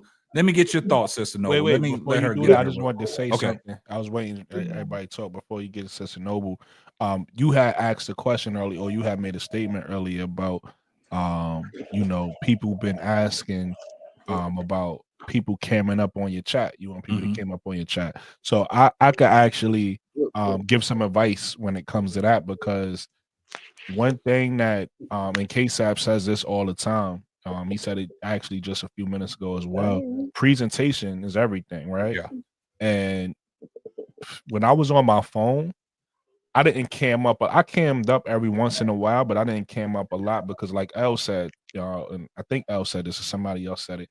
Normally I'll be comfortable. I'll be in my room while I'm chatting with you. I'll be laying down. I'm not gonna cam up laying down, or whatever the case may be, right? So I'll have my camera off.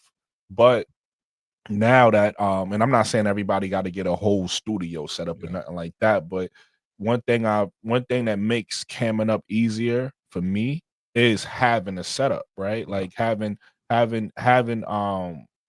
yeah, I was gonna say professional. Don't have to be professional, but just having a setup. Yeah. And your presentation it'll make it easier for you if you want to start camming up more. Just having, even if you just got your phone, buying like a little tripod for your phone or something like that, where you don't gotta hold the phone or whatever the case may be. Stuff like that'll make it easier to cam up. Because right now, I'm gonna be honest with you, with the setup I got now, I'm pretty much never gonna not be on camera. You know what I mean? So like, the presentation helps with that, with being on camera. I just wanted to help people out that may be thinking about being on camera or feeling self-conscious about being on camera. Your presentation is half the battle. Yeah. Like I said, man, the setup makes it. I'm just comfortable. You know what I'm saying? I can just kick back, man. I mean, it's a lot of things I can do in here, man. I'm just comfortable, man. You know what I'm saying? And like I said, presentation half the battle.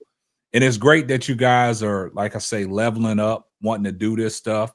And like I said, shout out to Lakeisha. She went out and got I feel honored. She went out and got a goddamn laptop, so she can be up on camera, man. That's special. I mean, she getting clicks. Lakeisha get up when she stand up. She getting them clicks because she stand up, pull that shirt down, and sit on back down. They like, wait till y'all not gonna do Lakeisha wait till she get that Angel Reese twerking shirt. That's gonna be her studio. That's gonna be her studio attire. She stood up. I was like, hey man. Yeah. Hold on 1 second. Let me this chair my mama got up in this house ain't like my one at home now. Yeah, kind of hurt that butt, don't it? Hey, Lakeisha podcast name gonna be twerking for Angel. Yeah. Let me get Sister Noble in here real quick. I know she got some things she want to say. Yeah, I thank you, brother. I asked KSAP to get me a banner, to do a banner for my new Twitter X page, Women Be Ballin' report, and I love it. I love it. I mean, he asked me what I wanted, what color schemes. I told him what I wanted. I mean, it's perfect. The banner that he made for me. I'm happy you happy. That's dope. Yeah, but nah, she's doing it. And for crazy thing about it is, for Sister Noble, you just started that page, right? Yes. And she got some of the stuff that she reported. She got a lot of comments from verified accounts, man. You know what I'm saying? And I think I posted something because Angel Reese has said something, and I really don't go on Twitter and start posting stuff. And I added Angel Reese and said, Angel Reese, take a look at the Simply Ball Dropping podcast. We give you the love and show you the flowers on my podcast. And Sister Noble retweeted that and commented on that. And I looked at the engagement from her retweet. Shit, that shit reached over 1,000 some people on her retweet. Okay, Sister Noble, I'm gonna need you to retweet. In the game. I'm gonna need you to retweet my page and ask everybody to give me $2. Give you $2. I only need $2. Yeah. Can you add his X handle in the comment section? KSAP. Everything is the same, ain't it? Brooklyn 80s baby. No, it's just 80s baby. 80s it's either baby. Brooklyn 80s baby or 80s baby. So that one is just 80s baby. Brooklyn 80s baby. Okay. All right, got it. Yeah. So Sister Noble she's real active on Twitter now. She's posting, these women that are what they're doing in the NCAA. She's posting that. She's being very active on that. She's getting a lot of people to engage in that. She's getting a lot of retweets, a lot of hearts, and a lot of comments from, verified sources. You know what I'm saying? Yeah. So, she just started this, right? That's why I say she came to me with a plan, and I told her I would help her out. And that's what I'm saying. I helped her out, and once I gave her what she needed, she pushed the go button. She pushed the green light. Yeah. And she's been off and running. So that's what Yeah, I'm trying to 'cause I'm tell you on guys, there man. just about- Yeah, I'm on there just about every day, Yeah. retweeting and posting every single day. Yep. And I, grinding, you yo. know, I'm just gonna keep doing it. I enjoy doing it. I enjoy it, you know. So, you know, but I need to also say what originally drew me to simply ball dropping was the commentary. The commentary, you put out realistic headlines. It wasn't headlines that grab your attention like fake headlines, false narratives that I see all across YouTube. It wasn't what you were posting. So that's what originally drew me to your channel. Yeah. Because I knew what, you know, just based on the headlines, I know, oh, this guy is different. This guy's different. And then I started listening. Yes, just based on your headlines. And then I tuned in and started listening to your podcast. And I knew then, oh, he's not like the others. He's not putting down one player to big up another player. He's not denigrating such and such just to uplift his idol or favorite player. He's not doing what these other podcasters are doing. Yeah. And that's what drew me. That's what kept me coming back. That's what kept me coming back. Yes. Yeah, I appreciate that, Sister Noble. Yeah. Appreciate that. Yes. Yeah. Yeah. Yeah. So anybody else got anything to say before we wrap it up? Oh man, I said it a few times. I'm gonna say it again, man. I appreciate you for giving me the blueprint. You know what I mean, sending me what I needed to get started. And Yes, you know, being a platform for me to come on and voice my opinion. You know, I appreciate that. So thank you. So Brooklyn, when you dropping that first podcast? I got it recorded, man. I just got all my stuff. No, I'm just today. asking you. I'm just asking you when you dropping it. I work on it tomorrow, so I mean, you know, I might drop it tomorrow. You know, Are you gonna record it? Are you using StreamYard? Yeah. So you know how to record it straight through StreamYard, right? I don't know how to do nothing. I'm learning everything tomorrow. Okay. Yeah, hit me up tomorrow and we'll go through it. Yeah, you can do everything through StreamYard. You can set up actually if you want to go live, you can set up your lives through StreamYard. If you just want to do a pre-recording, you just hit the recording and you put your headlines and everything and do your and see when if y'all people would notice, like on some of my podcasts that I drop for videos, you'll see videos running in there. You'll see, you know, I got everything set up to like the beginning of the show. It'll start out, you'll hear me talking, but you'll see a picture of like, if I'm talking about something like, say for instance, like if I'm talking about Angel Reese, like if I start the headline off and I start the show, it'd be like, Angel Reese is still out here making her haters look bad. She's still getting to the money and she's getting to the bag. But before we get off into today's podcast, tell a friend to tell a friend. And soon as that happens, my video intro will come on. But when you hear me talking from the start, you'll see a picture of Angel Reese all the way until I actually come on camera. And then I get off into my podcast. What today, guys, man? Angel Reese, man, and made the haters crash out on YouTube. You know what I'm saying? She just did a deal with Beats by Dre and just go off into it, right? So, but what you want to do, whatever topic that you're going to talk about, hone in on that topic, give the people the facts so they won't be saying, oh, like Elle said, you don't want to be labeled as a clickbaiter. Right. You actually want to give them the facts. Right. So if you're talking about Angel Reese with the Beats by Dre, when I did that, she was the orchestrator and she narrated that commercial, right? Right. So when I did that podcast, I had that whole Beats by Dre commercial in there that she narrated. So nobody can say, oh, he clickbaiting. But my title was Angel Reese does the impossible. She narrates the Beats by Dre commercial. So when I'm in there talking about it, bam, they see it. But then I give my details on what I thought about it. Right? So now when you're doing stuff like that, like Sister Nova said, people can keep coming back to your channel because you give them, like I said, Brooklyn, you give them the meats with the potatoes and you feed it to them. Right. So when they hear that, they're like, okay, this person's authentic, man. This person out here is giving us great intel and giving us news, right? But you see what these other channels are doing. You see what these other channels are doing, man. Click masters. And I did a live about this. I just want to mention this.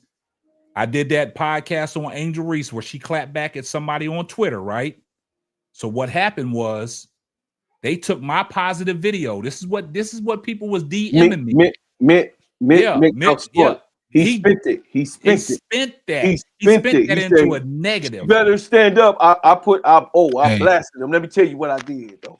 I said, I gotta let y'all know, y'all on the panel. So he was talking. So what KSAP is talking about when he did the podcast about, you know, Angel Reese clapping back.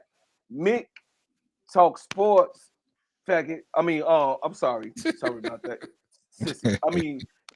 I mean, We're on the D block. You good? My feminine person. Yeah. So he goes and spins it. Sister L. He goes and Sister Noble, Tony and Lakeisha. He goes real feminine. He goes, oh yeah, Angel Reese. I don't have a problem with her talking to, you know, some fans that, you know, evidently she is the number one rebounder and everything, but she better back her game up. If she's gonna say something back to a fan, she better back her, like she already backed the game up. Didn't you see what she said? She said she shot 39% and still was an all-star, and she was about to be the number one rebounder in the history of the WNBA, and she's rebound more offensive rebounds than any woman in history, and defensive rebounds than any woman, single rebounds in any woman in history. Still in Angel, you know, in Asia got the record for the most, but she didn't get it on both sides. You got what I'm saying? Yeah. So this guy goes, oh, she better live up to it next, you know what I mean? Or this guy's point is going to be made. Like, you dumbass, she already was an all-star, you John the idiot. Liquidator did the same thing. Hey, listen, bro, Claude and KSAP. I got a video. I don't like those guys, right? I don't like them. Is Mick Talk Sports, and then there's another guy, Robin Lundberg or whatever. The I got a Liquidator. video. I got a video of them, right? Going at Angel, talking about, oh, the game is over. The game is over, and you did. This is why I don't like Angel. See, I try not to talk bad about it, but the game, right? And I got the same guy, the same exact guy. When Caitlin Clark needed one more rebound to get a triple-double going, this is the greatest game I ever seen. And so these guys just contradict themselves, man. And you know, I got the footage of that. I might make a video. That might be one of my videos, just pointing out the contradiction, pointing out the contradiction in the stuff they do, because it gets, I don't know how it goes over. I guess I do know how it goes over people's heads because people don't watch every video. So it's like they don't see it. But I be seeing stuff That's like the that. problem. And I'm like, that's yo, the problem dog. you're gonna have, Brooklyn. A lot of stuff that you do, a lot of people gonna come up in your comment section and they're gonna start talking crazy shit. But then my response is, dumbass, did you watch the whole video? Right. Exactly. Did you watch the whole video? Exactly. And see, the problem that I have, Marcus sent me this. This was probably about 5 months back. Marcus Hicks. Y'all know who he is. He be in the chat. He been up on the panel a couple times. Yeah. He sent me a video that somebody did on Me Showtime.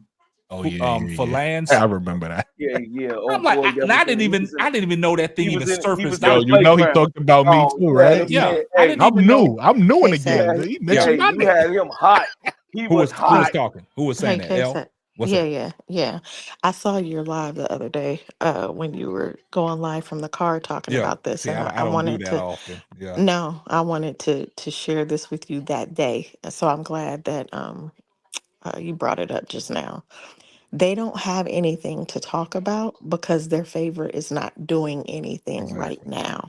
So in order to stay relevant, in order to continue to get the views and the engagement, they're going to have to take other content creators' content, even if it's about a player that they claim they don't like. Yeah. Yes. I Right. got So you. they're gonna put a negative spin on it because that's Mhm. what they do. They don't have anything to talk about right now. Yeah. Angel is out here. And that's not a knock against Caitlyn. Yeah. It's just whether she's doing stuff or not, we're not really seeing a whole lot about it, right? Yeah. There's only so much that like, we've said it on this panel plenty of times on this show where Angel is marketable. Mm-hmm.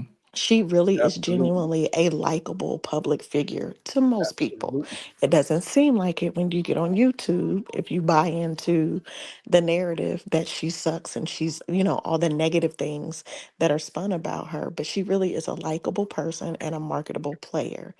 Mhm. And Caitlyn, her brand doesn't have that same type of energy connected to it. I got and that's Like facts. And so oh, go so ahead. it's easy for them to because she's not giving them a whole lot to talk about right now. It's easier for them in an effort to stay Mhm. relevant Yeah. to go and grab other people's content and try to put a negative spin on it. We see it all the Yeah. time. If you look at uh what do they call it? Like the shade room and all that, Yeah. very salacious type of reporting and Mm-hmm. content creation. It's nothing new in the book. Yeah. It's nothing new in the book. People are But going to do it. this is So, what but happens. Oh, credit go my ahead. stuff though. Yeah. Credit my stuff. Yeah. Don't I don't got you. But don't take listen, my stuff and don't no, credit me for it. exactly. That's what I'm saying. And see, I would have never said nothing about it. Marcus Hicks brought it to my attention long time ago, but I kind of hopscotched it. I looked at him like, okay, whatever. Never paid attention to it, right? And then sometimes I think it's Waterfall H2O will be saying something in the chat about Mick Talk Sports, but them names, when I see them names, I really don't pay attention to it because I don't like them podcasters, right? Right. So what irked me, I was at Walmart and Incapable Love and War, she DM'd Mhm. me. Marcus Hicks DM'd me again. Who else? Let me get in here. Me, I Yeah, did. I think you DM me. Hold up. Mhm. I gotta go to it. You DM me. A dude named Chinook DM me. Our boy Tim DM me. And Mhm. Duvall DM me, right? Mhm. And this dude named Jonathan Watson DM me. And I'm looking at all the DMs, and all the DMs was saying the same thing. And Mhm. that's what got me, because I don't go live in a vehicle. I don't do none of that. I just thought, man, let me just, as I was driving home, just let me address this real quick. And I didn't realize that I went live in the car and I almost had over 100 and some people watching that live in the car. And, I just had to address, because it bothered me. Like, I'm getting all these DMs and I looked at this video. I'm like, man, I mean, if you're going to take my content, man, you can at least give me some acknowledgement. Yeah. You know what I'm saying? This Mog not only taking your content, he also, when I hit you, he said a persuasion of how I felt on your podcast. That's what I'm saying. He mentioned the way I broke it down, Brooke. You got to go to it. I put it there because I really don't want our viewers to actually go to mix. Yeah, to engage in wasting it. your But the time. I thing is, got it. I'll send, you know what I mean? Because it's a waste of time. But Sister L, this Mog, he's saying he giving my view on my that's the problem that I had. On the take that I had. And I'm like, wait, what? Yeah, and L, you was right. When you posted that comment the other day, it's like you don't know who's watching the podcast. Mhm. And that goes because if you listen to some of these podcasters and listen to our panel discussion, they taking our takes and our points and they creating content off of it. You want to know what's funny? Absolutely. And one easy way to know you don't with the YouTube analytics, I don't think you can necessarily see the who, but if you look at the number of views that you have and even your watch time versus like comments that you get or maybe even shares, you'll see a disparity there. And that's Yeah. because it's people who will just come consume the content. Some of them are people who have people in the W, it might be managers, PR, it could be anybody on somebody's team. That's what I said, and I stand by it. You don't know who's watching. Yeah. I get it Exactly. that this isn't the only show that's talking about like with the Kennedy Yeah. stuff, right? Mm-hmm. And then she was like, since y'all all want to be GMs and coaches and whatnot, somebody is watching and sharing the content Mm-hmm. because it's good content. Yeah. These folks, like them other people, them clowns that y'all talking about, I wouldn't even give them no airplay with their name, but they are not creative enough. They're not real content creators. Yeah. They don't know how anything about a storyline Yeah. or an angle or how to get people engaged other than to like railroad somebody's name in the ground. That's their Yeah. MO. They don't know how to create content that really stands on its own. Yeah. And So that's a fact.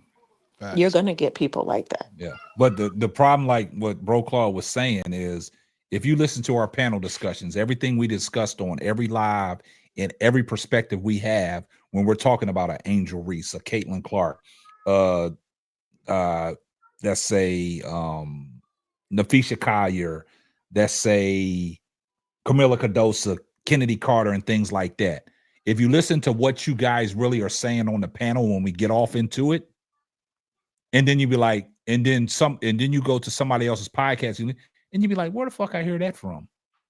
And then it came from your podcast where they taking, like Bro Claw said, taking your exact same words in the same way you broke it down, and they using your content. So I'm gonna give y'all a prime example on how YouTube works, right? I did a podcast, and it was probably about when was that issue that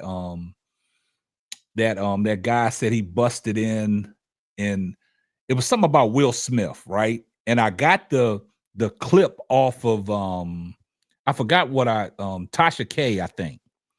But in that clip, in the background, it was something I guess Tasha K put on there with some of her music playing in the background, right?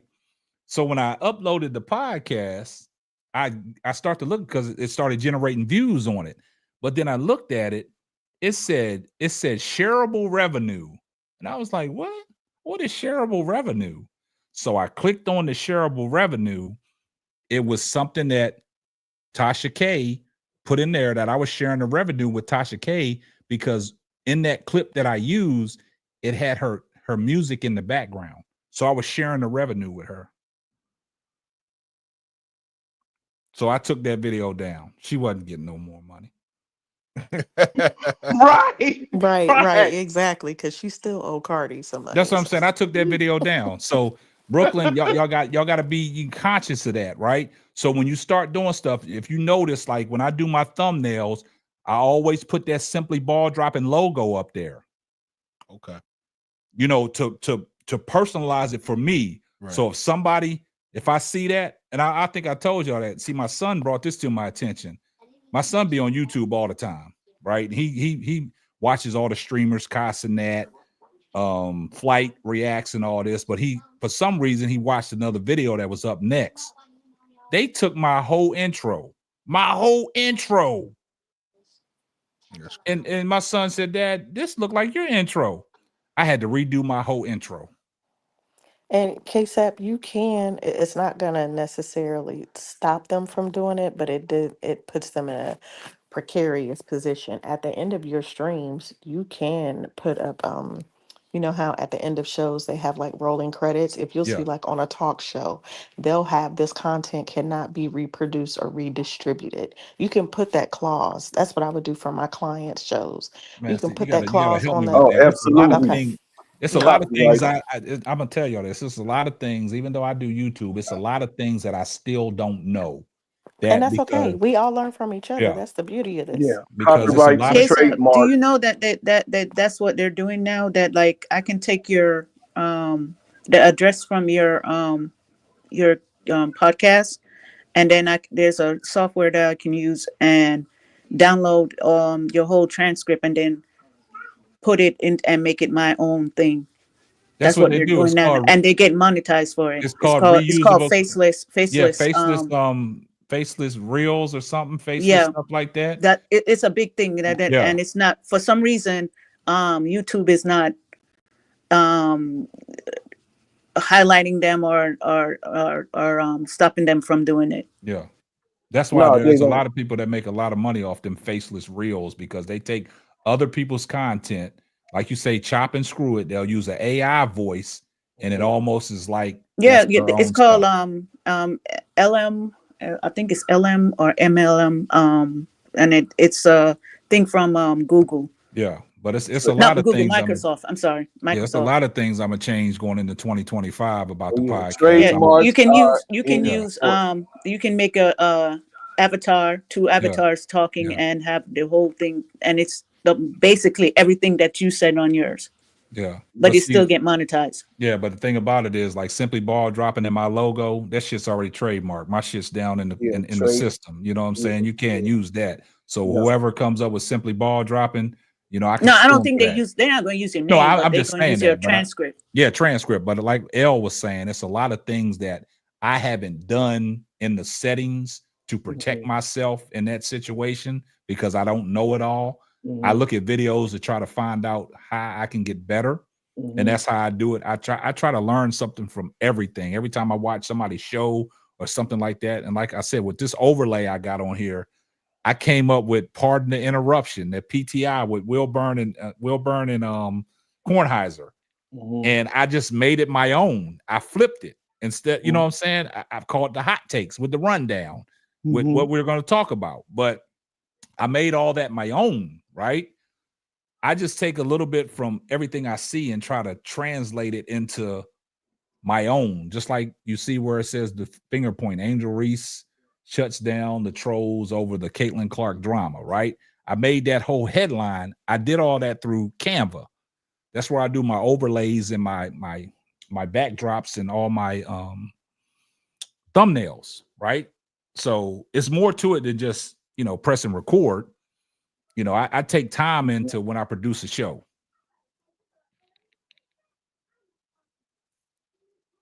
Yeah, you got to own everything. You Yeah. have to, like my gingerbread man signal I was talking about earlier. I own not just the insignia, but I own the name. And Yeah. if people say gingerbread man with the ER, I still own that. You can't have that on audio and visual. You Yeah. understand? I got all of the categories that's done. And for steady serving, that's my record label. You know what I'm Yeah. saying? So that's already trademarked and Yeah. copywritten. And you have to Can be I ask a you just question? Can yes. you and or maybe Elle or yourself, K-Sub can answer it. Can you trademark your whole podcast thing? It When you something say trademark the whole podcast, like in what sense? From the transcript to everything. Shit, AI makes it difficult to do that because if yeah. you can take somebody's podcast, but as long as you, like you said, that AI voice transition stuff, it's nothing YouTube can do about that. Yeah. Now Oh, you okay. can take I just wanted to know if what parts of the podcast can you trademark?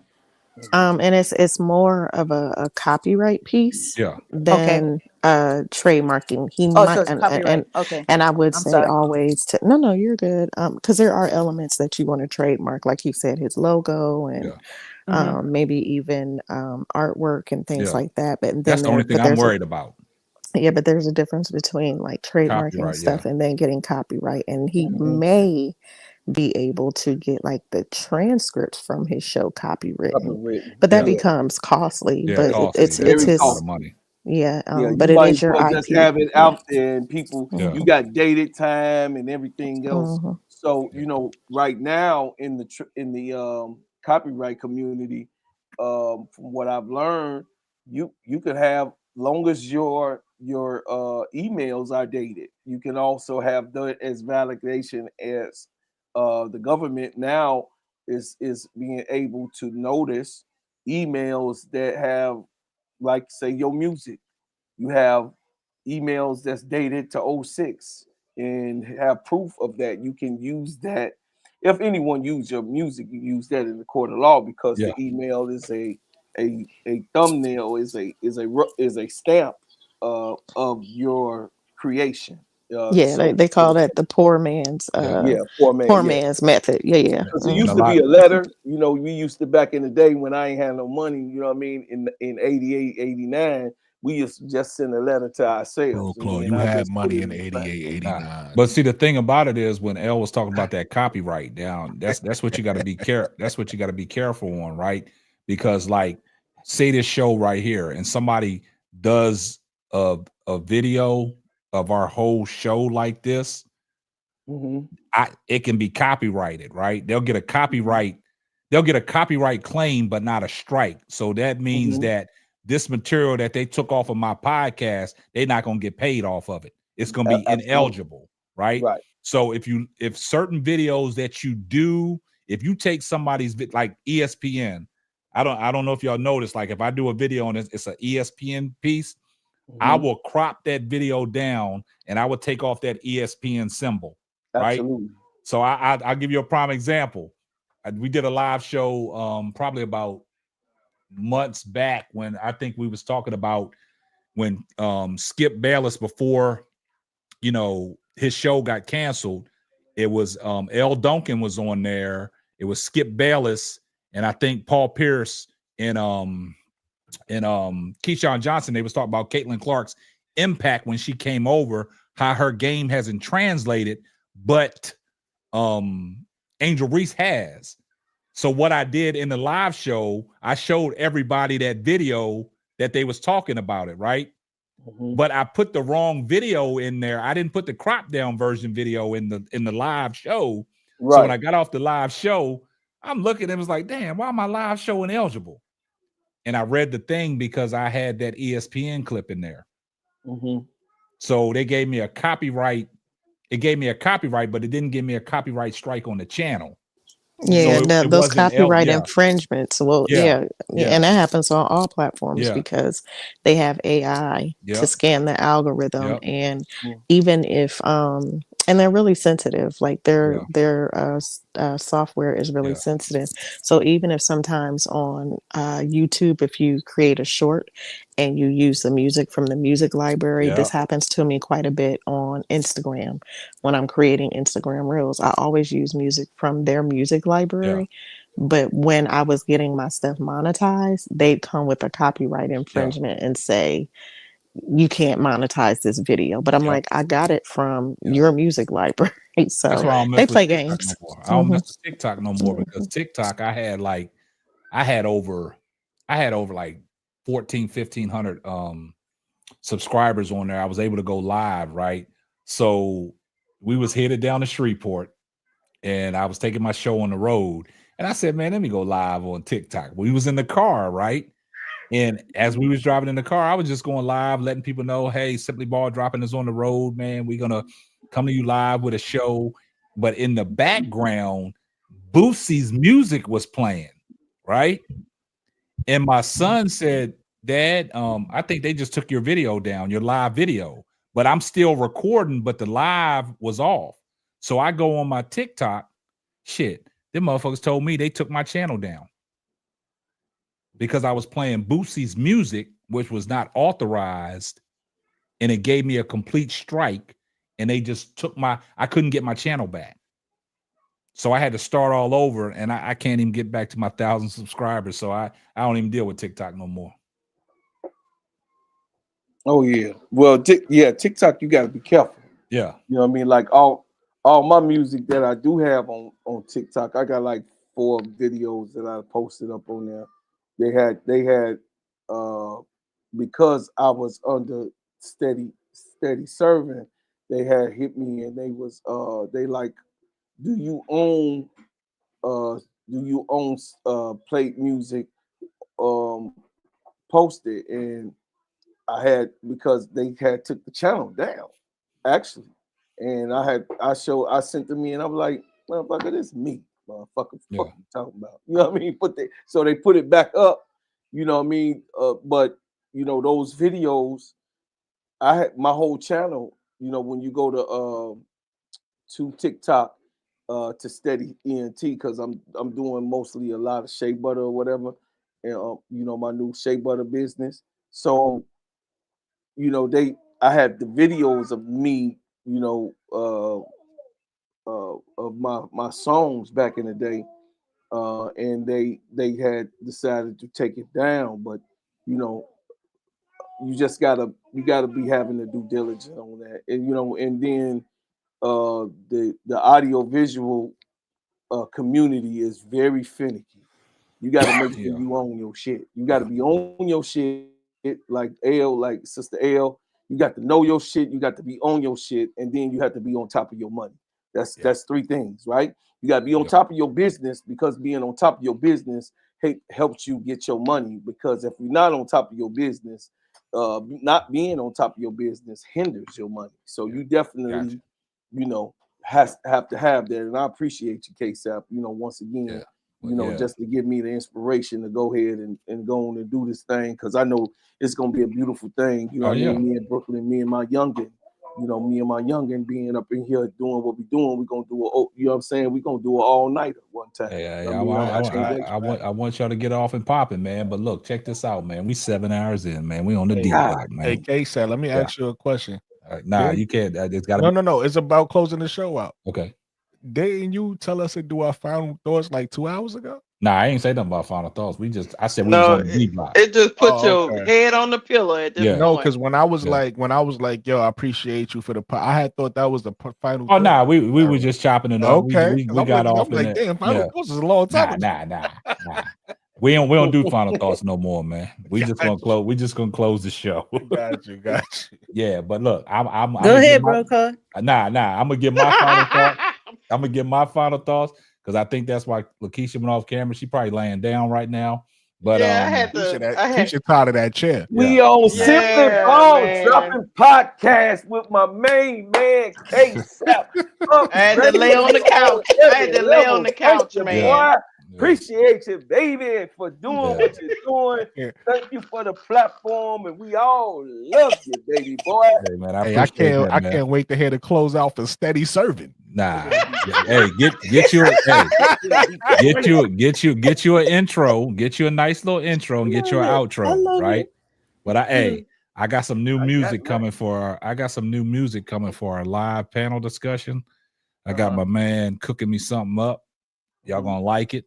It's about the live panel. Y'all gonna get a couple of y'all getting a shout out in the rap, but okay. Yeah, so we gonna rock out that way. But I appreciate everybody. I hope everybody enjoyed their Thanksgiving with the family. Like I said, y'all could have been anywhere else, but y'all was here kicking with your boy, man. And like I said, man, we've been in here 7 hours strong, man. And see, that's what I'm saying. We still got 85 people watching, man. Man, we done worked the shift at the job, man. Hey, you know what's crazy? You said that, Lakeisha. My wife said, baby, you put in 8 hours, then you turn around and put in another 8 hours. Yeah, but I appreciate everybody's love, man. I appreciate everybody's insight, man. A lot of knowledge was spread around the night. And man, hey, what John Shaft said, I took 2 naps and y'all still on. Laugh out loud. See what I'm saying? Hey, K-Shot, tomorrow, whenever you're available, hopefully you can teach me how to get this. We'll get it before my team come on at 12 o'clock. If I don't get you before 12 o'clock, right after my game go off, I hit ready. You up. Hey, whenever you ready, I'll be. Chat, y'all rocking with the best. Hey, I'm gonna be working all day tomorrow. I'm talking about on this. I'm talking about on the videos and stuff. So whenever you're ready, but just like if you go into your camera setting, just to play around with it. Yeah. When your HDMI, it'll say clean HDMI. You're just gonna hit OK, so it won't show that. It won't show that. If I find a video on that, I'll send it over to you. No, I got you with that, but I'm talking about, you said there's another setting I gotta go to stop it from cutting off. It keep cutting off on me. Okay, you got the do you have the I know you got the battery that's plugged in, right? Right.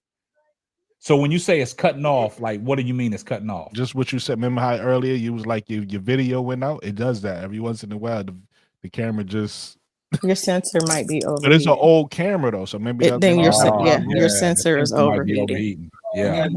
Okay. Yeah. I don't know how to. Is anything to do for that, or just get it? You just have to do shorter recording times. So because he wasn't on camera that long, and it shut off on him. Like how long?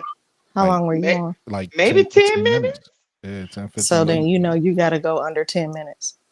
Got you. All right, so I probably just need to buy a new camera. It's an old camera. What do you have? A Canon T3i. Oh yeah. Yeah. So I probably just gotta buy a new camera. Yeah. The sensors are. Let me ask you those this question though. I'm sorry, y'all. I didn't mean to cut you off. Go ahead. That's Finish. okay. I was gonna say those cameras were not designed for live streaming. This is way before live streaming camera came out. So let me ask you a question, Brooklyn. So on your what kind of laptop you got? A MacBook Pro. Oh, you in the game? So you got a camera on it, right? Yeah, you can use use that camera on it for right now on the MacBook until we get the cameras situated. Okay, but you can use that MacBook camera, right? Yeah, use that. It still works through StreamYard, and set it up that way until. You know what I'm saying? Because evidently you're in StreamYard now, and you know that you had to hit the plug to use that camera. Right. I'm gonna have to buy one though, because the issue is I bought a monitor, so that I use a monitor as my main screen. Okay, so you got two monitors or something? I got the laptop and I got a 27-inch monitor behind to do all your homework on that. So you can. Okay, I got you. I'm gonna have to buy one for that. It's all good. I'll just get a can. I get a. And you know what, Brooklyn? I know this probably the ghetto way, but you know what I do? I have StreamYard on my phone. Yeah. And then I have my laptop. That's why I'm in the chat. You want to know what I was thinking? Because I wanted to do multiple cameras. I was thinking using my phone as one. You can do that. You can do that in StreamYard. You can hook up because with your MacBook, you can extend to your phone. It recognizes your phone. Okay. As another camera. Gotcha. If you want to use it. Yeah. Gotcha. Thank you. Yeah, somebody up late. Somebody up late. Right. Somebody baby chilling. Somebody got Brooklyn, if cost is a thing, and this is for anybody who, it's like, oh, I got to get all this equipment, but I can't get it all at one time. You can always look into using Amazon's payment option with Affirm. Oh where yeah, you can yeah. do No, I'm gonna give payments Brooklyn. I'm gonna give Brooklyn even something better. What's that? If you don't have it right now, to get you a upgraded camera, get you one of them. I think it's the same thing that Bro Claude sent me. You can get the what are them things called? You talking about like the DJI, the little small cameras? Yeah, but they're what are they called? Not the GoPros. Nah. The what are the things that shit? This is what I got. What are they called, Bro Claude? The thing that you sent me, like the DigiPro. So hold on. No, it's a board. Of course, it's a board, the emulation board, and then for the cameras, it's an HD 1080 Pro streaming cam. Yeah. With the ring. You don't mind, K-Sack? Can you send me the link? I'm trying to find it. I'm trying because I done lost the damn name of what it was. Hell, got me tripping over here. You could do that. You could do Amazon. You can also rent. Go rent a camera. It should be in the DM. You ain't got to rent no camera. It's small. You know, like listen. I'm giving options to people who are in different situations. Now it just showed me it was shipped. It just showed me it was shipped, Bro Claude. But it's damn. What are them things called, man? What are them things that we have like when you work in your virtual cam? What's your webcam? Webcam. There you go. You can get you a webcam, Brooklyn. And this is on a tripod. I'll send you two. There's Logitech. Logitech. Yep.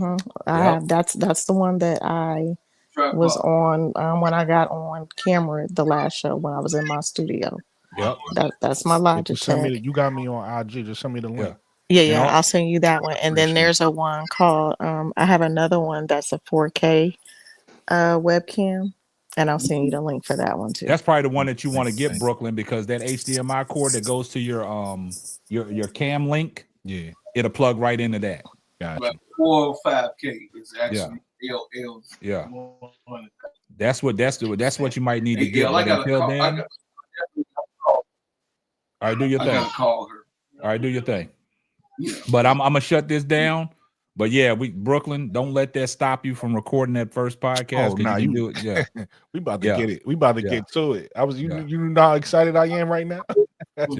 Yes, sir. Hey, I love y'all. I appreciate you. Thank you, Sister L. Thank you, Sister Tony. Thank you, Sister Keisha. You know what I mean? Y'all really give me the woman love that I actually need when it comes to confidence and coming back on this podcast. I appreciate y'all. Protect y'all with everything that I have. I also want to thank y'all for the encouragement, along with me and Brother K-Sap. We kind of like the old schoolers, so we believe in women encouragement. We believe that no nation can rise above its own woman. You know what I mean? This woman, if you are not on that pedestal, hey ADP, you too ADP creation. If you're not on that pedestal, we're nothing. If you're not on the highest plateau, we're nothing. And I want y'all to know that I appreciate you and I thank you. Okay. All right, appreciate you. So Gingerbread Man, when your stuff gonna start? Tomorrow, my son will be here.